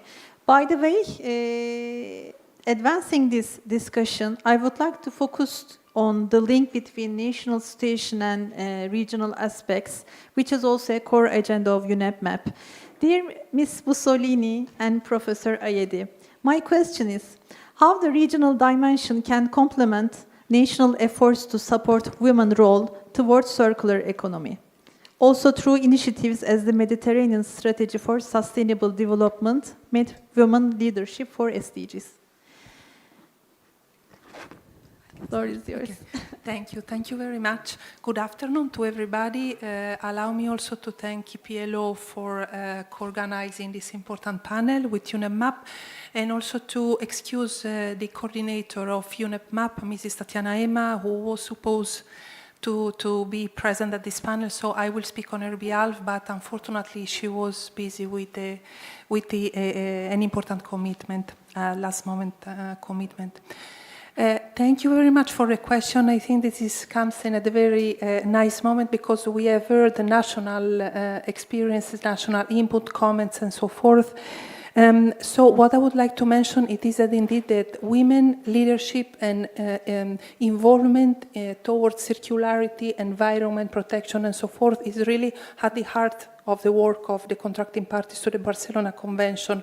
And not only because we have a gender action plan, but also as we have this Mediterranean strategy for sustainable development, which is a strategy which it is defined and monitored and implemented by the Mediterranean Commission for Sustainable Development, which is an advisory body to the contracted parties, which was set up in 1995. So this year it's its 13th anniversary. What it is important, the reason why I'm mentioning it, it is because this commission was set up exactly to integrate the sustainable development aspects into the environment. And circularity is a key aspect of the environment. The overall objective of this strategy, it is to implement so it is a strategy to implement the SDGs at Mediterranean level, where, of course, gender equality, empowerment of women and young girls, it is a cross-cutting element, because indeed, as I'm not going to repeat now, the key role that women play in our economies, because they are key active in many economic sectors, are very much relevant in Mediterranean economies, for maritime tourism, agriculture, fisheries, and so forth. And in many economic sectors that are linked to the nature, So in the framework of this strategy, we have, thanks also to the visionary approach of the members of the Mediterranean Commission for Sustainable Development, and to the contracting parties to the Barcelona Convention, we have developed a flagship initiative which is called Women to Support SDGs and Leading SDGs and Environment in the Mediterranean. What it is important, it is that this flagship initiative does not come out of the blue. It is an initiative that capitalizes on leading women, and I have close to me Resiliency from Slovenia, because we build up on a high-level women gathering that was organized in the framework of the meeting of the contracting parties in 2023, which was organized by Slovenia. And previous to that, in the COP22, which was organized by the First Lady of the Republic of Turkey. So there is all this very high-level policy engagement. We are now, through this flagship initiative, very concretely trying to streamline it and to put together all these policy engagement, because there is a lot of policy engagement, there is a lot also financial possibilities. So we try to share the awareness, because it's not for granted that there is this awareness from regional level. These platforms at regional level are very useful to exchange best practices, because there are a lot of best practices. So, for example, these elements on women leadership, on support to young girls to become leading women, maybe in some countries have already been integrated in some development plans, so this can be shared, because this is how things work. There are also very concrete aspects. I see a good example from somebody, let me think I could bring it in my country as well. So it's very important also to share the experience, share the knowledge, at the same time keep high in the agendas, in the policy agendas at national and regional level, the importance to the role of women in the economies, in the sustainable economies. And on what I think is very much important, and I really agree with the previous speaker, because really women really have, by default, I would say, not the men do not, but I believe women, they really have this resilience, this flexibility, that beside it has been very clear during the COVID also, no? That the women could adapt a bit to the different situations. So we are very look forward to launch this flagship initiative and to bring together with us those countries, those stakeholders, business associations, so forth, that are interested, because we need the input, the ideas, and the support of everybody, because the effort to support the role of women and young girls, it is really a collective effort. It is linked also to the education, it is linked to the work in the schools, in the universities, in the business, at the policy level. So it is a collective effort. And the UNEP map with this Mediterranean Strategy for Sustainable Development is really on the top of it. And in addition to I'm finishing, in addition to the strategy, there is also the MED program. And my colleague, Semen, the moderator, she's a gender expert in this program. It is a huge program which also has to support good environmental status in the Mediterranean countries, in some of the, especially those in the south part of the Mediterranean countries and Western Balkans. There is also a gender action plan, exactly to support the countries to integrate those, let's say, gender aspects also at the national level, but at the same time benefiting and profiting of the experience that they can be shared at regional level. Voilà. Thank you very much. Professor? Before answering to your question, I have a question to make. How many of you know if the medication are adapted to the gender dimension? Do you know if the medication, when they do treatments, are they adapted to women physiognomy? Do you have any idea? Anybody who knows this? So the answer is, and I discovered it 1 year ago, all the medication we take when we are having headache, or when we have a stomach ache, or when we have, some people have dementia or whatever treatment, they're not gender adapted. So we simply are taking medication who are in general adapted for male population. And this is already, it tells you that the gender aspect, it's not even taking into account seriously for our health. And this is what, for me, the key to start thinking about gender, is to recognize that there are differences, physiognomical differences, that have to be recognized and applauded. And this will be a way to advance our science on the basis on health. Now I'll go back to your answer, your question. So on the regional dimension, I think we need to step up on a global dimension, and I think we have to think in trying to have this knowledge overall as a public good, a global public good. This is first, for me, this is the first, because I don't see why there is inequities between different countries, between different regions.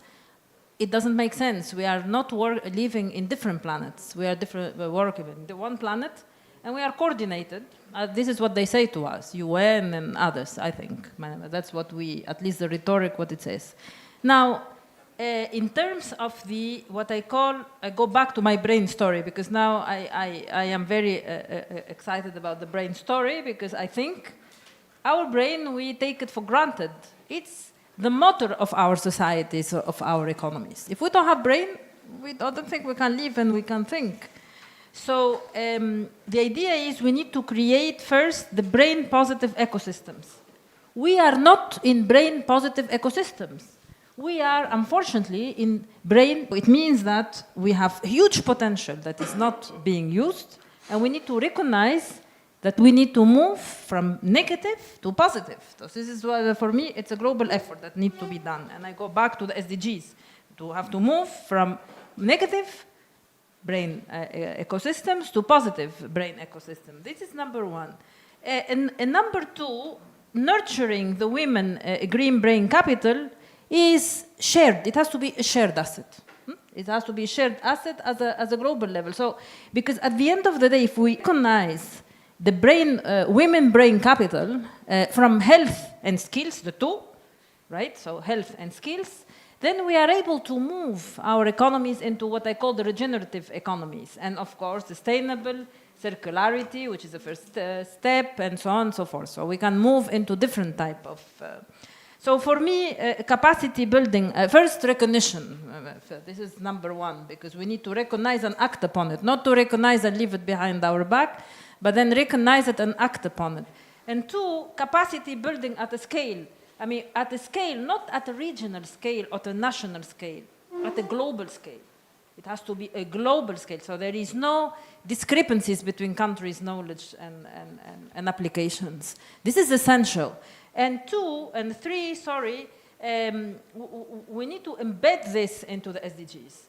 How to embed it, in my view, through what I call the nature capital and brain capital at a horizontal level. And then women, or what I call it gender, it's the heart of it. So we understand that when a company, a pharmaceutical company, is doing a drug, they have to do trials particularly targeted for women. In fact, the whole idea is to equip, first to recognize what is different, and to equip to drive what I call the regenerative well-being economy. And this is also essential, that not to only think about entrepreneurship to create money, to create value, to create jobs. No, to create a well-being value. And this is a value that goes beyond the profit and loss statements. These are my comments. And sorry, one thing important I forgot. It's all of this we are trying to coordinate with the World Economic Forum within their Department of Well-being and Health, and we are trying to anchor or mainstream the whole idea of the brain economy within the Brain Economy Action Forum, in which we, Euro-Mediterranean Economists Association, it's a pathfinder, so we're trying really to infuse this thinking, and this will help also enhance the recognition and trying to have this global approach that is really embedded later on at the local level and also regional, of course. Thank you very much. I think this question explains the whole picture of the society and elements.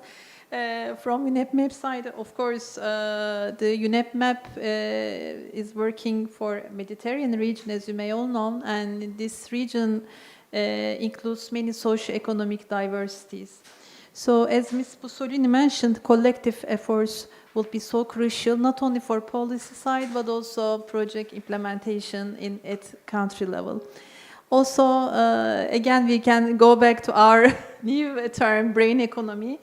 Yes, I will take notes, Professor, and I think, yes, at the end of this symposium, I think we have a really concrete solution, and the term of brain economy to empower women as a collective effort. Thank you very much. My last question is for Ms. Bussolini. When we look at the women's role in circular economy and SDGs in terms of synergy and resource mobilization, connection with also global commitments is a must to ensure a holistic dimension on women empowerment. How can Mediterranean initiatives on women's empowerment in circular economy connect with broader global and regional frameworks to ensure synergies and resource mobilization? Yes, I will be brief because I understand we need to, there is the next panel upcoming. During the Rio Convention that I have mentioned earlier in 1992, there has been three convention on climate change, on biological diversity, and on combat desertification. So all these conventions include an action plan on gender, and they promote women empowerment. They call for the parties, the contracting parties, to keep in the agenda the role of women and young women. So here, this is very important. So again, at the regional level, we are already implementing on our hand what it is foreseen at global level. Now, circularity is very much linked, of course, with it's very much linked with everything, with desertification, with climate change, especially with biodiversity. So everything is very much linked. And I think what is very much interesting at the UNEP map level, at regional level, is that we promote both the policy level, but also concrete projects. I think this is where it is very much important, because we need to bring on the table not only of the stakeholders, but also to the policymaker concrete examples, how things can be done, how this action plan has been worked in this country, how can be replicated. I think this is very important. And also, in reality, especially in the Mediterranean, through also the different international, national, European funds, there are funds to implement activities. What we believe it is important, it is to improve the capacities of the stakeholders to tap into these opportunities, to be aware that there are these opportunities, because this is also where the gap is also. Because, for example, of all the national development plans, for example, that are supported by diverse donors like the European Union, they do support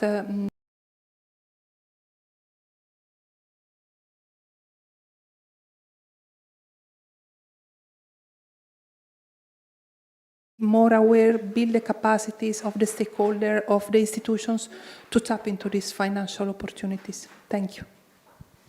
Thank you very much, dear speakers. By completing this session, actually, due to time constraints, I will just focusing on the key concepts of this session, which are recognition, global public good,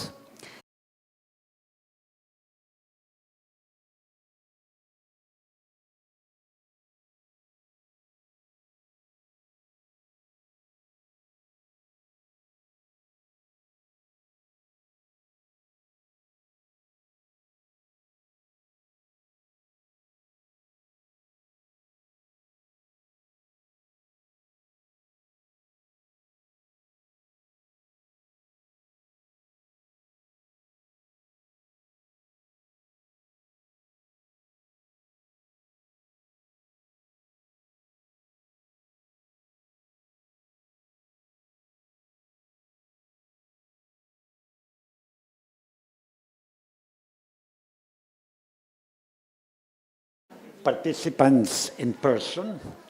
This is a very important panel on COP30. We were with the minister in the previous COPs. COP29, we were there. I was from COP26. Unfortunately, this time I cannot make it to go to Belém, and I regret a lot that I will not be able to be there, although I was in the region in the past. But this having been said, I do believe that COP30 will be a very important COP, as we expect a lot in the roadmap that has been decided in the previous COPs, the roadmap that has also been decided in Baku, and all the deliverables as regards the implementation concerning the financial package. This is also an important COP, as the motto of the COP is the word mutirao, which means acting together, and this is a word that has been used by the indigenous people in the Amazon. Am I correct, Ambassador? to show that collective work can address any challenge, and there were a lot of challenges in the Amazon in the past. So we can learn a lot from the indigenous communities, and this is the ancestral intelligence that we need to keep alive, as the ancestral intelligence was much closer to the ways our much more circular in terms of footprint, environmental, climate, and energy footprint. So having been said this, I also hope that COP30 in Belém will be able to mainstream culture in climate action. Mutirao and to reduce our, I was saying yesterday that we all need to become circular citizens, to start from ourselves on how we can reduce our emissions, our households, circular households, our companies. But we need also to become resilient, because we are all victims of the climate crisis, and many things are happening around us because of the extreme weather. This having been said, after this short introduction, I would like to give the floor to the Deputy Minister of Energy of Bulgaria, Ms. Petrova. I am very happy that she's with us, and I would like immediately to give her the floor to share with us her views in general, not only on the COPs, but also on what Bulgaria is doing, and a lot is currently happening in Bulgaria to reduce your CO2 emissions, to boost your climate targets, your climate and energy plan, and of course the renewables penetration, which is extremely important. Thank you, George. Good afternoon, everybody. It is really a pleasure to be here today, because I'm with friends, long-time friends. Thank you, Stelios. And yes, George, I will take it from your words that actually we have a lot of challenges. Apart from climate goals, we also need to face security. That comes as a priority under the current terms. Social expectations that actually turn affordability of another priority issue. Changing environment, which actually reshuffles this priority almost every day. So what I think is that undoubted choice in a stable way forward, and in the recent years or even decade, we are facing a momentum of strong regional cooperation as a backbone of tackling all the challenges. So I remember, back in 2009, when we had similar conflicting priorities to act upon security, affordability, changing geopolitical priorities. And actually, since then, started a stable cooperation from the region around the gas, because that was the focus in that time. And that developed at the end at the cutting edge examples of regional cooperation that actually now are transforming to adapt to the new challenges. For example, at that time we have the ICGB, almost at that time started the FSRU, this in Alexandroupolis. These are joint projects that Greece and Bulgaria are developing. The Southern Gas Corridor is a fact. Now we are talking about the Vertical Gas Corridor that again is an excellent example of strong multi-country regional cooperation, because we have 7 countries there that are cooperating around repurposing of existing infrastructure. And in this cooperation, another area of cooperation is, of course, electricity corridors and zones that are another priority focus of the regional cooperation. Our TSO, electricity TSO, is cooperating with another 8 TSOs in the region to develop the East-West electricity corridor that at the end will avail a stable grid capacity for electricity exchange across the region. A similar concept, the TSOs are working on the south to north. All this in the context of another multilateral projects that are in the region and that will avail the green energy potential of our neighborhood, like the Caspian Sea, the North African Belt, the East Mediterranean process. And this is an excellent example and topic, I think, and the core heart of COP. It's about cooperation. It is about transition that we need to do, not simple adaptation, because the challenges are huge and complex. And if I can benchmark to what Bulgaria did at COP29, we proposed a non-paper from countries in the region, but also from the whole Europe and from our neighborhood. And the basic concept in this non-paper is that, we have individual choices because each country has its specifics. We have the regional cooperation that allows us to leverage on national efforts and to maximize the value of practical value that could be shared with pan-European and global effect. And I think this is within the COP for tailoring to different and conflicting priorities. Thank you. Thank you very much, Minister, for this excellent overview. I would like also to welcome the head of the press office of the Ministry of Energy, who is with us. Happy to have you with us. Let me say that the ideas that you have exposed are very attractive also for the COP.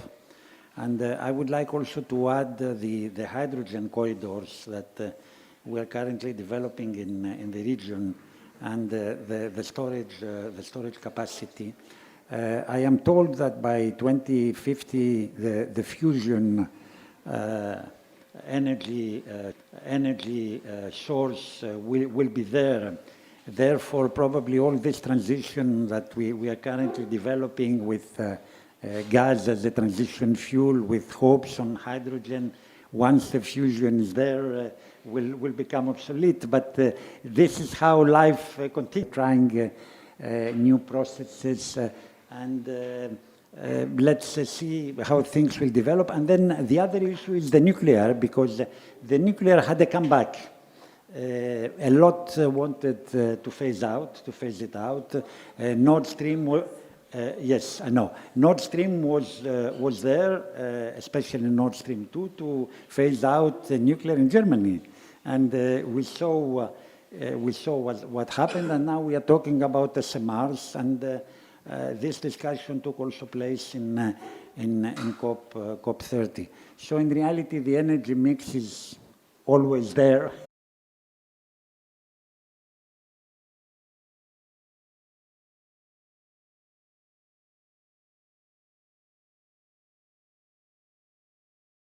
A potential in the country that is utilized. What we bet is, of course, hydro, solar, and wind. Geothermal is in the future as a perspective in the energy strategy. And it is almost, for example, if we're talking about solar capacities, 4 times the existing ones in the midterm, which is quite an ambition. Regarding the grids, I don't know why the conclusion was that we underutilize the grids. I don't know of any study of the TSOs that doesn't require additional investments, that doesn't require improvements. What I'm very happy efficiently and maximum utilizing existing grids and just doing full potential. Another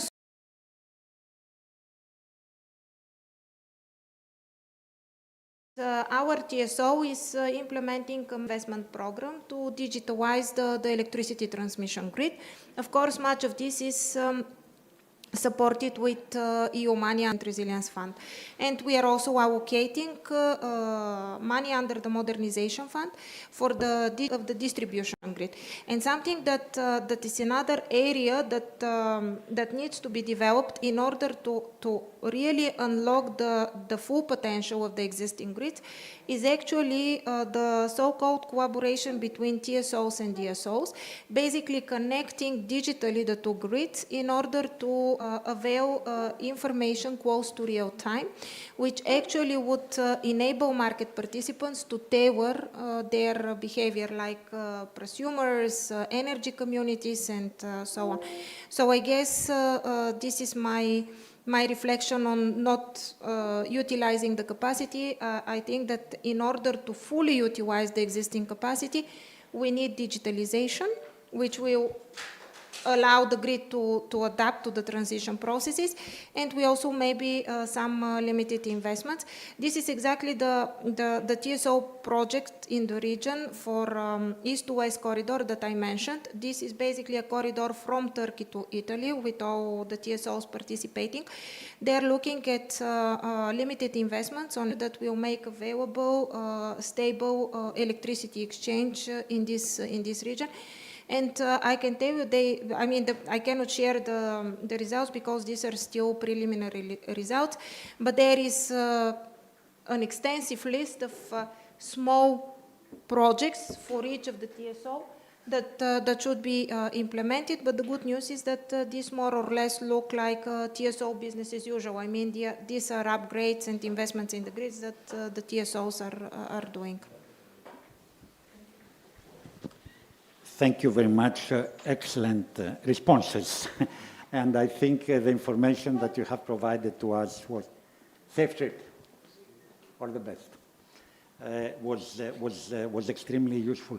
I was wondering whether there is a study that the European Commission has carried out on the capacity of the grid and the underutilization. The TSOs are currently working on this, as you have told me. For a Commission study, I don't know. I mean, we've seen the reports that come from the Commission that usually are tailoring the investment needs in the grids. Yeah. Yeah. And they talk about billions per year in the midterm.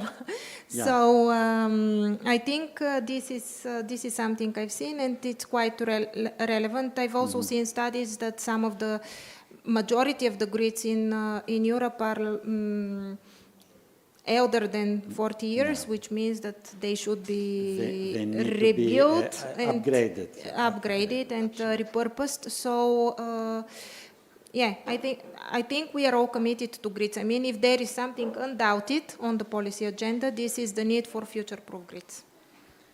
Thank you very much. I think that we can now move to the next speaker, who is Pedro Cardoso, the Minister Counsel of the Embassy of Brazil, to give us, let's say, the latest information on the preparation of the COP and the strong messages that the Brazilian presidency of the COP will convey to the humanity, as this is something for which all of us need to be fully involved, although in some quarters of the planet there are now strange voices heard that there is no climate crisis and that green deals and other energy transition projects do not lead to anything concrete. The floor is yours. Thank you, Dr. Krumlas. It's a pleasure to be here. This is very timely because we're just over a month away from the COP, so this is a great opportunity to speak a little bit about Brazil's expectations and what we hope to achieve. The first thing, which obviously stands out, is that this is the first COP ever in the Amazon, in a tropical forest, in the biggest tropical forest in the world. The reason that we wanted to do this is to raise awareness of the challenges surrounding tropical forests, and also, the importance of preserving them and really placing that agenda at the heart of the climate agenda. We feel that the tropical forests really have an essential role in the sustaining life on the planet. But what we need to do is really figure out a way to make them worth more standing up than devastated. So we will be launching, Brazil will be launching a financial mechanism. It's the Tropical Forest Forever facility. Just recently, President Lula was in the UN General Assembly talking about it. The idea is that this will be a blended finance mechanism using public resources to mobilize private capital and create a continuous and sustainable form of investing in forests. The money would go directly to the budgets of potentially more than around 70 countries that have tropical forests. We feel that this could be really have a transformative impact on the policies that these countries are able to implement.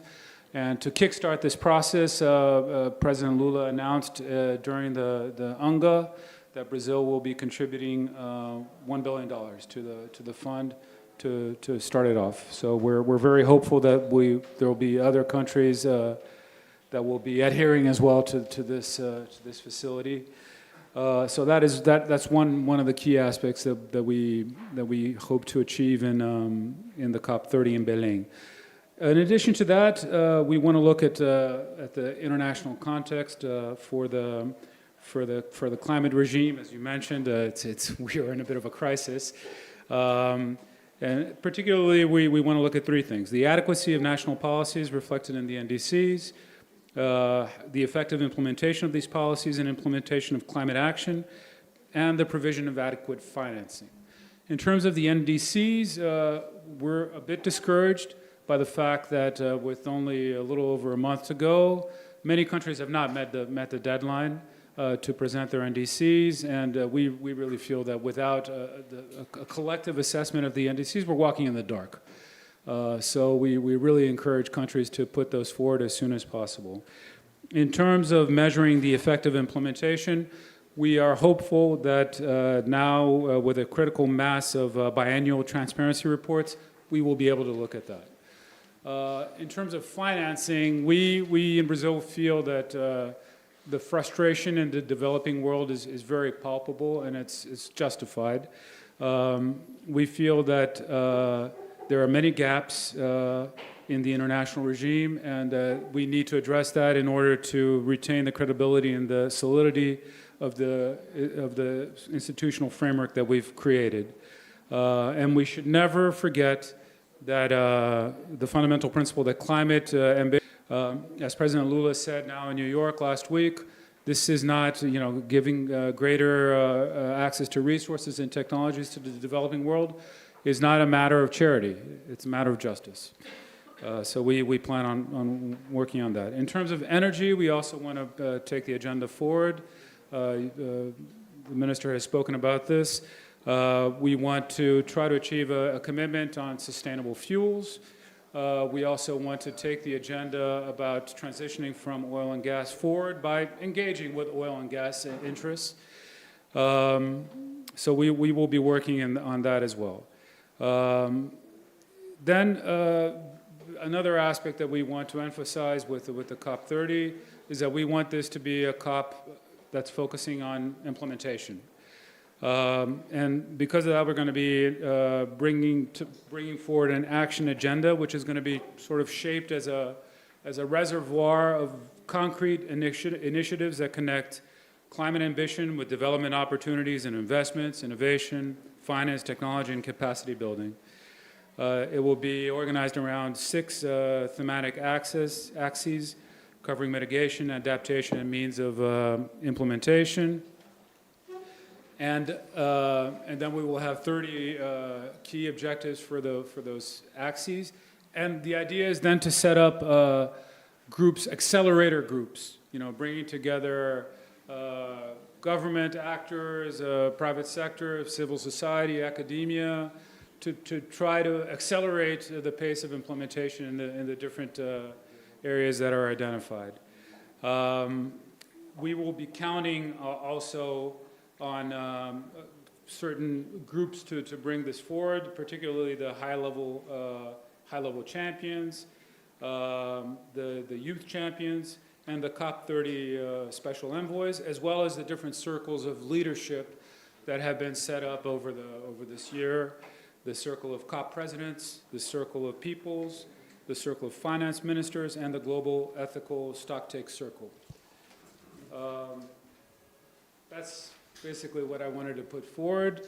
You've mentioned the word mutirão. That's really a word that we're going to keep bringing.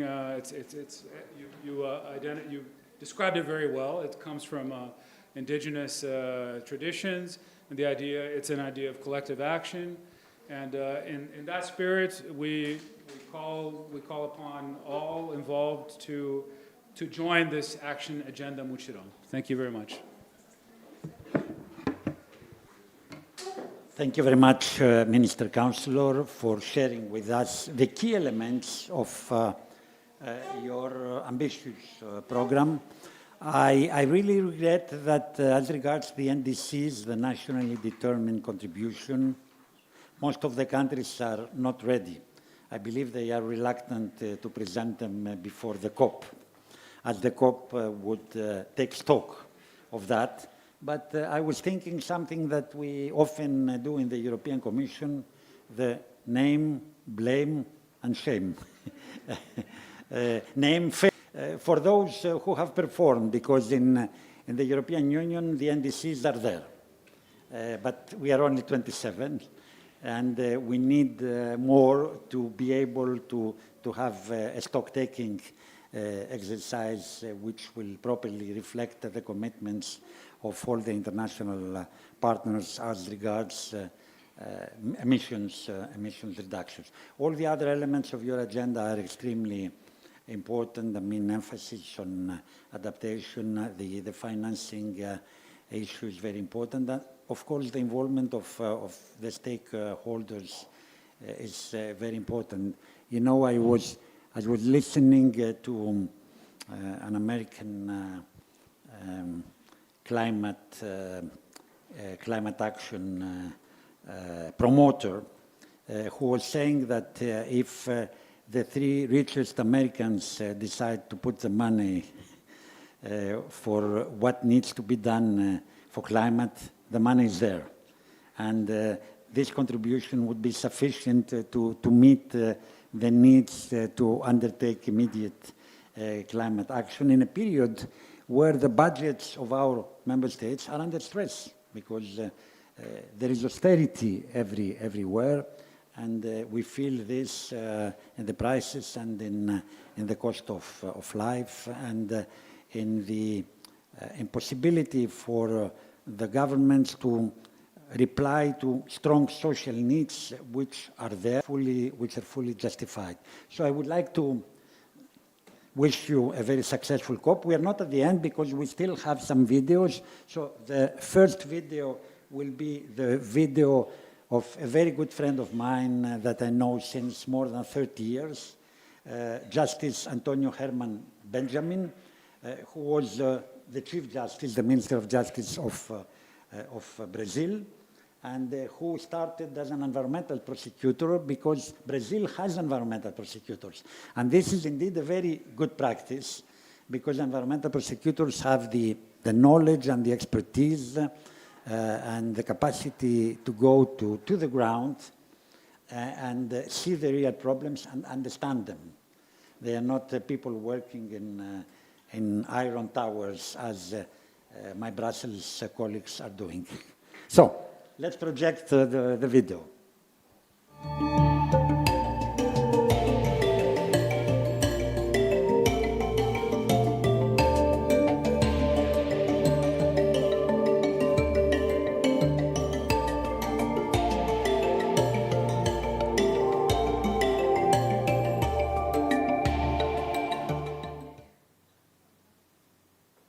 Let me begin thanking my old and very dear friend, Ambassador George Kremlins, for the invitation. This is a panel of only 1 hour, and I suppose I have 10 minutes. But still, I apologize for not being able to be in Greece with you in person. The topic of our panel is Belém COP30, Brazil leading the way in circular economy and climate action. I am sure the other panelists will be discussing in more detail the circular economy from a technical perspective. I will focus more on the role of law in the circular economy. There are many ways we can look at the circular economy, but there is one thing that cannot be missed. Without law and good laws and good implementation, the circular economy will not be possible. In theory, it's possible. In Shangri-La, it's possible. But unfortunately, we need law and we need the legal system for the implementation of the tenets, the obligations, the rights associated with the circular economy. In Belém, for the first time in the history of the climate COPs, we are going to have a full day on justice, human rights, and the rule of law. An indication of how much priority Brazil and the partners put on the role of law and, of course, the role of judges. As the president of the Global Judicial Institute on the Environment, what I can say is, one, that judges are more and more being called to decide complex cases in the field of climate change. You are all aware of that. Recent judgments from the Court of Justice, the International Court of Justice, the ICJ, the Court of Justice of the European Union in Luxembourg, the Human Rights Court of Strasbourg, other regional courts, including the Inter-American Court of Human Rights, national courts, local courts, they are all being called to decide cases related to climate change, to mitigation, related also to adaptation. But what is not sometimes identified immediately as climate change cases are those that are related to the circular economy. Issues that sometimes are litigated among private parties, but have an indirect and perhaps even direct relationship with the broader picture of climate change. The problems that we face from a judicial perspective are, one, and I will list just a few. One, the fact that judges in most countries still have very little knowledge about climate change. It's not that we need to train each judge in the world on the complexities of climate change, but at least the judges have to have a basic understanding of the causes of climate change, the importance of climate change as an existential risk and challenge to humanity, and the relevance of the intervention of the judiciary. Second, it is relevant that the judges understand that we are not the solution, or at least we are not part of the whole solution. We are a sort of, as we would say in Latin, ultima ratio. We arrive either because the other institutions have failed, or because of an emergency, it's the preventive role of judges, or because a conflict is there and somebody has to decide that conflict among litigants. Third, we judges have to also understand that some of the issues, in fact, many of the issues associated with climate change have repercussions in the future. Climate change itself, the emissions of today, are something that will be with us for decades or even for a whole century. In other words, we are deciding cases that, depending on how we do our job, we can make the future better or worse. And this is very different from the type of ordinary litigation that we have as judges. We decide cases of the present. The parties are there. In climate change, the great majority of the parties, those that will suffer the damage caused by climate change, the great majority, they have not even been born, future generations. This is something that complicates the work of the judges because it brings more responsibility to a work that is already quite heavy to decide cases and provide justice. My final point has to do with the fact that the legal tools that we have often are not sufficient. And the number of countries that have enacted national legislation on climate change is still very small. In other words, the judges have to decide those cases based on a legal framework that frequently has not been designed for the protection of the climate system. And this, of course, creates a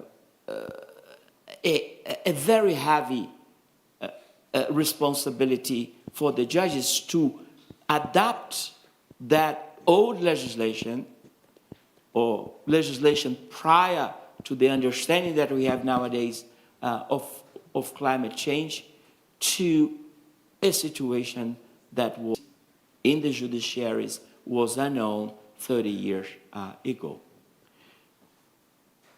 In light of everything that I have just said, in conclusion, we could point out to one or two points.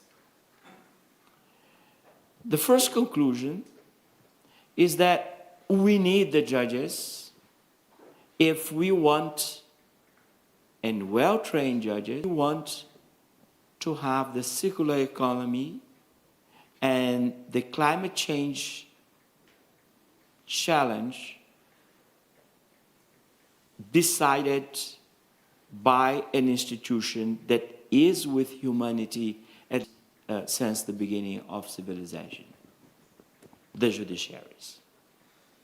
Second, that the judges have as their tools to work only the law.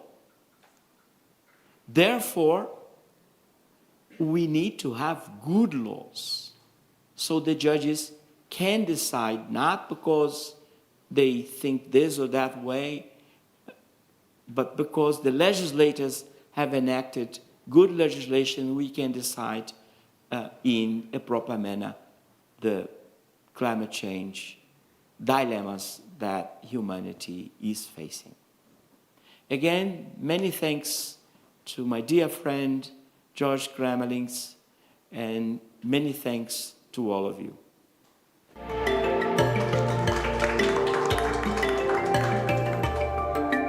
Before the minister leaves, because I want her to hear this, Antonio Herman Benjamin, my dear friend, is one of the most brilliant personalities I have met in my life.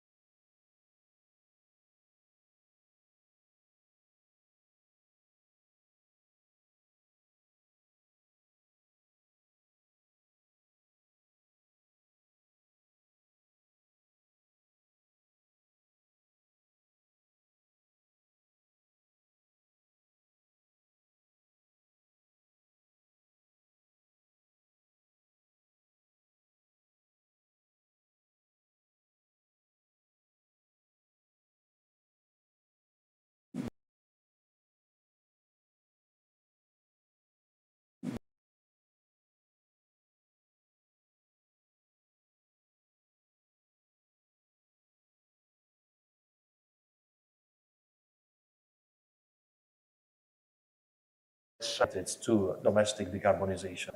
Without the economy, we would not be able to implement our targets. But we see the great potential of the clean economy. We can see how the technologies are advancing. We can see that is assessed to be we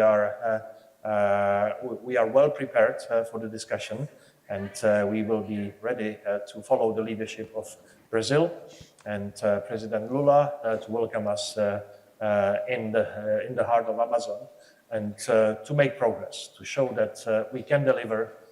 We have the instruments, such as the carbon pricing mechanisms that are proliferating around the world. So I'm looking forward to hearing the outcomes of your discussions in Athens, and on doing our best that we can mark the next decisive step in Belém. Thank you. Jan Dusik will be in Belém. He has to be there with the European Union delegation.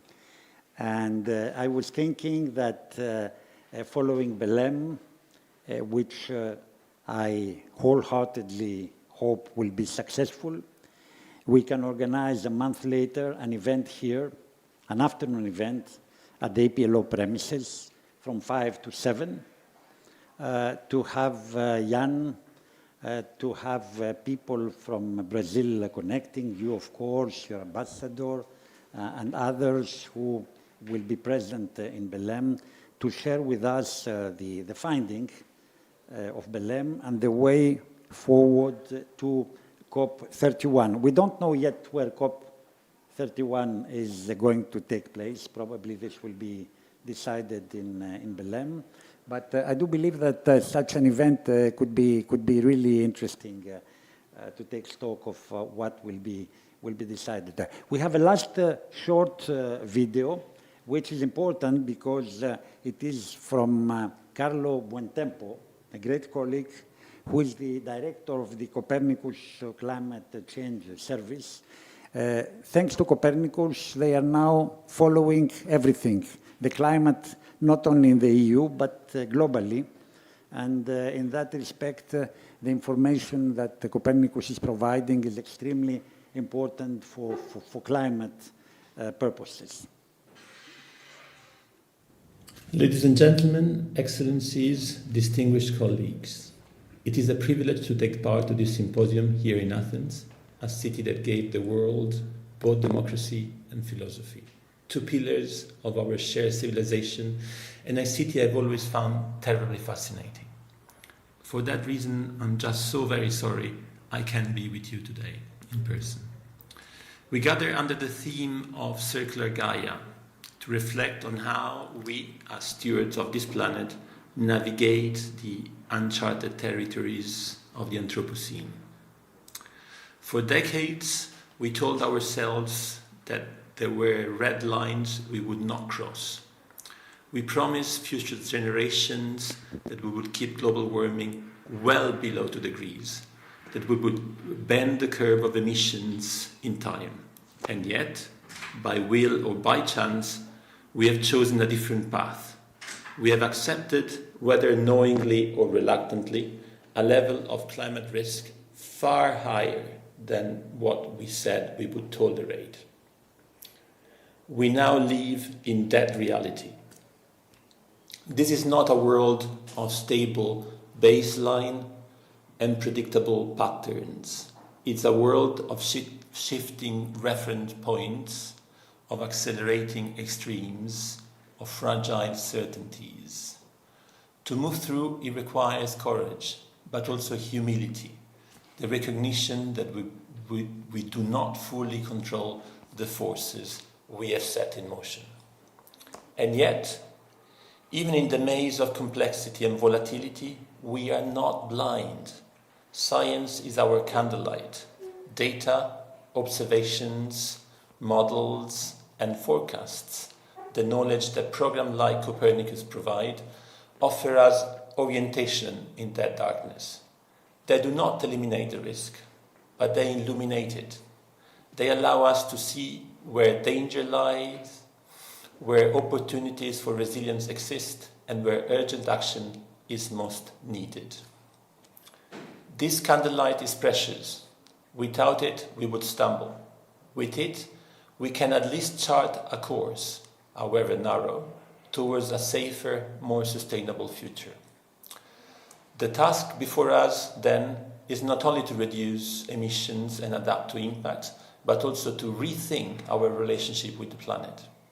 Circular Gaia reminds us that the Earth is not an inexhaustible reservoir of resources to be consumed, but a living system of which we are part. To embrace circularity is to embrace reciprocity, restraint, and respect. The ancient Greeks understood that hubris, excessive pride, the illusion of mastery, was the downfall of heroes. Our challenge is to avoid hubris on a planetary scale. We must learn instead to walk with wisdom, guided by science, inspired by a vision, and united by awareness that we are all share one home. In these uncharted territories, the choices we make will echo for centuries. Let us make them wisely. Let us make them together. Thank you. I would like to thank Carlo. This time he didn't show any maps with red and increase of temperatures coming and invading Europe and the hotspots. He rather conveyed a positive circular economy message, and of course the message that circular economy can save us. As time is running, I would like to thank the ambassador for his participation, to thank the other speakers who have sent us their videos. Everything will be uploaded on the website of the EPLO and of Circular Gaia, as I do believe that this information is extremely useful. And I would like now to invite the director of MAP, Tatiana Hema, to join me on the panel for the next panel to start.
A very dear friend of mine, Ambassador Sotirios Varouxakis, who passed away in 2022.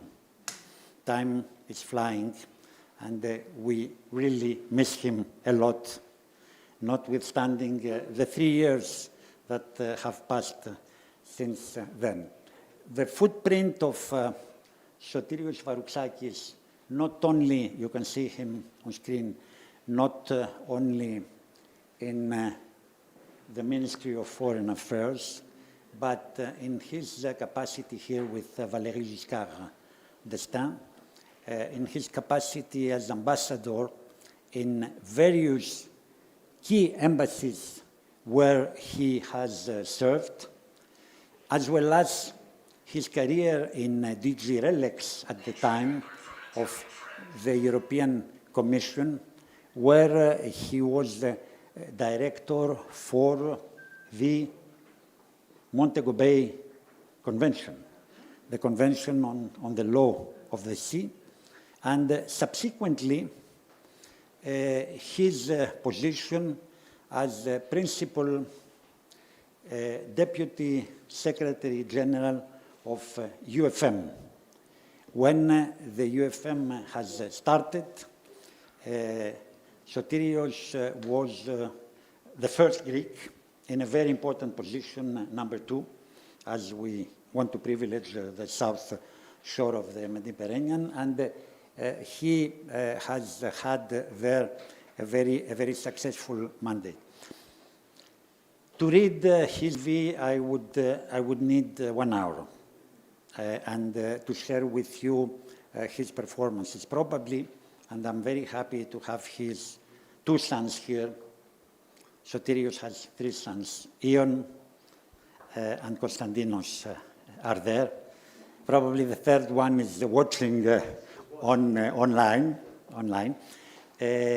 We were discussing about collecting all of the information because the photo album, the books that he has written on the law of the sea, on public international law, on international relations are extremely precious. Therefore, we have thought that this panel suits perfectly to what he has been doing, both for the Convention on the Law of the Sea and also in the context of the UFM, but also in the European Commission. And I would like us to commemorate Sotirios with this panel on blue economy that we are currently having. Are the connections there? Okay. So I would like to start with our first participant online, Charlina Vicheva, who is the Director General of the Directorate General for Maritime Affairs and Fisheries of the European Commission. Dear Charlina, you are most welcome. We are very happy and privileged to have you online. You have been doing a great job on promoting blue economy in a portfolio that you manage, which is currently extremely important and extremely complex as regards also the maritime spatial planning and also the blue economy report that you are preparing, which is one of the most important reports that I have seen as regards the complexity of the projects and the range of activities which it covers. The floor is yours. Thank you very much once again for being with us. You know whether you can hear me? Yes, very well. Yeah, perfect. So first of all, really thanks for this invitation, and I understand that it has a double meaning. So we have to commemorate our most important predecessors in launching ideas that we think now are for granted, but actually they needed a push and ambition when they started. So thank you for reminding us of the contribution of people like this. I'm sorry I'm not there with you, but I will try to make the link between the 2 very big topics, which is blue economy and circular economy. They really have a lot in common, and there are a lot of things that have been happening since last time when we saw each other. And the real, I would say, the major milestone that shapes everything that we are doing in the next years to come is the European Ocean Pact. And the European Ocean Pact is something that goes much beyond the blue economy, because you would recall that we had an evolution starting from blue growth, then going to sustainable blue economy. That was one of the first communications that I was personally engaged in the drafting and launching when I joined DG Mare. And now we have blue economy truly and duly integrated into a European Ocean Pact, which is there to provide a single reference framework for all ocean-related policies. And it is extremely important to underline that the latest delivery on blue economy in terms of strategic communication is sustainable blue economy. So that makes the link very nicely with the circular economy, because circular economy is not only about economy, it's also about sustainability. And if I have to outline the potential of the blue economy, which outlines also the potential of circular economy linked to blue economy brings 5 million jobs in Europe. These are the direct jobs, and there are many more which are indirect. We have out of the blue economy more than 250 billion gross added value annually. And this is really one of the huge sectors, because it is composed of many other sectors, that goes on the hype. So it's really in a steep curve of growth. And it is also very much innovation born, which is important because the European way of succeeding in competitiveness is through innovation. And in this blue economy big sector, as I've said, we have subsectors which we can divide into big blocks. One is traditional bunch of sectors, like, for example, maritime transport, fisheries, we have aquaculture there, but we have emerging dynamic new industries that are solution directly linked to circular economy, but also to climate neutral economy and many of the solutions that we are seeking to today's problems. For the traditional sectors, we need to transform them. And one of the huge transformational changes should be to switch to circularity. As I said, circularity is not just one or another aspect. Circularity, we have to consider from economic point of view, because we realize the hard way sometimes that it is so important to have a good supply of raw materials, especially critical raw materials. And one of the best ways to supply these critical raw materials is via circular economy, so via reuse and recycling. So from this point of view, take, for example, the fisheries sector with the fishing gear or fishing nets, the retrieval of the fishing nets, then recycling and reuse is a matter of closing the value chains. But it's also a matter of sustainability and healthy oceans, because our oceans are dumped with plastics. And here comes actually this very important framework of the European Ocean Pact, which links all these dots together, because if I have to outline what it is about, it is not just a single reference framework for all ocean-related policies, but it has 6 blocks of objectives. The first one is healthy and productive ocean. So if we want to have a healthy ocean, we need to take out all the waste and dumped plastics out of there and recycle it. Then blue economy, if we want to close the value chain, if we want to have a resource-efficient economy, blue economy, we need circularity there. So for this reason, the traditional sectors, they really need to go via this transformational change. The emerging dynamic industries, I will mention the ocean energy, the renewable energies coming from the sea. There, it is more about climate neutrality, but there is a lot there to do with recycling and reuse.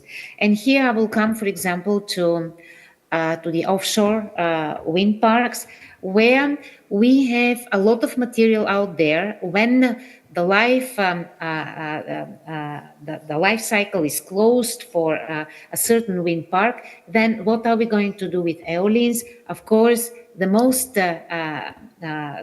viable option is to recycle the material out of which they're constructed. The same goes with, for example, the shipping. Recently, we have a lot of attention to shipping and how we can uplift this extremely important industry, very much innovation born. Greece is the place actually where we can talk about shipping, because Greece is the biggest player globally, alongside other newcomers with regard to shipping. So how are we going to close the value chain there? How are we going to recycle and use all the materials out of the recycled vessels? This is a huge issue for innovation and research, a huge issue of economic efficiency, a huge issue of sustainability.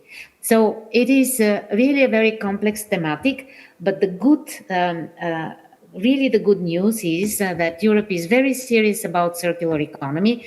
And I will just mention two very important milestones which are going to trace our pathway in the coming years under this college, under this commission. The plan of the commission is to propose a Circular Economy Act in 2026, it's next year, but also the ambition is that Europe should become the world leader in circular economy by 2030.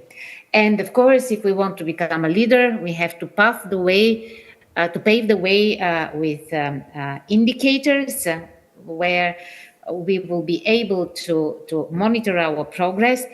And the indicators are related to the rate of circularity of European economy. For the moment, it is assessed to be around 12%, which is really very humble. I wish we could have more at this stage. And the goal for 2030 is to achieve 24%. So double of what we have today. It's not as ambitious as we could wish for, but we have to take care of the fact that it is economic sectors that need a lot of infrastructure for any transition they have to be subject to. So inevitably, we need time in order to increase the circularity. I would also say that there are a couple of other maritime acts related to blue economy. They are part of the blue economy and the European Ocean Pact that are very close to the topic of circularity and the potential of blue economy for circularity. And I will mention the Industrial Maritime Strategy, which is very much oriented to shipping. And I'm sure that with the colleagues from all the services that are going to design this strategy in the context of the European Ocean Pact, circularity will very much underpin the strategy, again, both from the point of view of economic value and from the point of view of sustainability value. Another such strategy is the EU port strategy. These are really due in the coming months and years. And the ports, we know that they are meant to be, from the circularity point of view, the hubs of circularity in order to enable circularity in the blue economy. So I'm just marking a couple of elements where we can concentrate our effort and enable this circularity mantra for the blue economy. I can speak a lot. Probably in my last message, I would like to mention that from the European Ocean Pact that was launched in the UN Ocean Conference early in June, where, as I said, one of the blocks is healthy ocean, another block is the blue economy. A third block is research and innovation, knowledge about the ocean. A fourth block is the vitality and the enabling of the coastal communities. Each and every of these blocks has a very important link with circularity, alongside maritime security and international ocean governance that are the other two up to 6 blocks of objectives. In this context, we are going to prepare next year an Ocean Act. That will be really the legal framework that will cover the ocean in its totality with all the targets, and I hope we can also include certain circularity targets related to blue economy. And it will be based on the review, but not only, the review of the Maritime Spatial Planning Directive. If we want to be serious about circularity, we have to place this objective territorially. So any new trend in the MSP, or the Maritime Spatial Planning, it has to take full account of the circularity and the infrastructure that it needs in order to be rolled out in a serious manner, in order to become from 12% to 24% circular.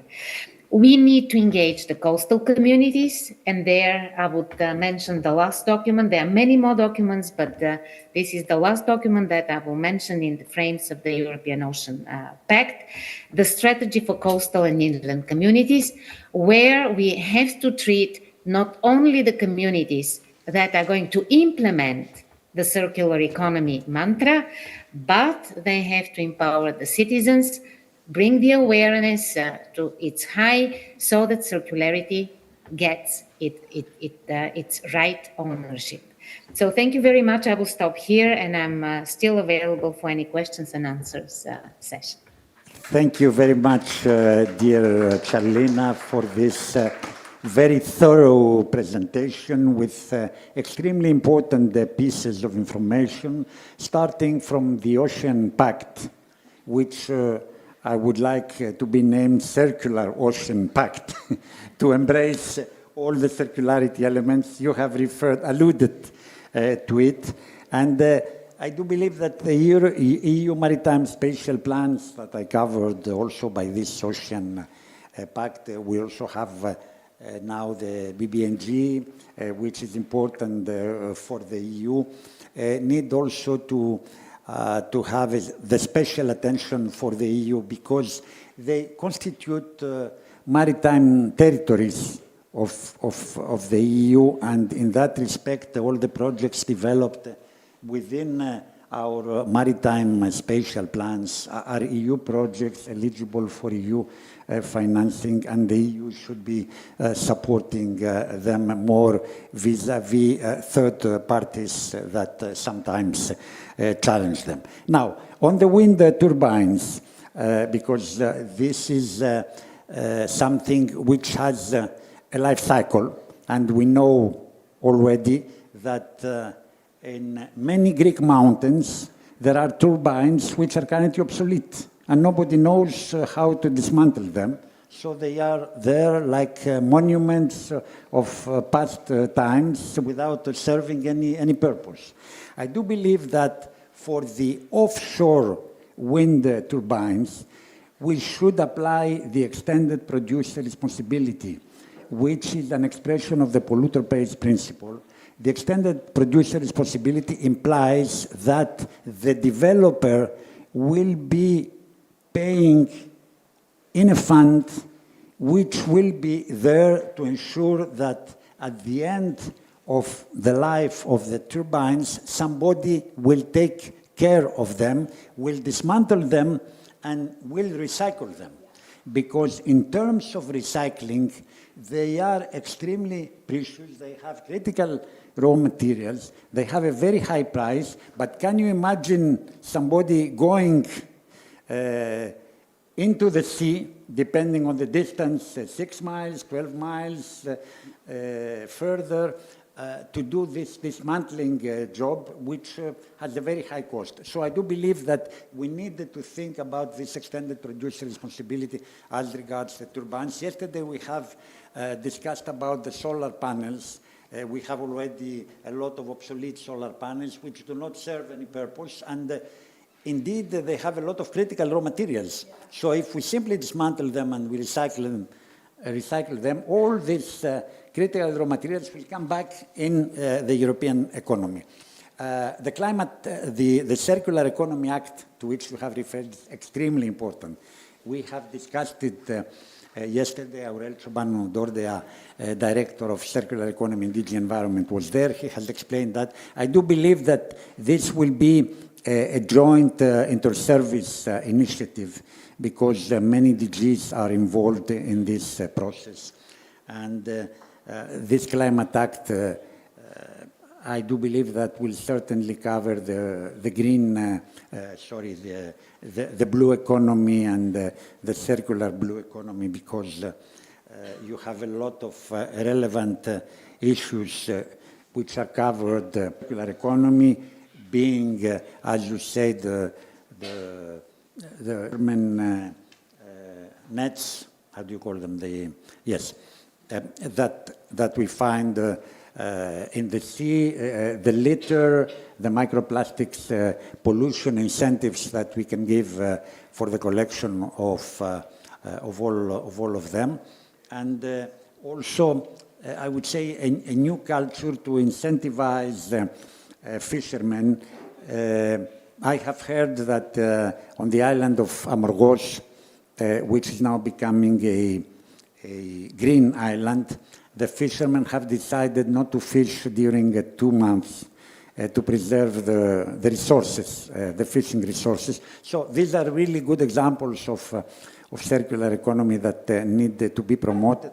And I am really very happy that now the European Commission has such a high level of ambition. We are talking about oceans, because we can be a real player to the oceans, not only to our 5 seas, but also more globally at the oceans level, which are the lungs of our planet, because the oceans and the forests absorb CO2, and they are vital for the future of our planet. Would you like to react briefly on those remarks?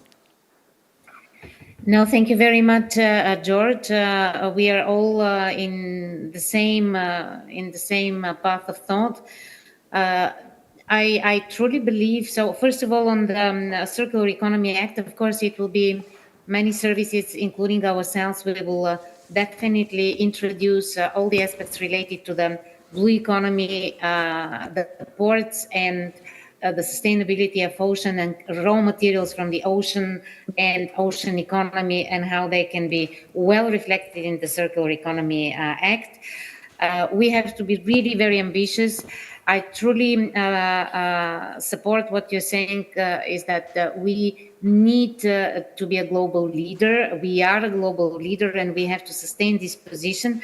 And here I have to tell you that one of the most uplifting facts when we had the launch event of the European Ocean Pact in the UN Ocean Conference, where all the UN members were represented. It was presented by President von der Leyen in the presence of many, many prime ministers, presidents. It was Prime Minister Mitsotakis there, by the way, so he was attending, and many ministers from across the globe. So this means that we've made it to the top political agenda with the ocean here in Europe, and we have to sustain holding the palm tree of leadership in the globe. It is not an easy geopolitical constellation of circumstances. Geopositioning is more and more difficult these days, but if we are consistent, coherent in our policies, and reliable, because reliability these days is a real virtue in partnership, then we can succeed. But the ambition is there. We will be going out for call for evidence on the European Ocean Act soon, and I will very much hope that we will have a lot of input, including on circularity and all other aspects of sustainability and economic logic, so that we can make it a true European Ocean Act that will serve our society and our economy. Thank you so much, Charlina, for those encouraging information and all the important work that you are currently doing in DG Mare. I would like now to give the floor to the next speaker, Ambassador Grammenos Mastrogeni, who is the Senior Deputy Secretary General of UFM, and who is one of the late successor of Sotirios Varouxakis, who was the first Senior Secretary, Deputy Secretary General. Grammenos, we are very happy to have you with us. Are you connecting from Rome or from another part of the world? No, I'm connecting from a hotel room. I hope you can hear me well. I'm in other parts of the world, and I'm happy to be there with you too. Excellencies, dear colleagues, let me send a special hug to those who are there in presence, Tatiana and George. I'm really sorry I cannot be with you. Anyway, the important thing is that even through technology, we keep talking. And let me first say that this morning I had the chance, since there was no session, to briefly follow your session on climate change and cultural heritage. Very interesting. Some of the things I will say might have also have a place there, but my thanks for pushing this aspect of the whole issue, because it's absolutely fundamental. Representing the Union for the Mediterranean, I could go the classical way, list you our programs, mention our innovative fund for blue economy and so on. But you can find all of this on our website. I would like to reason a little bit on the importance of the sea and the ocean for who we are, and a different way to conceive circularity that comes as a result of it. Let me take it from very far away. If you take a step back and look at the world's map, you might have a sensation that possibly already crossed your mind. Europe is a very strange idea. If you applied the criteria through which the other continents have been identified, our name should be West Asia. The same happens to the southern shore of the Mediterranean. It's Africa, but it's not Africa. We rather belong, Europe and the southern shore of the Mediterranean, to the same bubble. We have thousands of years of common history. We have cultures that we consider different, but are very much alike. Even physiognomically, we look alike. You know, I'm half Greek, half Italian. I'm quite sure that I have a lot of Phoenician blood in my veins. And if you take the Caucasians, the Semites, we really do look alike. So there are no real geographic barriers to define ourselves as something apart. So why are we who we are with our own shared identity? Well, it is due to two dynamics that are taking place in the sea and in the oceans, which are threatened by climate change.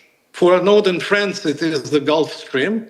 I will not get all into the complicated mechanism that threatens it because of climate change, but it might crumble and completely change the panorama. And in the south, it is due to the stabilizing effect of the Mediterranean, which is also being wiped out by climate change. If I sent out in the streets a TV troupe to ask people what is the most important revolution in history, probably they would reply either the Industrial Revolution, or maybe they would quote some closely related revolution like the American or the French Revolution. But people forget that a longer time ago, another revolution happened that is still shaping the way we organize our relationship with our planet and territory, and it was the agricultural revolution. It took place some 10,000 years ago, after the end of the last ice age. And I mean, it started in many places in the world, but it was particularly systemic where we live. It started strongly in Anatolia, it started strongly in the Fertile Crescent, in southern Europe, in continuity with some fertility which was ensured to Europe by the Gulf Stream. And why did it happen here? Not because here we had a bunch of more evolved sapiens, but because here we had two factors of stability that are rooted in how our seas and oceans work. And stability is absolutely key. When people fear climate change, they think about two impacts, two orders of impacts. Impacts on human health and impacts on infrastructures due to severe weather events. But the really dangerous one is not often considered. The fact is that climate change, as a hyperaccumulation of energy in our system, randomizes climate and wipes out predictable cycles of climate. Except that if you're in a place where you don't know when it rains, you don't know when spring starts, you don't even know when you could sow your crops. So the agricultural revolution was particularly strong in our area because it was an area characterized by strong stability, strong predictability, which was fundamental. And what is this due to? It is due to the fact that we had the Gulf Stream, and it is due to the fact that the Mediterranean acted as a large stabilizer by absorbing excess heat in summer and releasing it gradually during the colder season. Now, the Mediterranean is inverting its function. It is the fastest warming sea in the globe. And therefore, what was an engine of stability is transforming into an engine of chaos, unpredictability. We are already seeing what it means with what happened in Valencia, in Libya, in the Balkans, with the unusual fires and all the rest. Besides that, our sea is hosting the most threatening impact of all. I could spend the whole afternoon listing the short-term terrible impacts that come with climate change to our region, but there is one which is particularly threatening, which is sea level rise. Being the fastest warming, the Mediterranean Sea is also the fastest rising. Up to more than 1 meter by the end of the century, but it sounds far away from our perspectives. 20 further centimeters in just 10, 15 years, 20 centimeters, if you visualize them, they don't look scary because people think, and connecting to cultural heritage, to the dangers that wonderful coastal sites are running. You have Delos, Venice, Alexandria, etc. But this is really dangerous. This is really a pity, but it's not the main danger.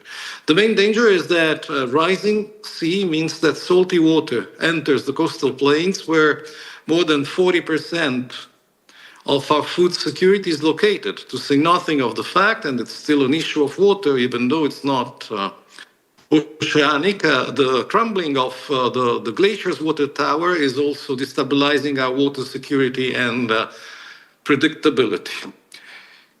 How does circularity come into it? It comes into it technically because, of course, we need a circular use of resources, but in our region, circularity means a lot more. It is the circularity that should exist among people that tend to consider themselves different, but are actually very much brothers and very much the fruit of a special climate that gives us our identity, as Montesquieu already understood a few centuries ago. In face of a change of this space and of this magnitude, nobody in Europe and around the Mediterranean, not even the richest, have enough means to face it on their own. But if we put together our differences, even those differences that made us have disputes in the past, we end up having a larger basket of solutions. Take one thing that the European Commission is really engaged in with the TMED program, which is the following. Europe wants to decarbonize by 2050. Well, it is quantitatively impossible to do that if we don't rely on the solar potential of the South, on the wind potential of the Balkans. And in turn, those potentials could not really develop based only on internal markets. There wouldn't be enough finance. They need this integration. So I need you, you need me. We need to circulate. This is working in every single sector that requires adaptation. Take agriculture. Climate bands are migrating north very fast. For instance, those who deal with wine and vine know that it's going north very fast. We're already talking about making champagne or prosecco in Denmark. This might be an adaptation solution, but there is one fact. Even if we start cultivating the grapes that allow you to do these fantastic wines in Denmark, during a certain period of time, the know-how on how to do them will stay in France or Italy.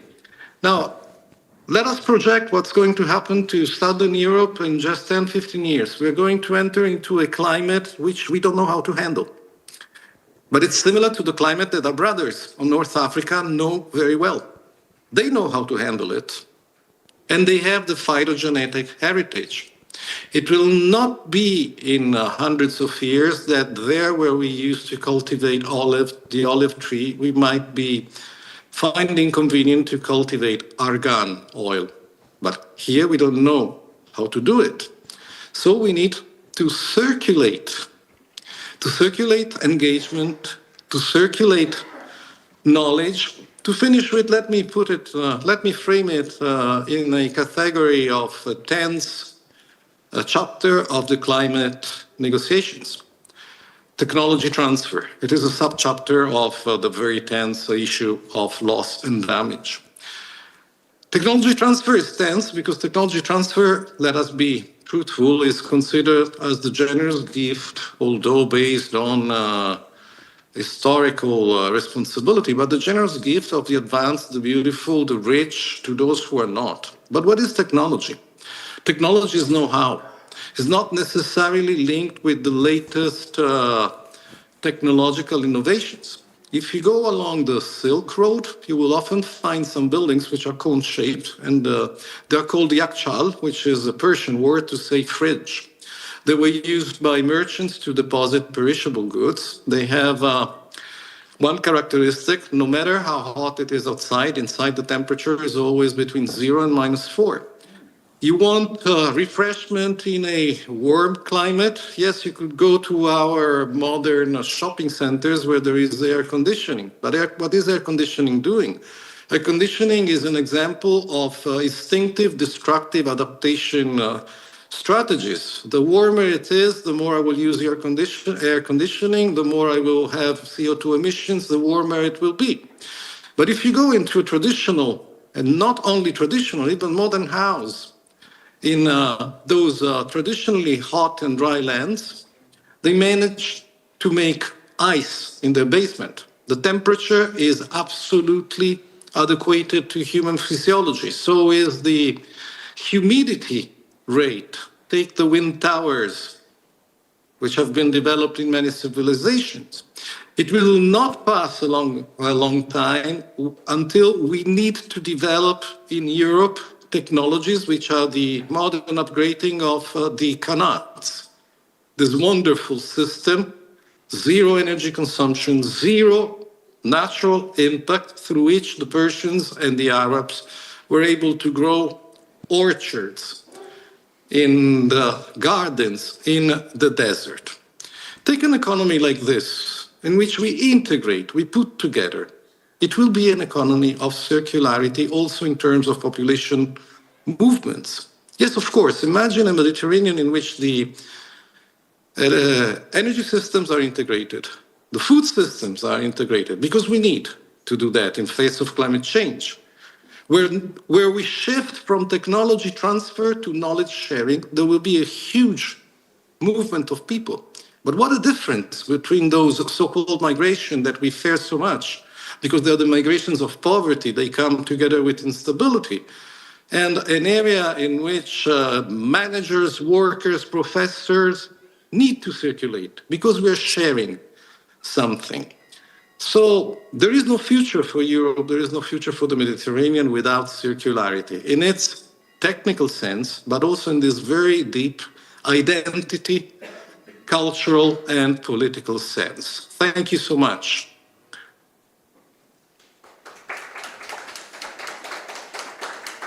Thank you, Gramenos, for this holistic overview of all the problems that the Mediterranean is facing, which are also, to a large extent, global problems. The rise of the sea level, invasive alien species, coastal erosion, and all the different threats because of the climate crisis. The Mediterranean, as you have said, is a hotspot. We have a higher increase of temperature. As time is flying, and we have still two speakers on the panel, I will connect directly now with Monaco, if you allow me, Tatiana, with Dr. Nathalie Hilmi, who is the head of section of the environmental economics au Centre Scientifique de Monaco. The floor is yours, Nathalie. We are happy to have you with us.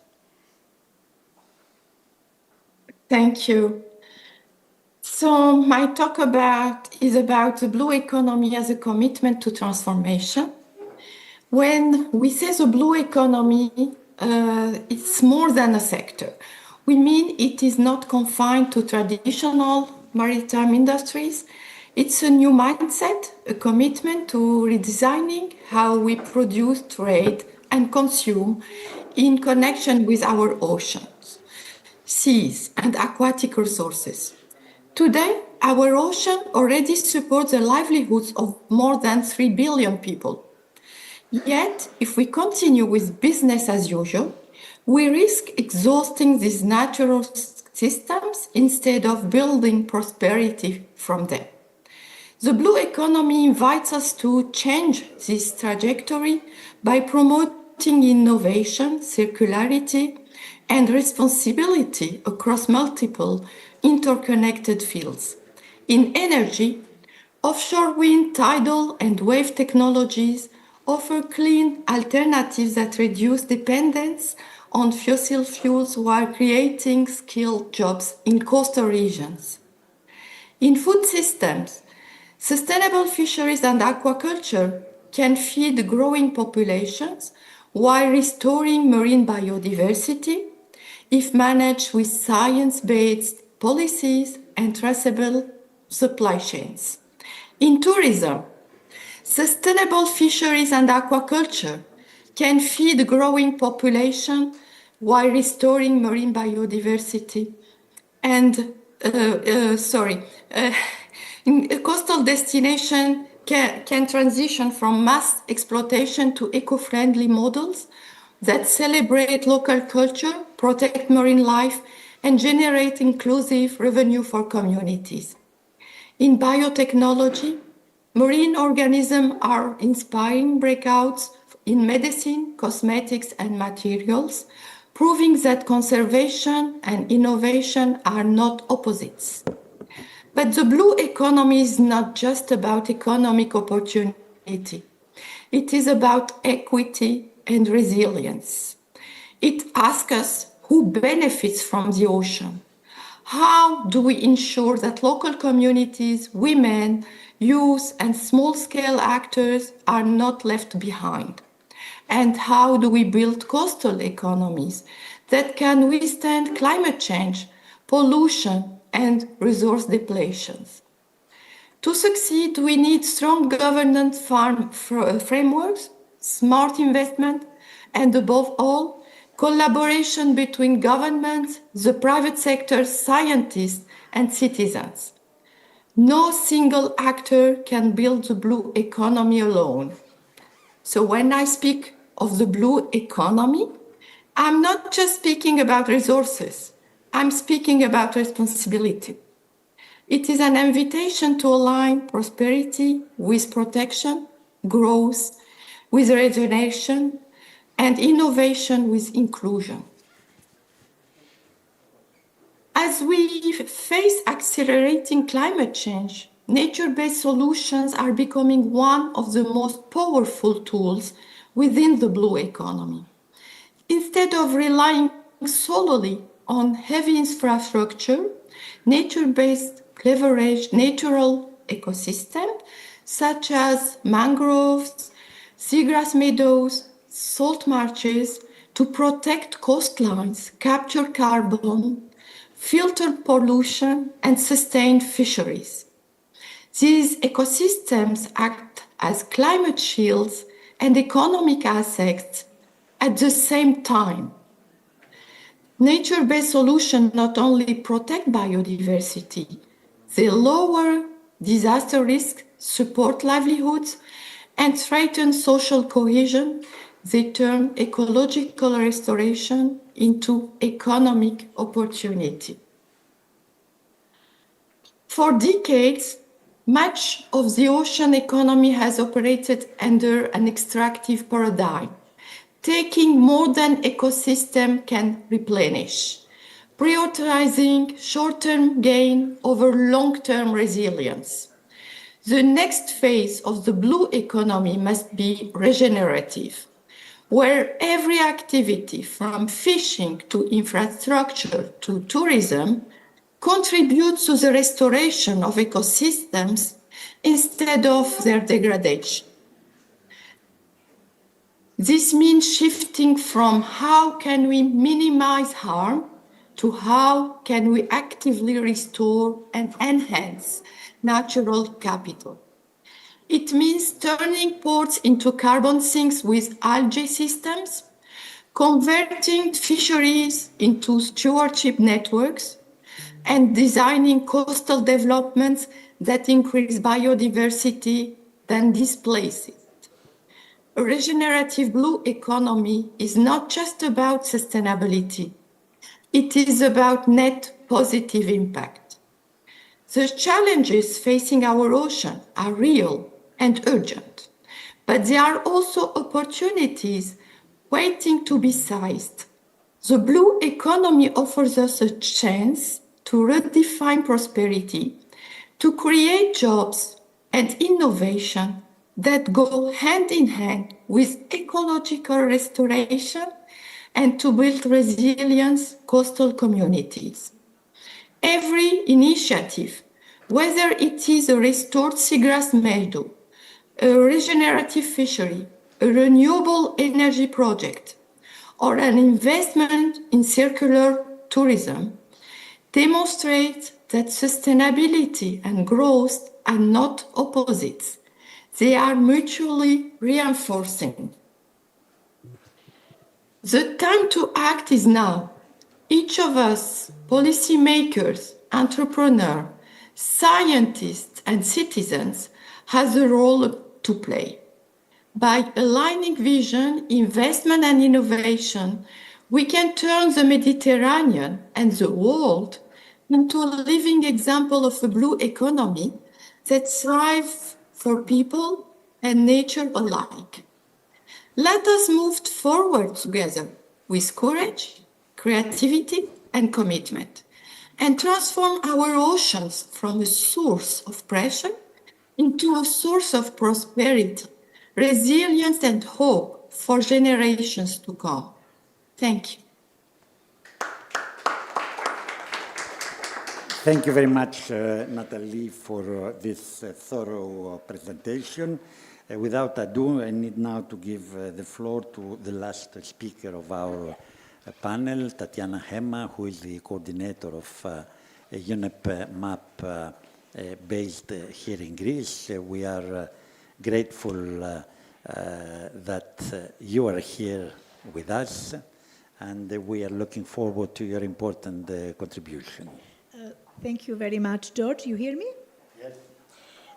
Thank you very much for inviting and considering UNEP MAP to be participating in this panel.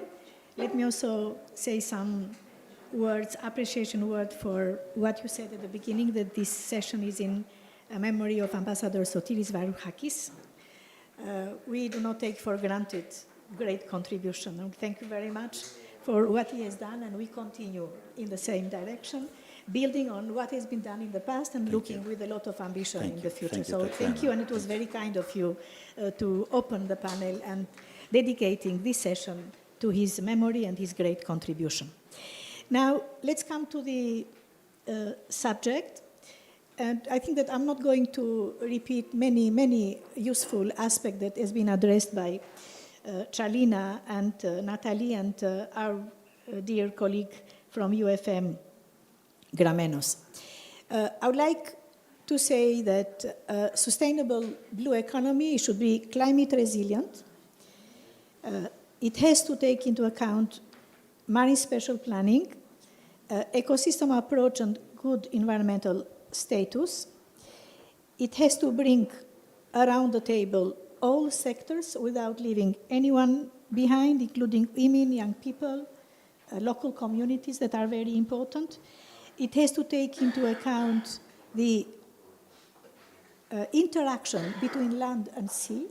None of those important elements of development in the countries could be seen in an isolated way, so there is a very close interaction. And let's come to the last point, that is the main element of this panel, is of the circularity approaches and resource efficiency. Without taking into account all those elements, it is very hard to ensure a sustainable blue economy. Now, I would like to, and these are several aspects of those elements are in the heart of the MAP Barcelona Convention. Now, let me say something about what my organization is and what we do in the region very briefly. Barcelona Convention and Mediterranean Action Plan has been established in 1975 from the all Mediterranean countries and the European community at the time. In the heart of our own system, it is the Barcelona Convention for the Protection of the Mediterranean Sea and its coastal region, and there are 7 protocols ratified by the contracting parties addressing different aspects: pollution prevention, the marine protected areas, integrated coast zone management, the protection from maritime transport against pollution from maritime transport, and the protocol on the offshore as well. So there are many aspects which are very much related to the maritime industry as such and maritime economies. Now, I mentioned a couple of elements that we are working quite a lot on, many aspects which are related to the blue economy, but let me focus a little bit on circularity and what we have done to follow the very innovative trend that how most important is to go for the full life cycle, for the circularity approaches, and I will explain to you that how we have addressed it in our own system and what we are doing, very briefly without taking your time. I start first with the political declaration. We just came from the COP in Slovenia, and you had the Secretary of State before in the previous panel on women role, that it was very clear that our contracting parties told us that we definitely have to go for a sustainable blue economy, that we need to focus in our own work.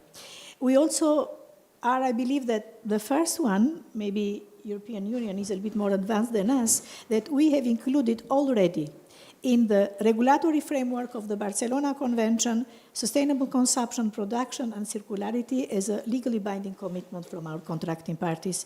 Then we did renovate one of the annex of our protocol in order to make sure that resource efficiency and extended producer responsibility and many other tools which promote the circularity are already included in our convention, and we are very proud that we are quite advanced and our focus now in its implementation. From the policy perspective, I'm really very pleased to inform you that we just revised the Mediterranean strategy for sustainable development. And this strategy now, in its revised version that I'm looking forward to have the approval of this very important strategic document for the Mediterranean region. In Egypt, at the next meeting of the contracting parties, we have added an important objective on sustainable blue economy, and we have absolutely enriched the section related to circularity, sustainable consumption production, the full cycle approach. And we believe that by doing so, we are giving a big perspective to our region for all the partners, whatever they are, in order to support its implementation. And it was mentioned a lot, aquaculture, how important it is for our own region.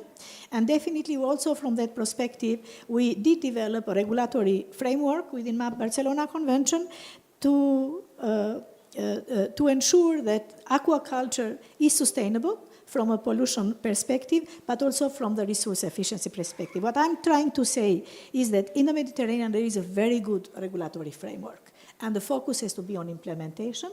The focus has to be on building capacity of, we call them contracting parties of the Mediterranean state, of many stakeholders to try to understand better what are the benefits in terms of sustainability of making sure that the blue economy is developed in a way that does not jeopardize the future needs of the region and the generation that are coming. And we are also working together with the Union for Mediterranean, as Grameno said, because they are also working a lot on blue economy to see how we can provide concrete support to different countries, either by developing national strategies on blue economy or by providing tools and support in identifying, it was Natalie mentioned the nature-based solution. Absolutely, it's very important to make sure that there is a good understanding of what nature-based solution really can promote the blue economy. So I don't want to take your time, but we believe that with the work that we are doing, we are really contributing to enhance circularity. I did not mention other aspects of blue economy. I'm focusing mostly, and the most important is that our contracting parties, we have one regional activity center in Spain, in Barcelona, which started their mandate 40 years ago as a center to address end-of-pipe intervention in order to reduce pollution, but now the parties decided and they changed their mandate from end-of-pipe to the prevention and sustainable consumption production. It's a very big investment, very important. Of course, we know there are many other actors that are working in the same field, but we as UNEP believe that with this center, we have created very good infrastructure that the work should continue in providing the contracting parties with the necessary support. Circularity is the future. Nothing has to be thrown away. We are not that rich, and even that we have to make sure that everything goes in circle. It is used for the benefit of the work that we do. So this is what I wanted to say, and we are very keen in contributing to this process. And perfectly on time. Thank you very much, Tatiana. Always to the point, always to the point. And I believe you have drawn the conclusions of this panel. So the only thing that I can say in memoriam of my friend, our friend, Sotirios Varouxakis, to whom you have referred, and I have appreciated this a lot, is that I feel that he's with us. Yes, he is. He's with us, looking at us from heaven and blessing us to do things better and to promote what he has been doing in terms of awareness, education, and promotion of sustainability and circular diplomacy.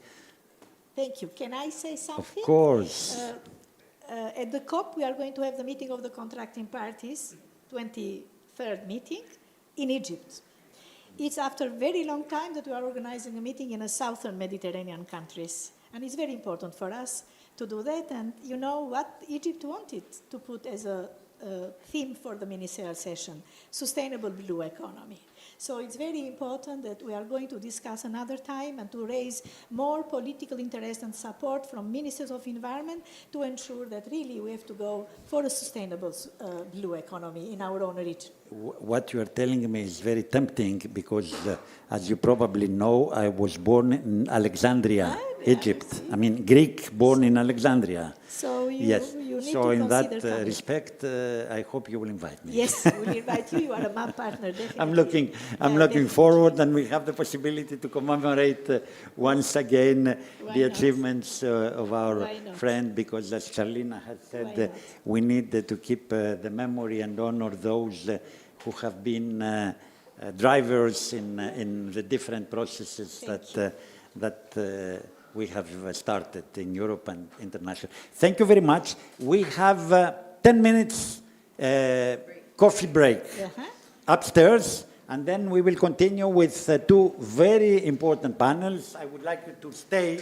as long as you can, but for the time being, coffee break. Coffee break. Thank you very much. On the first floor.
Be the moderator of the next panel on digital innovation and artificial intelligence.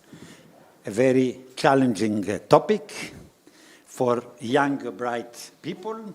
We are looking forward to listening to you. Thank you, George. Good afternoon, everyone. George, thank you again. Thank you to the entire EPLO team for a wonderful event yesterday and today. My name is George Pichlakis. I'm a Greek American. My experience mostly in the United States working on climate and energy issues. But I've actually recently relocated to Greece and I'm getting involved in those issues now. So I'm grateful to be invited here to moderate this discussion. As everyone knows, in the sustainability, broad sustainability space, AI and digital innovation are upending paradigms in good ways and bad. On one hand, the development of AI is creating huge needs in energy, which, as many of us know, in the short term is likely to come from sources that are produced by fossil fuels, which could have a negative impact on climate and circular economy dynamics. And at the same time, there are huge opportunities for innovation, technological innovation that can make us more efficient, that can help us deal with issues like waste and help offset the negative impact from a climate perspective. And since Vasilis just stepped out and we don't have the minister here, I think we actually ought to start with the private sector perspective. And Kyriakos, I'd love to start with you actually, if it's okay. You're a clean tech entrepreneur. You've worn a lot of different hats, as I was learning a bit about outside. So I'd love if you could just talk in a broad sense about your work in this space. We were talking about how innovation in the sort of circular economy, waste management space is not as sexy, doesn't get as much attention as other sectors, but is nonetheless super important. So I'd love if you could talk about what you're seeing from sort of the private sector angle. Yeah, thanks for the question. Thanks for this nice symposium, and I wish, to have many more years and much more success. It's really successful already.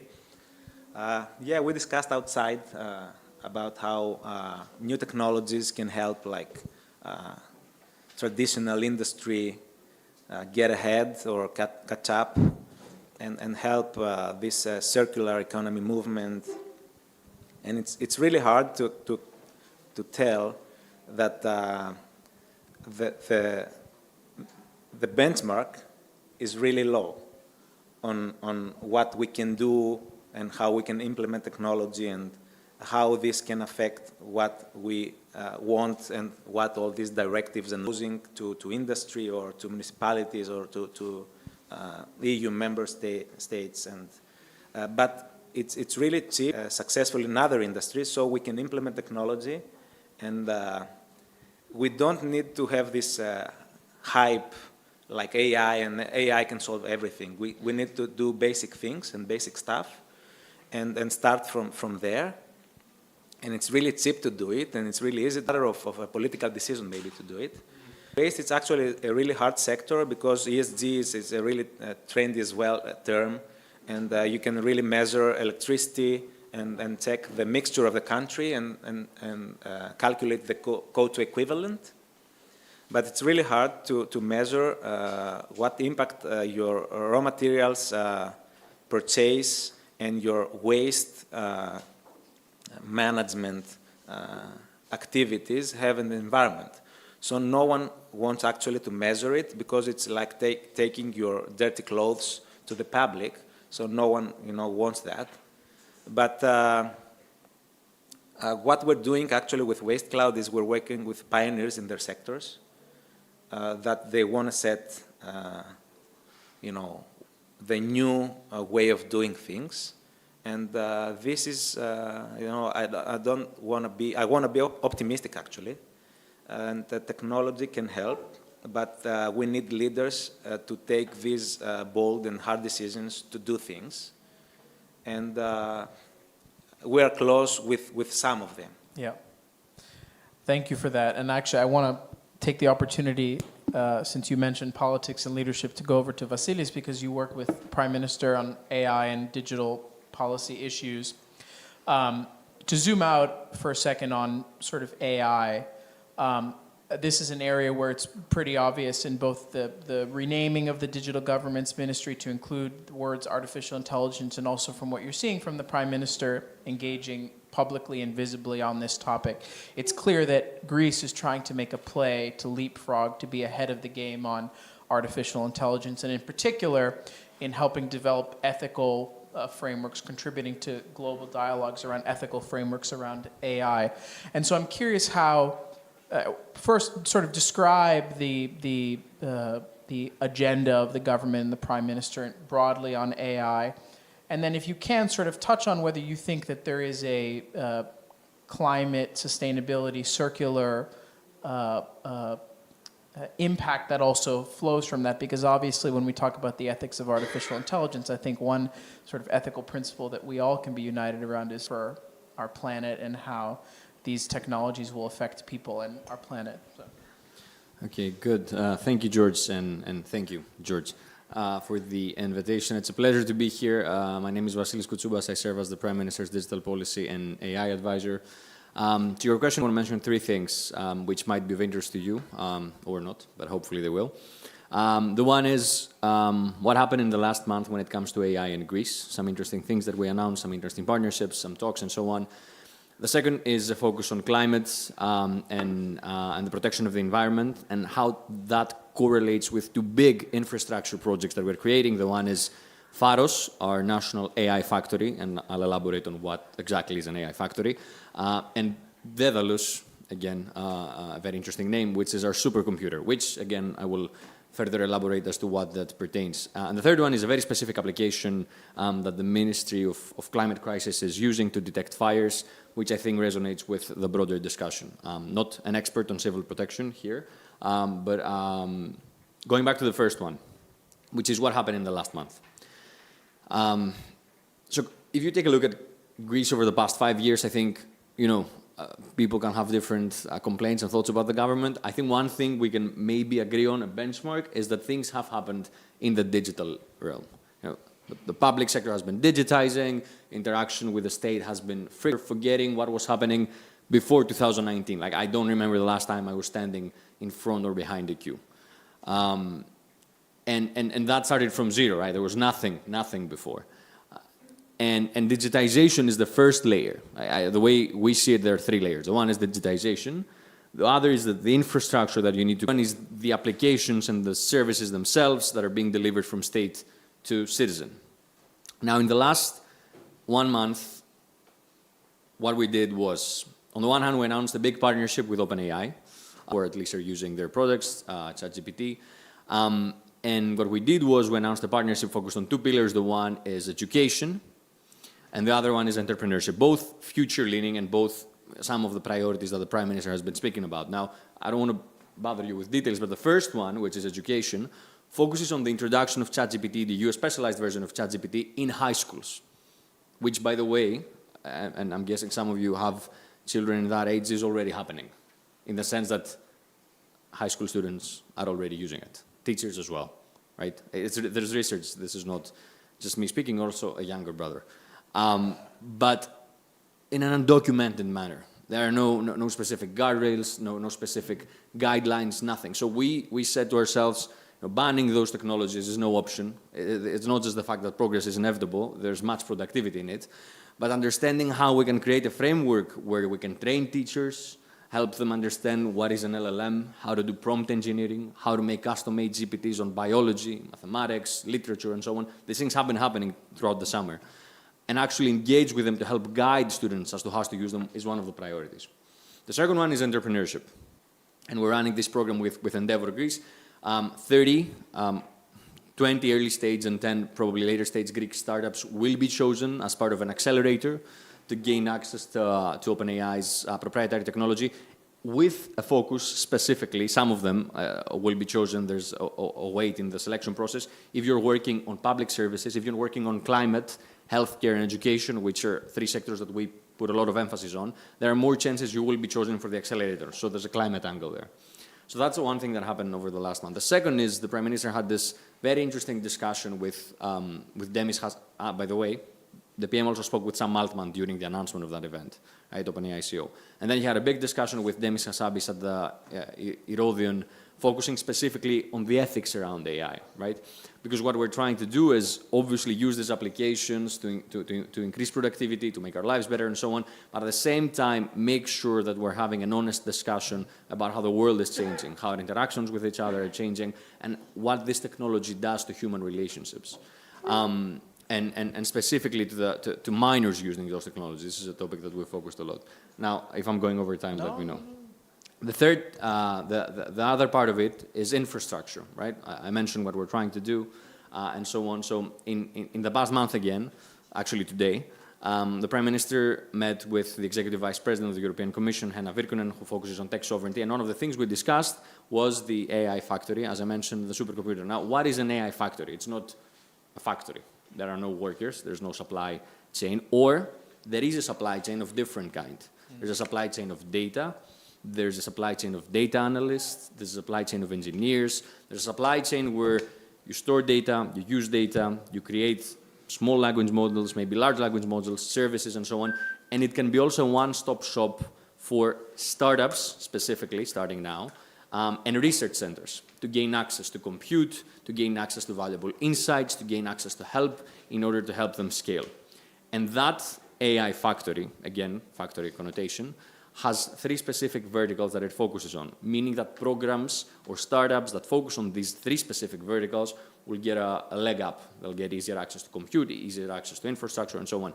Healthcare, education, and climate. Now, the last thing I want to mention, not to take advantage of the time, in 2024, we piloted an application at the Ministry of Climate Crisis and Civil Protection, which detected fires at their earliest stage. And it communicated with fire brigades it would detect them through geothermal sensors or by just seeing where there's smoke in a specific area, and then immediately it would alert fire brigades so as to pin these fires down at their earliest beginning. Now, no one has heard about that because, thank God, we did pin them down. But only in the summer of 2024 we managed to water down more than 100 fires, right? So when it comes to the intersection of digital and climate, I want to say that we're focusing on programs that are part of our daily life. So education is a big part of them. Entrepreneurship is another. The second one is we're trying to build the much needed infrastructure to support research centers and startups to create in those fields. And the third one is that we're already piloting and working on applications that are the broader part of the discussion between the intersection of digital and climate. Thank you, Vasilis. That was great. No, very good sort of overview of sort of where the government is at in sort of recent developments, some of which I was going to ask you about, so you got ahead of me. Spiro, I would love to go to you next. You lead a innovation network, which I'd love for you to speak about, connecting a lot of different stakeholders, so public, private, firms, cities, researchers, investors, building sort of smart solutions and on an ecosystem level. I'd love if you could talk a little bit about that work and sort of how it practically sort of takes shape in sort of the Greek market. What do these ecosystems look like? How does technology sort of penetrate throughout them, and how are you bringing together these groups of stakeholders within these ecosystems? Thank you so much, George, for the question. Thank you so much, Mr. George, for the invitation.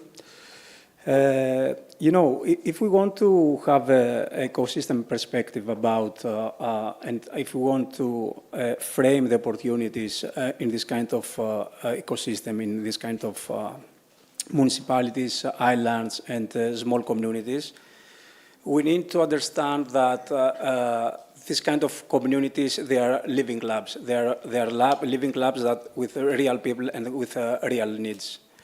So if we understand that and collaborate all together, I think it's a very nice space in order to apply AI and digitalization and create tangible and visible impact. For sure, there are many opportunities on that. It's a given. So, if you for instance, because we're an ecosystem, as you told us before, and we try to understand the five stakeholders. It's very important to understand that in this kind of things, I mean, if we want to create a use case, if you want to create a successful use case, you need to understand that there are SMEs and startups, there are academia, there are there are the corporate companies, all this kind of stuff. So we run a lot of projects about that. We try to create projects like the smart grid and the smart energy and the microgrids. Because, you know, if you apply AI tools on that, you can easily optimize the energy flow from the wind, from the storage and from energy and so on. So this time we're about to start a new project with Halki Island, the HEDNO, the DIE, the national Greek distributor, and some companies of our ecosystem. So another project that we run right now, it's also we see a lot of opportunities to the sustainable mobility. So think about if you have a port in your hand, like in a big city like Patras, for instance. What about if you apply AI tools based in the flow mobility optimization, and in this way you can combine the ferry arrivals with the public transport data, and in this simple way you can create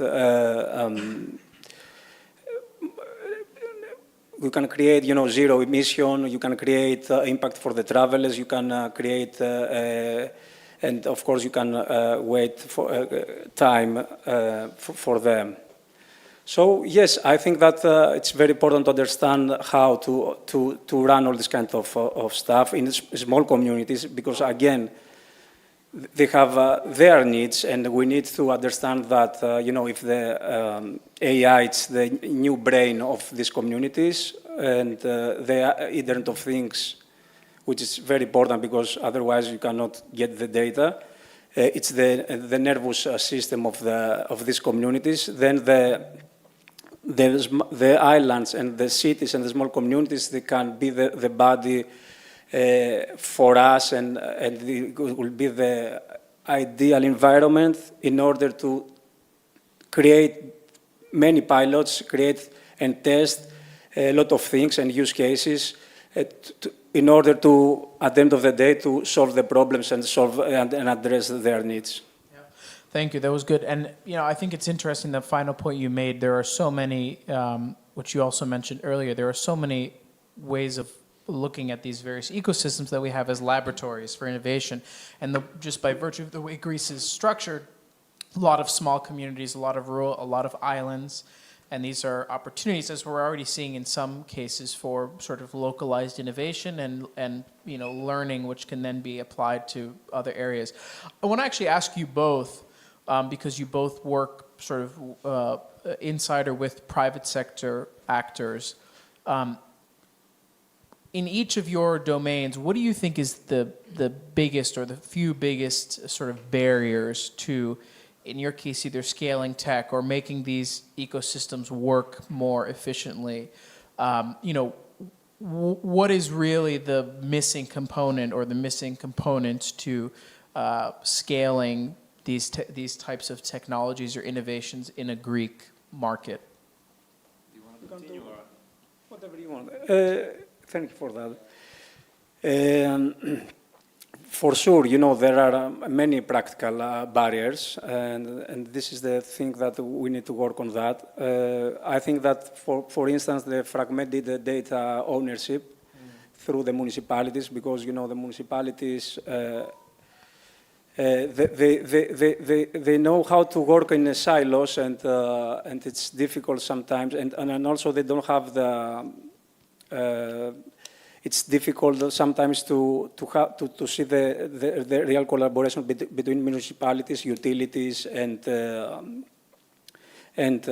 private operators. So we need somehow to integrate this kind of system in a better way.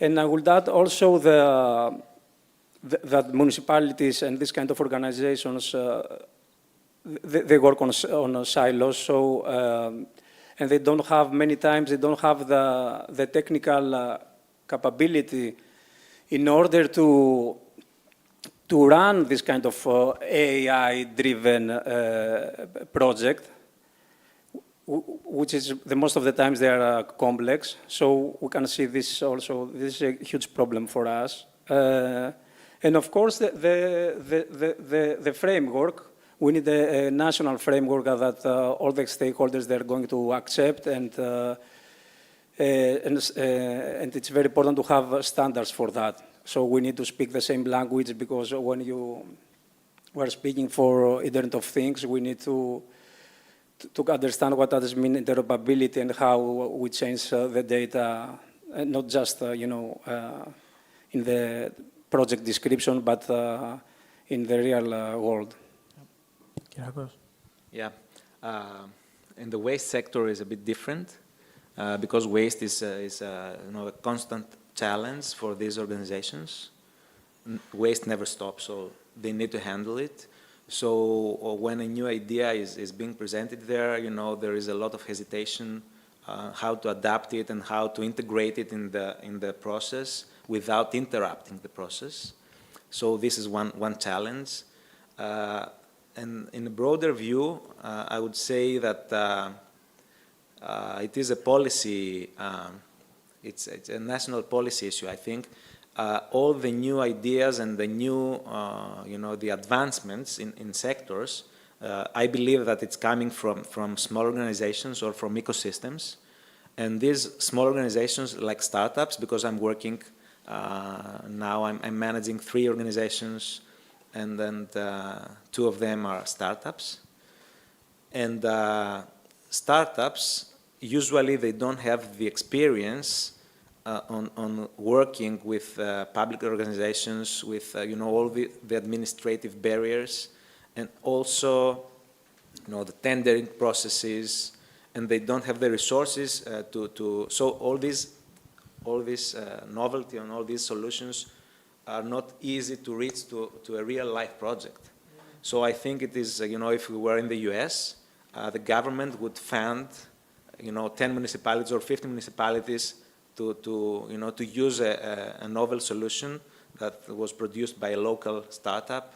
So the startup would at the same time that the innovation would make a change, an impact in real life, at the same time a financial impact for the startup itself, would help it grow and maybe start looking outside the country.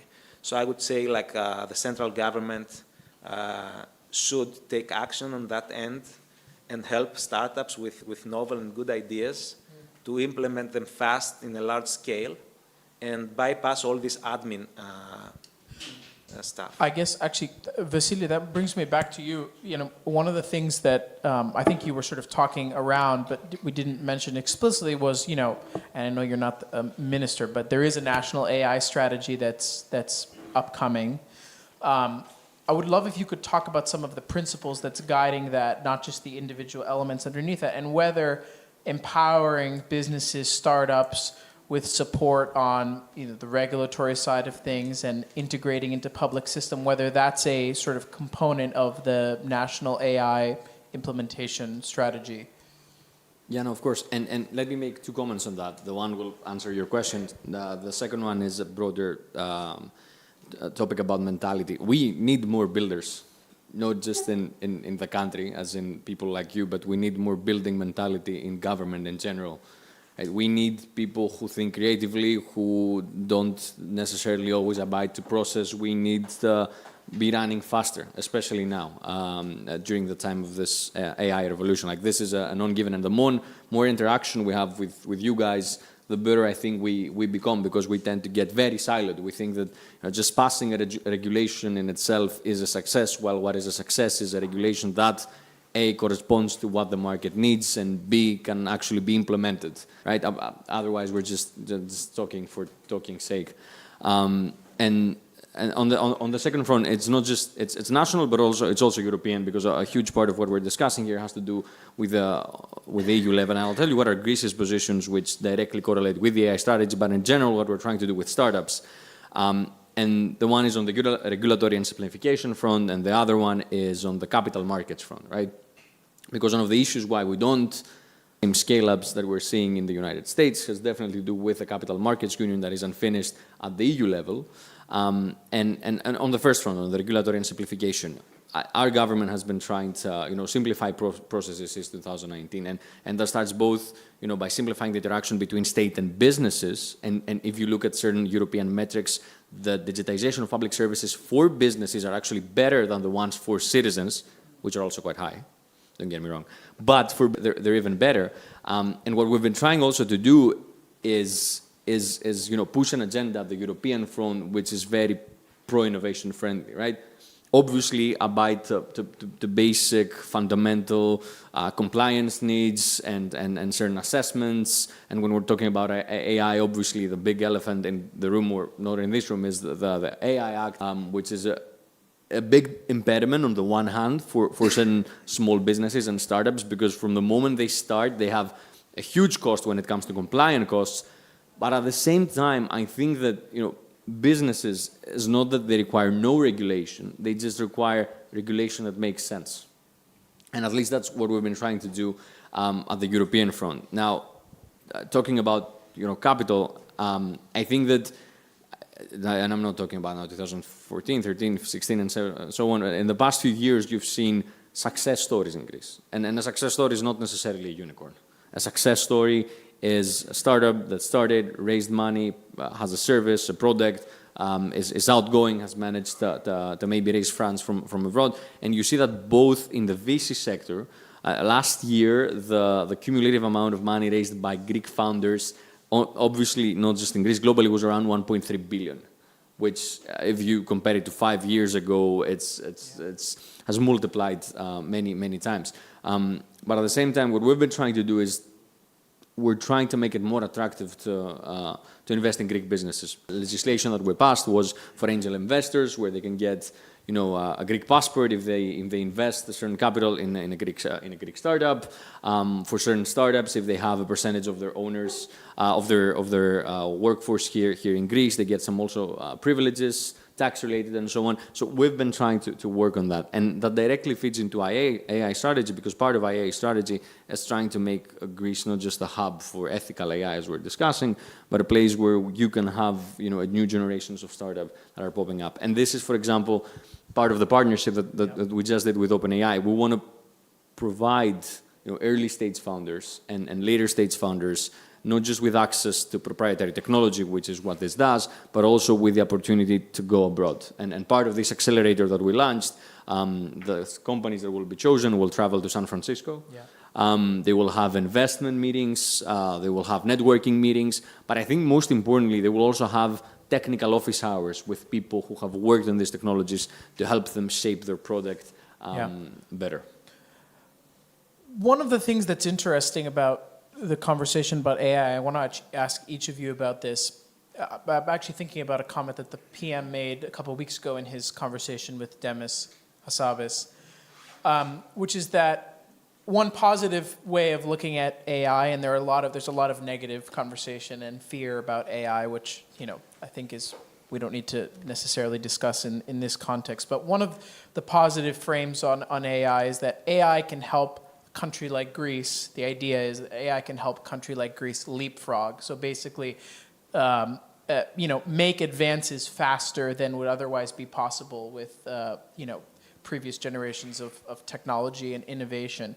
And I think obviously this is an interesting frame because, as we know, Greece has, spent a lot of the last decade in economic crisis. There are, huge steps forward Greece is obviously making now, but obviously there are still issues that are being worked through economically, societally, culturally, all of that. I'm curious whether you all buy into that vision of Greece being able to leapfrog with AI and digital tech, and if you could maybe explain whether you believe in that idea and give an example, of something you're seeing in your own work about how that could be real. Whoever wants to start first. Yeah, go ahead. I'm biased, so I'm going to be last. Yeah. Yeah. So I believe we can, leapfrog. I like to use the example of some African countries that, they never had landlines, phone landlines. So they got the mobile phone. So that's a leapfrog, to give an example. And that's a good thing. My concern is how we will use the mobile phone in the example of Africa. So they used it, they had banking because they didn't have banking access before. And at the same time, they had access to the betting industry. So it was really hard to get $1 from the crops that they sold, and then they bet it in an EU football match. So, the leapfrog is obviously something possible, and it will be good to have. The advancement that will create in the society will be, it will be dependent on the use of the end product of the leap. So I would not say I am concerned, but for sure I believe that it will create a bigger gap between the ones that will be able to use it properly and the ones that will not. The challenge, I think, would be not to lose our creativity. So all these, advancements, especially with AI, have this challenge. So the good use of AI, I think, is something that we need to educate our new generations how to use it properly. In terms of waste management and circular economy, it has already impact on what we're doing. And, it's not black or white. I think if we make good use of these technologies, of these tools, it's really good for every industry. And then the waste industry is already, taking advantage of that. And we're doing in Waste Cloud as well. It's something that we're doing, and we're having use cases of these tools and exploring, how we could benefit from that, and our clients would benefit from that. For our perspective, I agree with that. I mean, we need somehow to, from the municipality and the small community perspective and the island perspective, there is a gap between the technology and the people that they live there. So we need to understand that maybe we need to create digital innovation hubs on the islands, in the municipalities, and try to find and create builders. As you said before, we need builders. We need people that they are in their own place, in their islands, in their municipalities, and they try to solve their problems, not the problems for another country or another city. So yes, because we have been doing that, we have been creating innovation hubs on the islands, and cities like Kalamata or Paleo Faliro or Halki Island, and it's amazing how the people there, the local people there, they try to collaborate with other stakeholders. They try to collaborate. Of course, they have a gap. There is a gap, but this kind of motivation, this kind of passion, they try to collaborate with the universities, with other SMEs, with corporate companies or other municipalities. it's amazing because they try to solve their problems using the AI, because there are problems that you cannot understand that you can solve using AI. It's easily to do for that. For example, in waste management sector, if you combine the computer vision with IoT, you can easily optimize the waste stream and separate the plastic, the paper, and etc. So you can rise, for instance, the recycling rate something like 30%. So in the past, it was almost impossible to do that, but now you can do that. So our proposal to the government, and like an idea, is to somehow to help to create local digital innovation hubs to this kind of communities, because otherwise, if we think about just digital innovation hubs in Athens or the big cities, or it will be a disaster for this kind of communities. So somehow we need to go there and solve the problems there, not from the distance. The question was whether we buy into the digital and AI revolution, and a few concrete examples of if that's happening. I mean, my answer is yes. Like, also my job is not to buy into it, but also sell it. Yeah. But no. So sell it to us. No, in all seriousness. Like, two comments on this. The one is on the broader philosophy around it, and three concrete examples. And I love the way you framed the question, because honestly, one of the problems that we're facing in Greece and in Europe in general is the public discussion around new technologies and AI. Mm-hmm. The first thing, and think about it, the first thing you think in panels and discussions, the first thing you hear when these things are being discussed is, what are the risks and the challenges? That is the first question all the time. And I'm not saying that we shouldn't discuss about that. There are major risks and challenges. National security, again, minors and protection of mental health and so on. It shouldn't be the first question. Like, this shouldn't be our reflex. And then it's something that I admire from our US friends, US Greek, but from our US friends, which is this sense of techno-optimism. And the first time you see a technology or an innovation is not how it's going to change my life, but it's how it's going to change my life. There's this innate curiosity that we should also aspire to. And this is a huge, issue when it comes to the public debate around it. And I think it's an obligation, not just for builders to talk about it that way, but also obviously politicians who shape a lot of our public discussion and public narrative, right? Techno-optimism is good, opportunity is good, and we should approach it that way. And obviously the best reply to techno-pessimism and the best kind of ground proof for techno-opportunity is delivery. Showing how these technologies actually deliver. And three examples that come at least to my mind when it comes to Greece. The one is the effort we're making now in digitizing healthcare records, where you have a one-stop shop through My Health app, where you can find your records, you can discuss with your doctor, and this is going to improve as time goes by. This is a sector that the Prime Minister himself is on. The second one is education. I think education is the alpha and the omega of it all. And as I said before, I mentioned the partnership a couple of times, but we're very proud of it because we're the second country in the European Union that's doing this in their schools. Yes, it's a pilot, but it is a start, and we're planning to do something similar with universities as well. And a third example, obviously, which speaks to all is public services. And it's not just about, digitizing bureaucracy, right? Having to do the same kind of steps that you had to do if you were to go to a KEP, but doing them online. That's definitely an improvement, but it's also cutting down on that, simplifying that process and making sure that there are less and less steps. And the last thing I want to mention is, again, on the mentality part.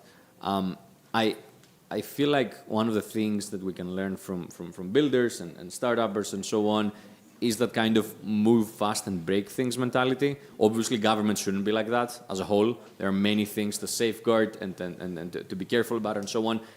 But, in certain big organizations, government is one of them, a big NGO could be one, or a big company could be one, right? Because, by the way, we have very low adoption of AI in big companies, in Europe in general, but also in Greece. It's around 13%. And if we're getting to the qualitative indexes of what exactly AI adoption means, the situation there is even worse. But my point is that change management in big organizations is hard. Sometimes because process becomes king and just holding a meeting is considered an actual result. So bypassing that process a few times, even if it does break a few things, is, I believe, something that we should, doing more of. So it's interesting because I think this came through in all three of your answers is, entrepreneurialism, culture. When I think of those terms, I think of the importance of youth. And it actually brings me to my next question for you, Vasily, because, like me, you and I have both had experiences also working in youth activism, advocacy space. And I think what's interesting, no dig against you all, but I think what's interesting about when you think about AI, technological change, and also climate and sustainability is that these are all issues which are very motivating to and relevant to young people, even more so than I think older generations, because we'll also be inheriting the world that will be created by the decisions that policymakers and even innovators are creating today. And so I wanted to ask you, what do you think that your perspective as a younger person brings to the role that you have within the government? And do you think that it adds value? And would you say from your younger peers, do you feel optimism on the AI front, on technological innovation, on climate and sustainability? And maybe it's one or both of those, or maybe they're together, they work together, or they're working in different directions. Because I think, and I just want to add one more point on this, I read a stat recently which was interesting, which is that among youth 18 to 30, I think use of ChatGPT, Greece has the highest rate of use of ChatGPT in Europe. It might be second, yeah. But that's sort of very interesting. And so clearly young people are on these developments, they're seeing them, and we know from research that's happening now and what we can see in the world that both climate and also AI and technological innovation are changing the psychology of youth and have some pretty deleterious impact. So tie that all together and tell me what you hear from young people and what you see from a sort of young people's perspective and how you bring that to your role.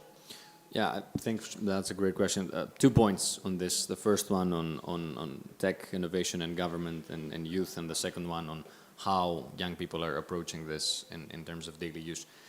I mean, I don't know if I bring value to the table. You have to ask my superiors for that. But what I do want to say is that age is no guarantee of efficiency and youth is no guarantee of innovation. And this is something that I was taught while I was in the States, or I mean before that, but in the States it's prevalent in the culture, and this is what I love. No one ever asks someone their age, if they're old or young. Innovation comes in many shapes and sizes. You can have the youngest person having the most conservative approach, conservative not ideologically, but in terms of working mentality, and you can have the an oldest person having a very innovative and open mind. So I think we need to get rid of these things. In Greece specifically, this is we need to forget about age. Like a person is what they bring to the table. I definitely, though, what we can say about younger generations, and this is not just for our generation, it's like in general, there's a certain more tech savviness in a way, right? So we do definitely understand part of those technologies better, which makes it easier in an environment where tech is definitely discussed, and government these days is one. I will tell you, Greek government is definitely one. The PM is very big on this. Does help understand certain concepts better and bridge them with an older generation who is open to listening but may not grasp all the teensy details of it all. So there's definitely a leg up there, but in itself it says nothing, right? Because to your second point, I want to say that it's how you use that technology, right? Using ChatGPT just to write better emails or have your assignments sent out to your university professor is not a productive, and better emails might be, but it's not a productive kind of way to use it. I think that my generation with the many ups and downs that it has gone through the past few years, there are 2 points I want to make. One in its favor and one against it. The one is that sometimes we feel like certain things were given that we're owed certain things, and therefore do not try hard enough. Right. And I say that with all acknowledgement that I myself, and I don't want to get personal, had a good life growing up. But sometimes we feel like some things are being owed to us. And that has to do with the fact that technology, access to information is easy, access to movies is easy, access to fun is easy, access to work. Like we have this instant gratification, and this kind of creates the idea that everything should come easy, right? Which is not the case, because at the same time, this has been a very resilient generation. Has gone through many, crises and certain transformative years, and I think that resiliency is part of our DNA. I think, and I'll finish with that, our generation shares a few common things with AI. AI is very disruptive. It's moving fast, it's impatient, so I see that in my generation as well. I see some kind of techno-optimism, because we're seeing how we're using this technology to make our lives better. I don't think we have yet realized how much is going to affect the workforce, how much is already affecting entry-level jobs. So I do fear that there might be a wave of techno-pessimism as a reaction to many early-stage jobs being lost.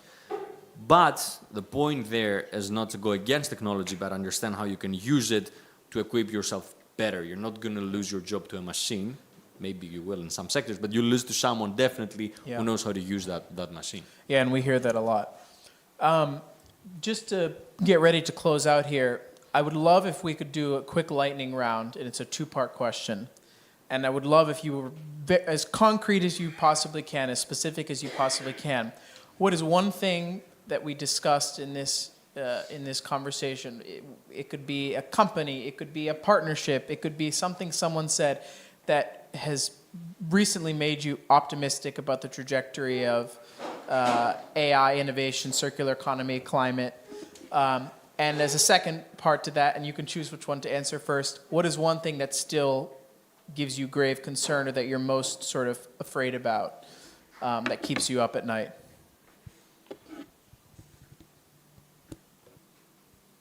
So, I don't like thriller movies, so I will answer the first part. I think that we have an obligation to share stories of hope. And this is something really important, I think, at the point that society and technology are at the moment. And I would like to share an example and give a few words. At Waste Cloud, we are creating the circular economy infrastructure. But technology by itself cannot solve problems. So we need to understand that we need to weave technology into culture. All the problems that we're facing now could be solved by technology, but it could only be solved by technology if we weave it into culture. People need to believe in a bright and optimistic and abundant future in order to be able to reach to that point. Yeah. Thank you. I couldn't agree more than that. I mean,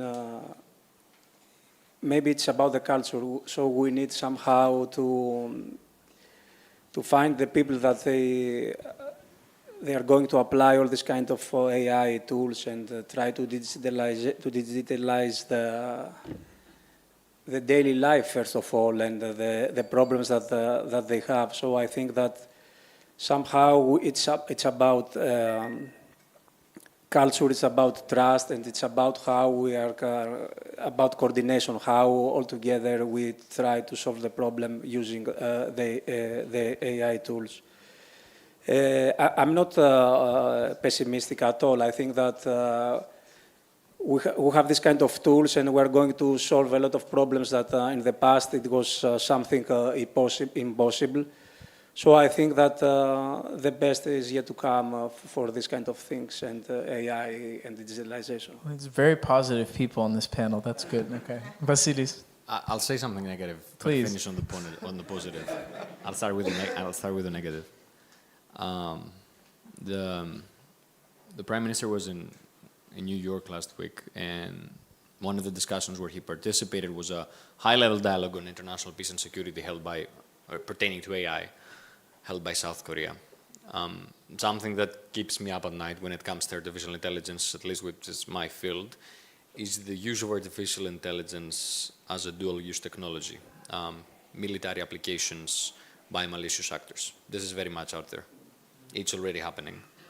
You can have global frameworks, but you also have the equivalent of terrorist organizations like Al-Qaeda of the early 2000s and so on.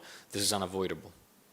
And it's progressing at speeds that we ourselves can't control because we're very much focused on other stuff.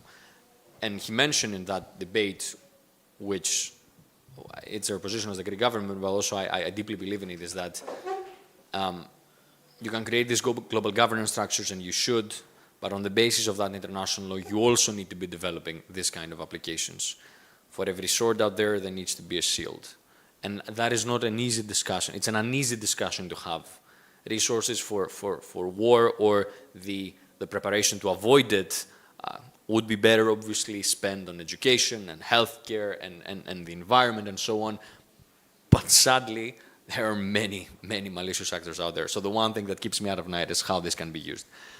The thing that, I'm very happy and optimistic about, there are many things that I'm very optimistic about. But a negative thing of my job is that I focus a lot on implementation and on policy and on projects and so on, and we don't have enough time sometimes to contemplate. I want to study these big reports that Google comes out with, and there's no time. One of the things that I was really fascinated about, which obviously is not yet, we haven't seen its results, is the AI co-scientist that was created by Google a few months ago.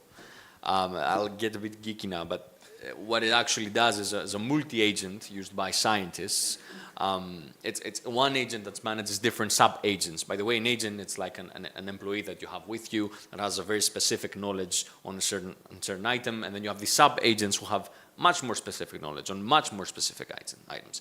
I'm done. There's this manager scientist, and then there are these sub-scientists that work on reflecting, evaluating, providing hypothesis. You give it the molecular structure of a DNA that has a certain illness, and it provides different answers as to how that could be cured. The opportunity there is immense. It's still in its experimental stages, but I don't know, the moment I read these kind of things and try to understand how they work, right, which is another byproduct of this technology, I'm like, explain this to me like I'm 5, and then 4, and then 3. But it's that you can have, this unlimited potential when it comes to what science can do for healthcare, for curing diseases and so on. Again, very early stages, but it just opens up my mind. Yeah. Also because these are sectors that I don't usually work on, but yeah. I agree, and since both of you didn't answer the negative, I will say one thing as I close.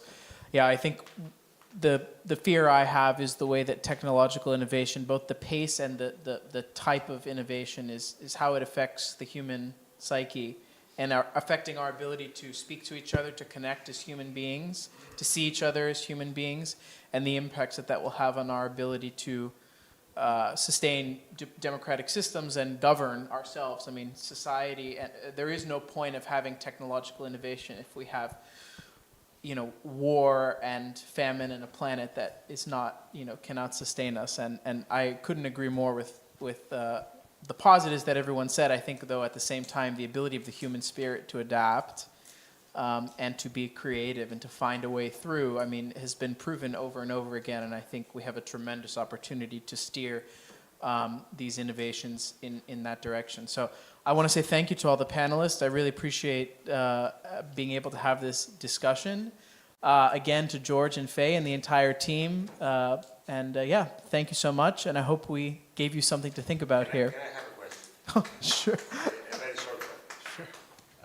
My name is George Zilonis. I happen to be in the technology sector. I'm not going to elaborate at this moment, but one serious problem, because I'm in the market, is talent development. AI and initiatives and everything is great and okay, but as soon as you go over to the market and start searching for people able,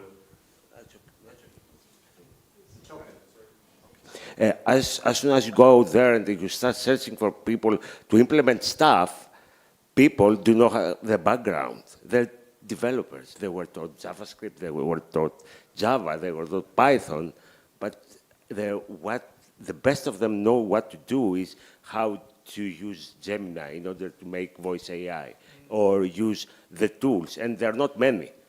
The thing is there a strategy from the government side in order to develop talent? And when I mean develop talent, I mean both in research and in developing real applications for agentic AI or whatever. Is there a strategy like this for talent development? Quickly. Quickly, yeah, I mean, no, there are no easy answers to this. And if we were having an academic discussion, we would talk about creative destruction and how one technological development erases certain jobs and creates another. Practically, what is the strategy? Education on the one hand. Apart from the pilot we launched, we are creating a committee, and I know this expression in government when you're creating a committee is a connotation as to nothing will happen, but I promise you it will, to evaluate the whole academic journey of a child, from preschool to high school to university, and see which are the specific entry points on where AI and new technologies can be implemented, because it starts from that age, right? And then what we've tried to do now is create certain kind of partnerships with universities that will harbor that talent. Apart from that, I don't want to give you the typical reskilling, upskilling, workforce kind of... We need them fast. No, we do, but it's a generational thing. And you have the pace of AI going like this, and the pace of, introducing changes to your educational system going like this. Right? It can go faster, definitely. It never match up, right? And there will always be a shortage and difference between supply and demand. I want to be honest here. But we're focusing on education, and then we're focusing on how during university you can cultivate the skills so you can have better equipped developers, better equipped managers who understand AI. And believe me, there's a shortage of talent in government as well. Like, we need younger people to grow up faster so we can have an influx of, AI articulated individuals in government. And I'll shut up. I'm sorry, I have a question. Oh, okay. Very interesting. I'm so sorry. I'm so sorry. I actually have two. One for you. One. And one for you, but they're super fast. The first one is, what about the brain rotting happening to young generations with the usage? I think my voice is extremely loud. You need the microphone. I need the microphone. I will start singing. Okay, so my question to you is, what about the brain rotting happening to the youngest generations with the usage of AI? And I say that because I am a student, even if I'm old, but okay. But I use it. Doesn't mean that I'm becoming stupid because I grew up in an Italian Hitler-style school. But my sister, for example, she studies right now. She is using it too much. And also about the waste cloud, I wanted to ask how can you educate us on how to use it, how to handle it, let's say. Thank you, and I'm so sorry. I mean, there's one, it's not mutually exclusive, right? These things are happening at the same time. You had the same thing with social media. Initially, when laptops were developed, or early computers, people were kind of saying the same thing. Obviously, it's different. It's different. The technology is different. I'll tell you what the government is trying to do on that front, and then like a bit of more of an opinion piece. When it comes to social media and technology in general, what we've tried to do is find ourselves on the responsible use of technology, right? Responsible use doesn't mean no use. And I don't know if you're following this, Greece has been taking a very active stance for the protection of minors online, kind of introducing what we call a digital age of majority, under which you won't be able to access certain platforms without parental consent and so on. This is important, but because we don't have a lot of time. When it comes to AI and its use for academic assignments, for work, I want to be very much honest here. It all comes down to personal responsibility as well. Like, we're not gonna regulate everything, and we shouldn't. Right? You need to understand that outsourcing everything to AI will make you less competitive in the market. Now, if you don't understand that, firmly, politically, I believe that no government can teach you that.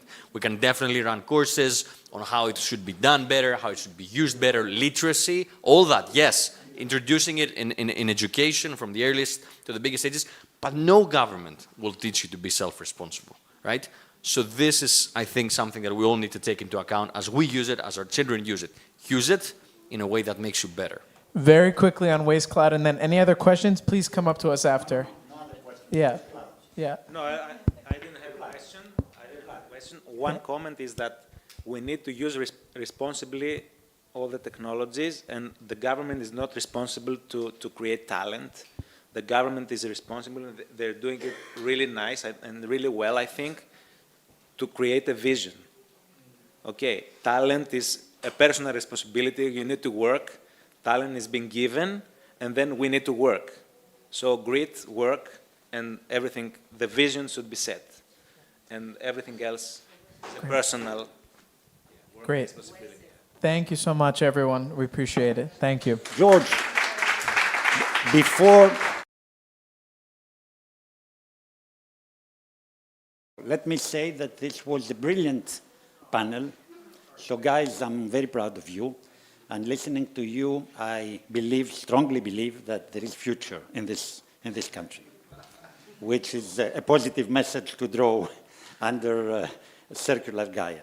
The second thing is that as I see that there are still a lot of questions in the audience, I am planning to invite you soon to have a dedicated afternoon session here in this nice room, without this decoration, of course, but it will be a dedicated panel on AI. We will define the theme from 5 to 7, 2 hours, which will give you more time for a more interactive session with the participation of the audience, because I see that... And you'll get someone much smarter than me to moderate. No. We need this panel, and on the top of that, Minister Papastergiou, when I told him why you're not coming, you have promised to me, he said, you have kuchumbas. He knows as much as I know. But he said, I owe you a presence and a visit. So next time you will be 5. Okay, you will be 5. Thank you very much. Family photo. And I asked him challenging questions. One of them was the interrelationship between brain economy and artificial intelligence. One thing, food for thought.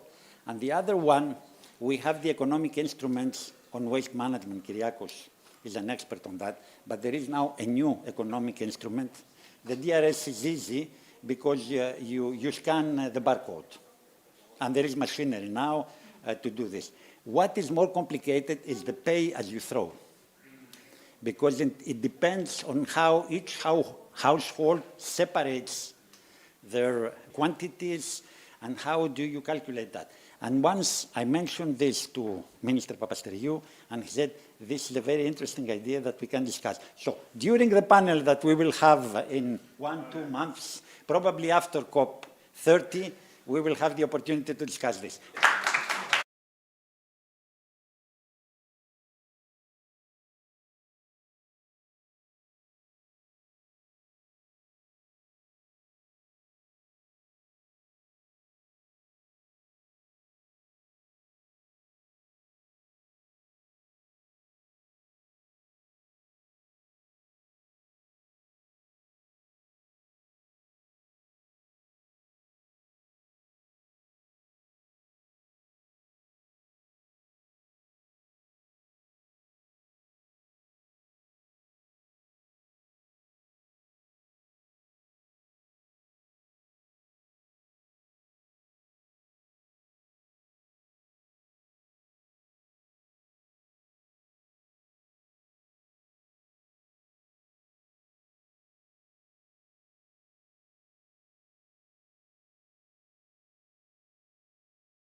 So we have not discussed about that during these 2 intensive days, but this is the time that we need to discuss the role of women.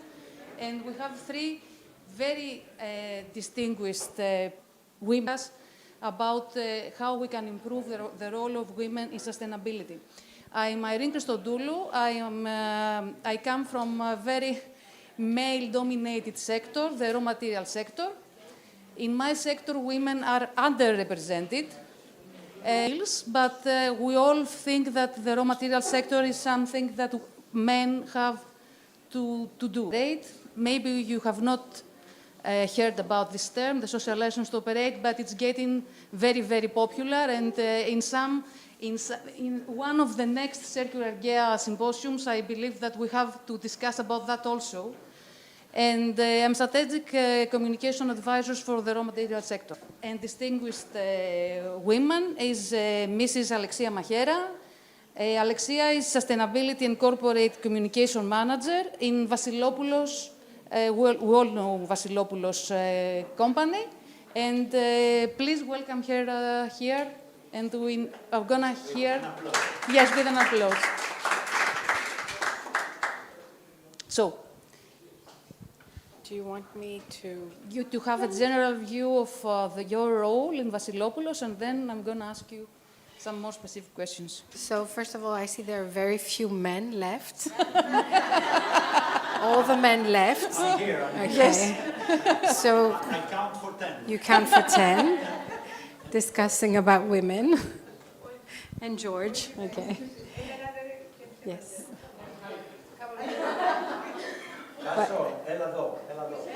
No, we need all of you So to be here and hear us and ask questions and celebrate women, please.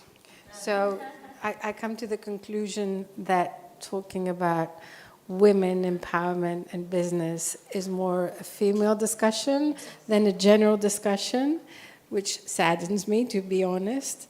I don't think we should be discussing women empowerment. I think we should be over it by now. We're not, but we are talking about AI as something new and exciting. I think talking about women empowerment is something old and dépassé. So this panel shouldn't even exist right now. Yes. But coming to Alpha Vita and what we do for women, retail and especially food retail always had more women. We have over 63% women in the company. And I think this is due, again, to old-fashioned ideas because we work a lot, our store work during long hours, so we give the opportunity to women who have children or other to work for 4 hours instead of 8 or 6 hours, so there's a flexibility that is not available in other businesses. Nonetheless, apart from women working in our stores, we also have a high percentage of women at manager level. Our president of the board is a woman. Our VP of logistics, which is usually a man-driven, is a woman again. So there's no discrimination in our company. But again, I don't think we should be comparing. It should be open to the best. If it's a woman or a man, it shouldn't be a difference. But we are lucky enough to have this high percentage in our company. Are there any questions how you are a very, very good example of women representation on a business. Are there any discussions how this could be transferred to other type of businesses to act as a good example, as a good practice? Can we propose some measures and see if those measures can work to other businesses also? Well, there are legislations often asking for an increase in the percentage of women at manager levels or to increase diversity. We're past that. I think we're looking at other types of diversity now, like having older people, like after a certain age, and giving them the possibility to continue on and working, and percentages of let's say, people with special needs should be increased. So I don't think the topic of women is something about training. Again, there is legislation and it should be business as usual. Okay, this is inspiring. Business as usual, because women should not be treated as something very special. They should be treated as individuals who can perform a work, and they have the skills to undertake many jobs and be successful on their jobs. I want to ask you another question, a very short one, because you are on a leadership position, let's say. Do you have encountered any misconception about being a leader, a woman leader in a very so successful position? I mean, one thing is having women as a workforce, and another thing is having women as leaders. Have you encountered any misconceptions or any challenges personally? Your personal views about that. Was it easy for you to be a leader as being a female? I started working in the company many years ago, so I've been with the company for 19 years. So if I can remember, many years, when I first had my interview, trying to enter the company, I was asked by a man if I was counting on having a child soon. Classic. Classic. And I also remembered being asked if I was going to wear makeup for my interview to be more attractive, if I can say, to the men that were going to interview me. So those are taboos that hopefully those were many years ago, and those are questions that are not asked anymore. We don't ask our interviewees if they're counting on extending their families, or makeup is not an issue, and the way you dress is not an issue anymore.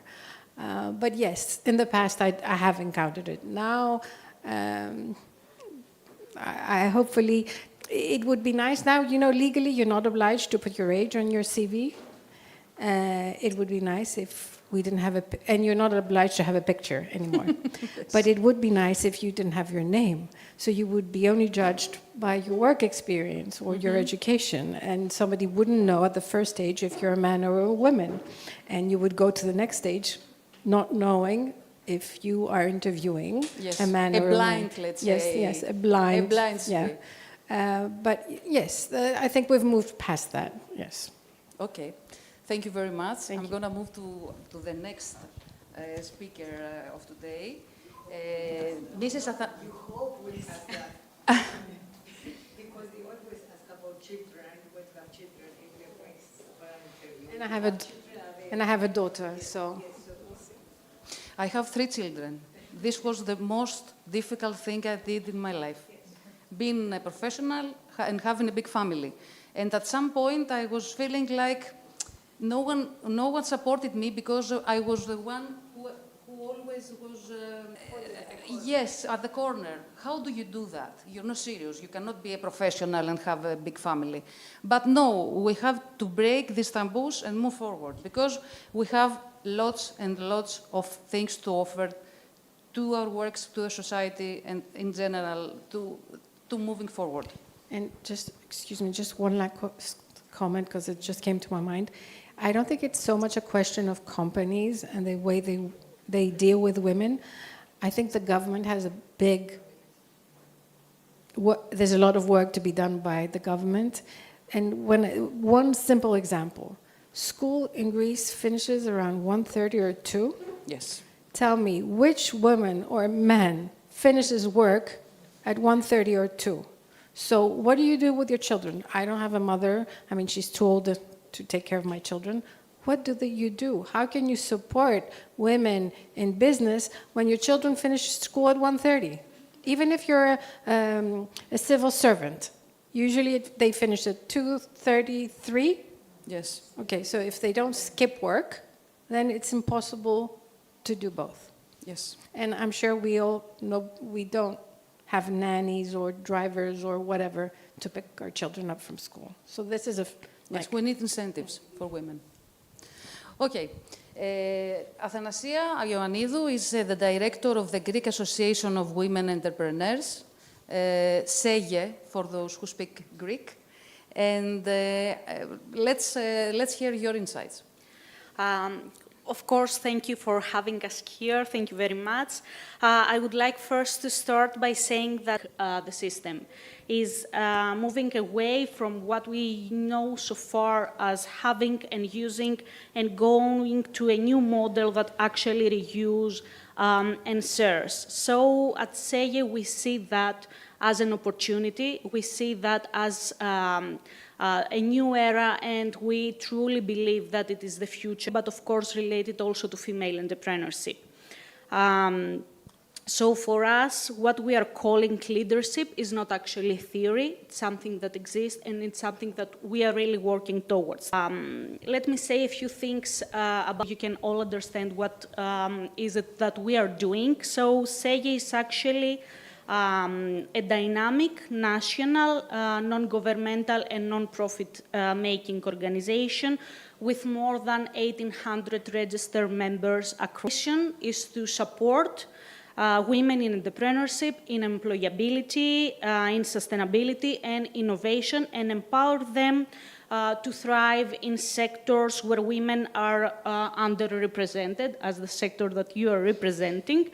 And through actually our initiatives, we do not only create business opportunities, we also share the future of sustainable leadership in Greece and worldwide. One of our greatest achievements related to circular economy is the structuring of the energy sector. We have made the research about it, and we have structured the first FIB not only in Europe, but across the globe, which is called WENCOOP. WENCOOP is actually the first women-only energy community created as an innovative and pioneer most important social model for. What we are trying to achieve with that is to raise awareness and to educate even more women through WENCOOP, not only to go into the energy sector, but to move in higher positions and to be able to achieve energy goals in their businesses and in the environment as a total. Of course, we are working a lot with building skills related to green skills, sustainability skills. So we are offering training and educational paths, not only for our members, for female entrepreneurship, but for every woman that wants to build her future differently. We are implementing a project called Women in Energy. So we are trying actually this model of WENCOOP in 3 different countries, Balkan countries, Bosnia-Herzegovina, Montenegro, and North Macedonia. And because of that, we were actually awarded under the European Enterprise Promotional Awards as a best practice example around Europe related to sustainability and social innovation. We are an open community for everyone. So feel free to reach out to us and ask for our support. Thank you. How many members do you have? 1,800 registered. Yes. We have a really big pool of beneficiaries. And of course, we have also volunteers, women by our statute be registered as members. They can provide their services and help through volunteering paths. We are pretty happy to let you know that over the last approximately 3 years, 2.5, we have built the first female support hub, which is called WeHub. We have run a model over the first years, a pilot, let's say. Mm-hmm. And since February, we have our own space in Thessaloniki. Approximately 600 square meters that we are actually providing services related to economic empowerment of women. We are working a lot with women coming from vulnerable groups. We have a child support system, since you mentioned, so we identified that, yes, one of the big challenges, let's say, that women face is that they cannot participate in activities, they cannot participate in trainings, they cannot participate in networking opportunities because there is not a supportive system for their children. So inside our hub, we have a space dedicated for children, so women can actually participate in our activities with their children in the same space, having a specialized person, a trained person that can keep children occupied during the mom is participating and get trained. You must do the work that some others should do. We try, yes, because we are an association really working on the field and really identified those kinds of difficulties. Mm-hmm. So we're trying to find solutions that can actually help women thrive. Do you see that women, that your numbers are growing, the numbers of participants in your network are growing? Yeah, they are growing every year because the needs for training, the needs for networking are never stopping. So as we are evolving as a society, we see more and more women that receives entrepreneurship as an option.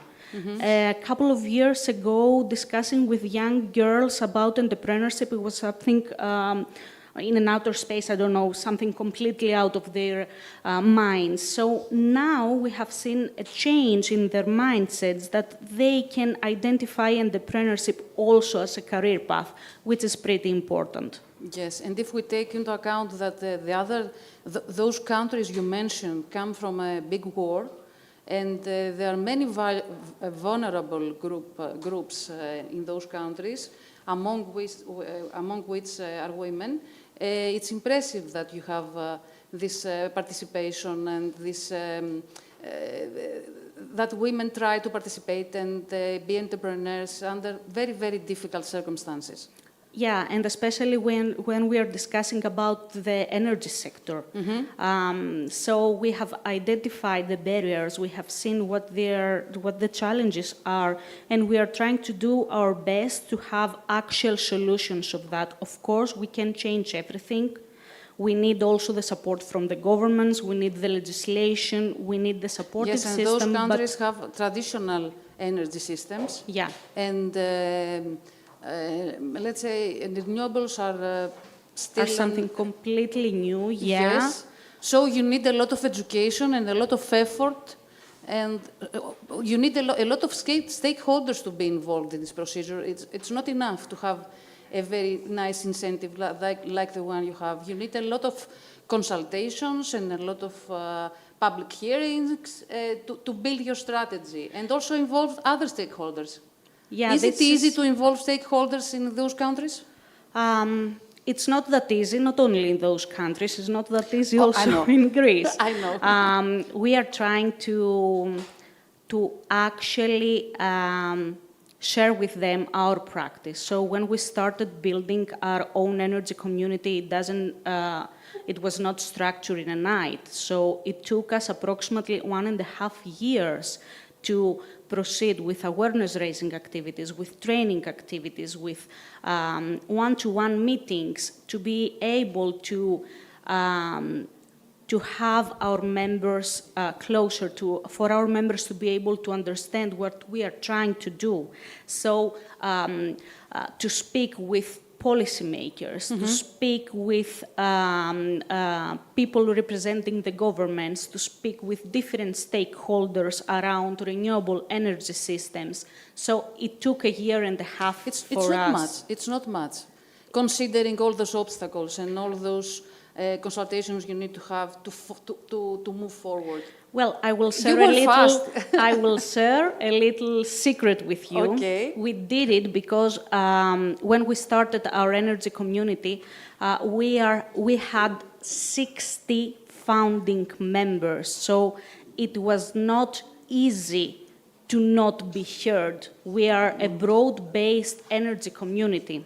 We are now 73 members, and we are actually building our second energy community in Peloponnesos because we are trying to replicate also inside the country. So there were 60 voices mm-hmm. heard. And that makes and things... very good coordination of these voices, because coordination... Yeah, well, I don't know if you know Ms. Tseltabasi, but once she has something in her mind that she believes that will give added value to women, she's going for it and she's going to be successful. So it was her leadership first, and of course it was 60 crazy women that heard her. Yeah, and joined her.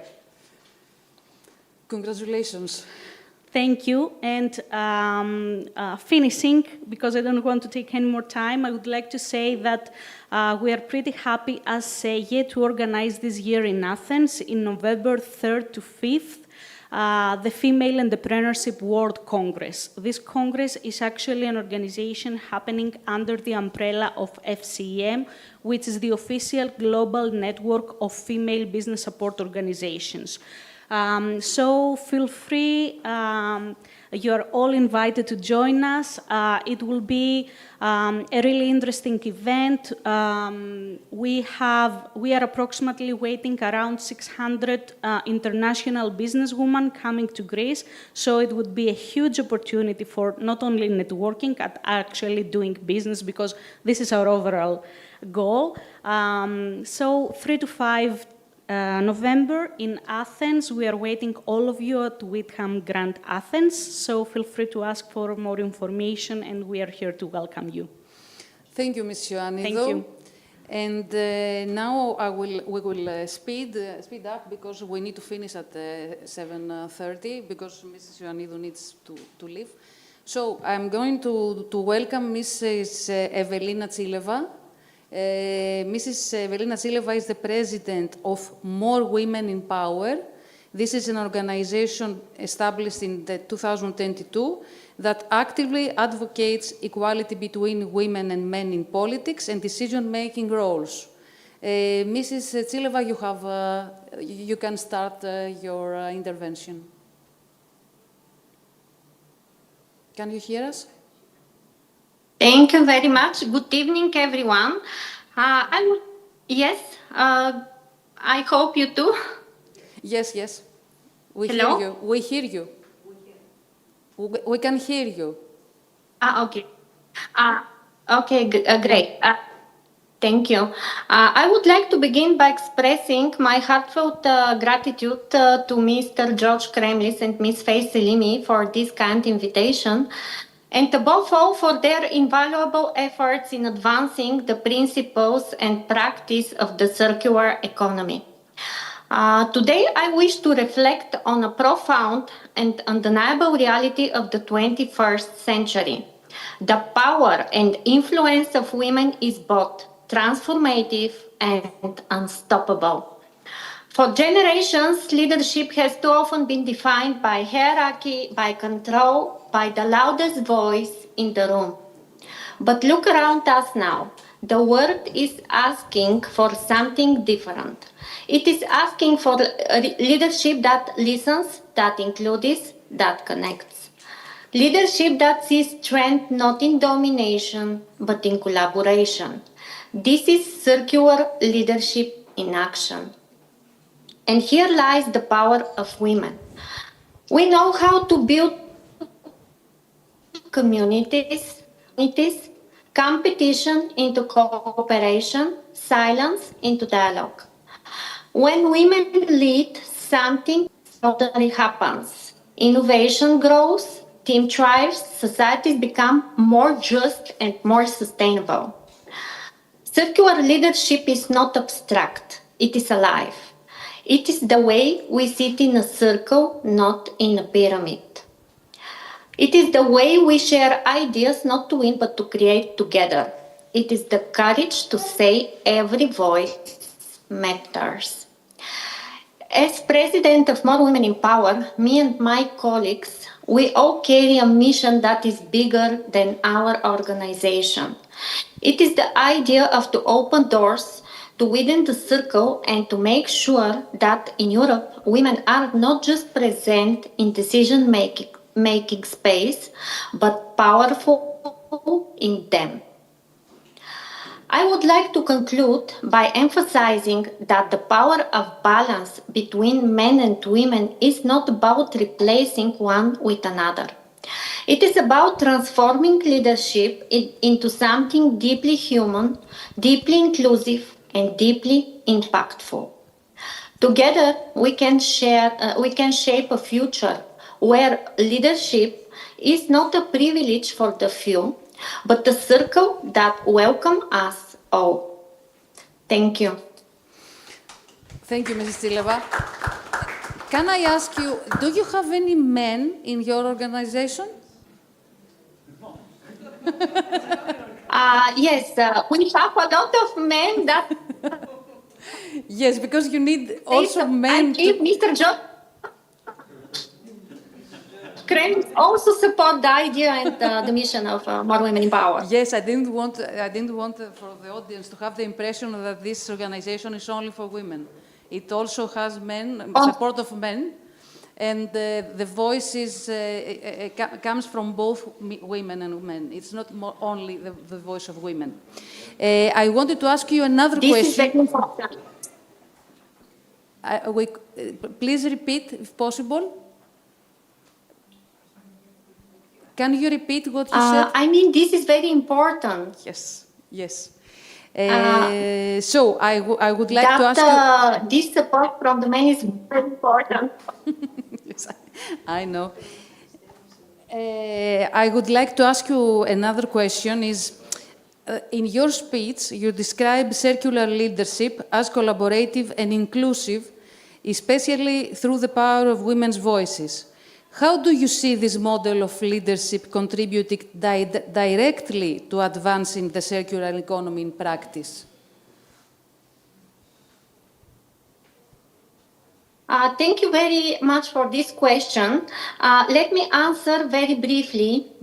Indeed, circular economy and the circular leadership share the same DNA.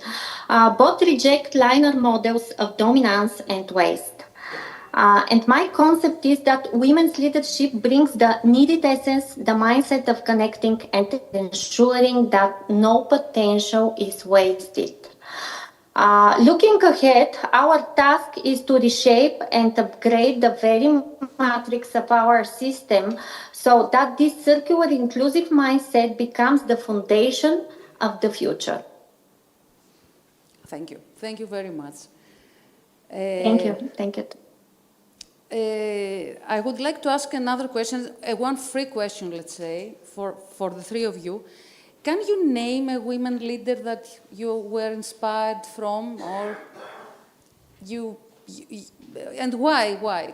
Can you? Is there a female leader that you are inspired, or do you have a specific, let's say, figure that can be an inspiration for you, for your work, and for the community in general? For me, it's easy to answer. It's not only Ms. Saltabasi, of course, the president, but all 9 female entrepreneurs that participate in our board of directors. They are all coming out of elections. So for me, it's pretty inspiring to see those women actively working towards the economic empowerment of women on the field. So also we have numerous best practice examples coming from our members related. So it would be extremely hard to just pick one or pick 2. As I'm actually a beneficiary in the organization, then being a member, then being more active and participating in some of our committees, then being a board member, and now being the president. She's a multi-entrepreneur. She has companies not only in Greece, but in Bulgaria, Sweden, and Belgium. Sometimes we actually wonder if 24 hours for her are enough.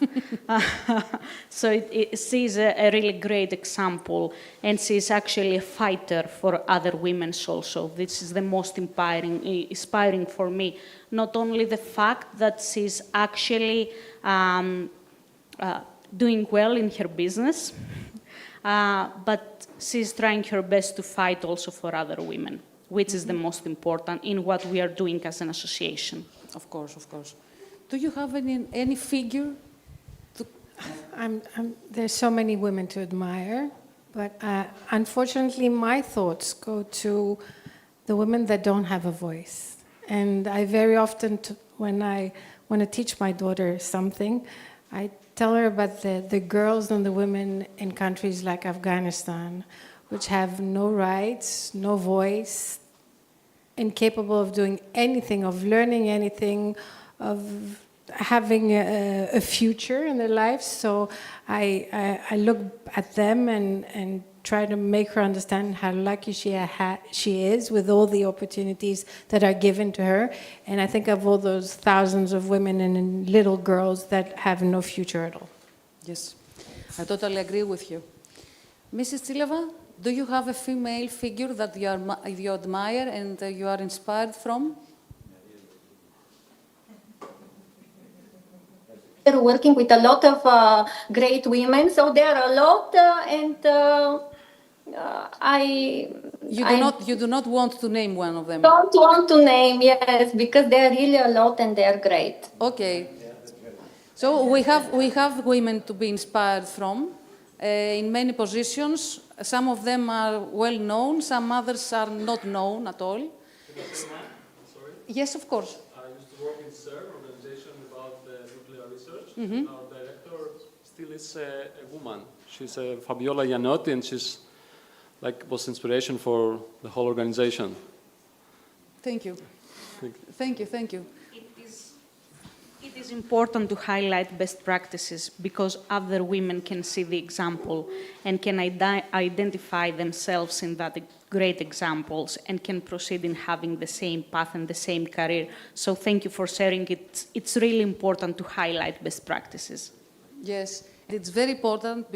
To summarize, it's very important to empower the women because women can drive. It was a very interesting and interactive panel. I would say that it was very convincing, but I was convinced even before listening to you about the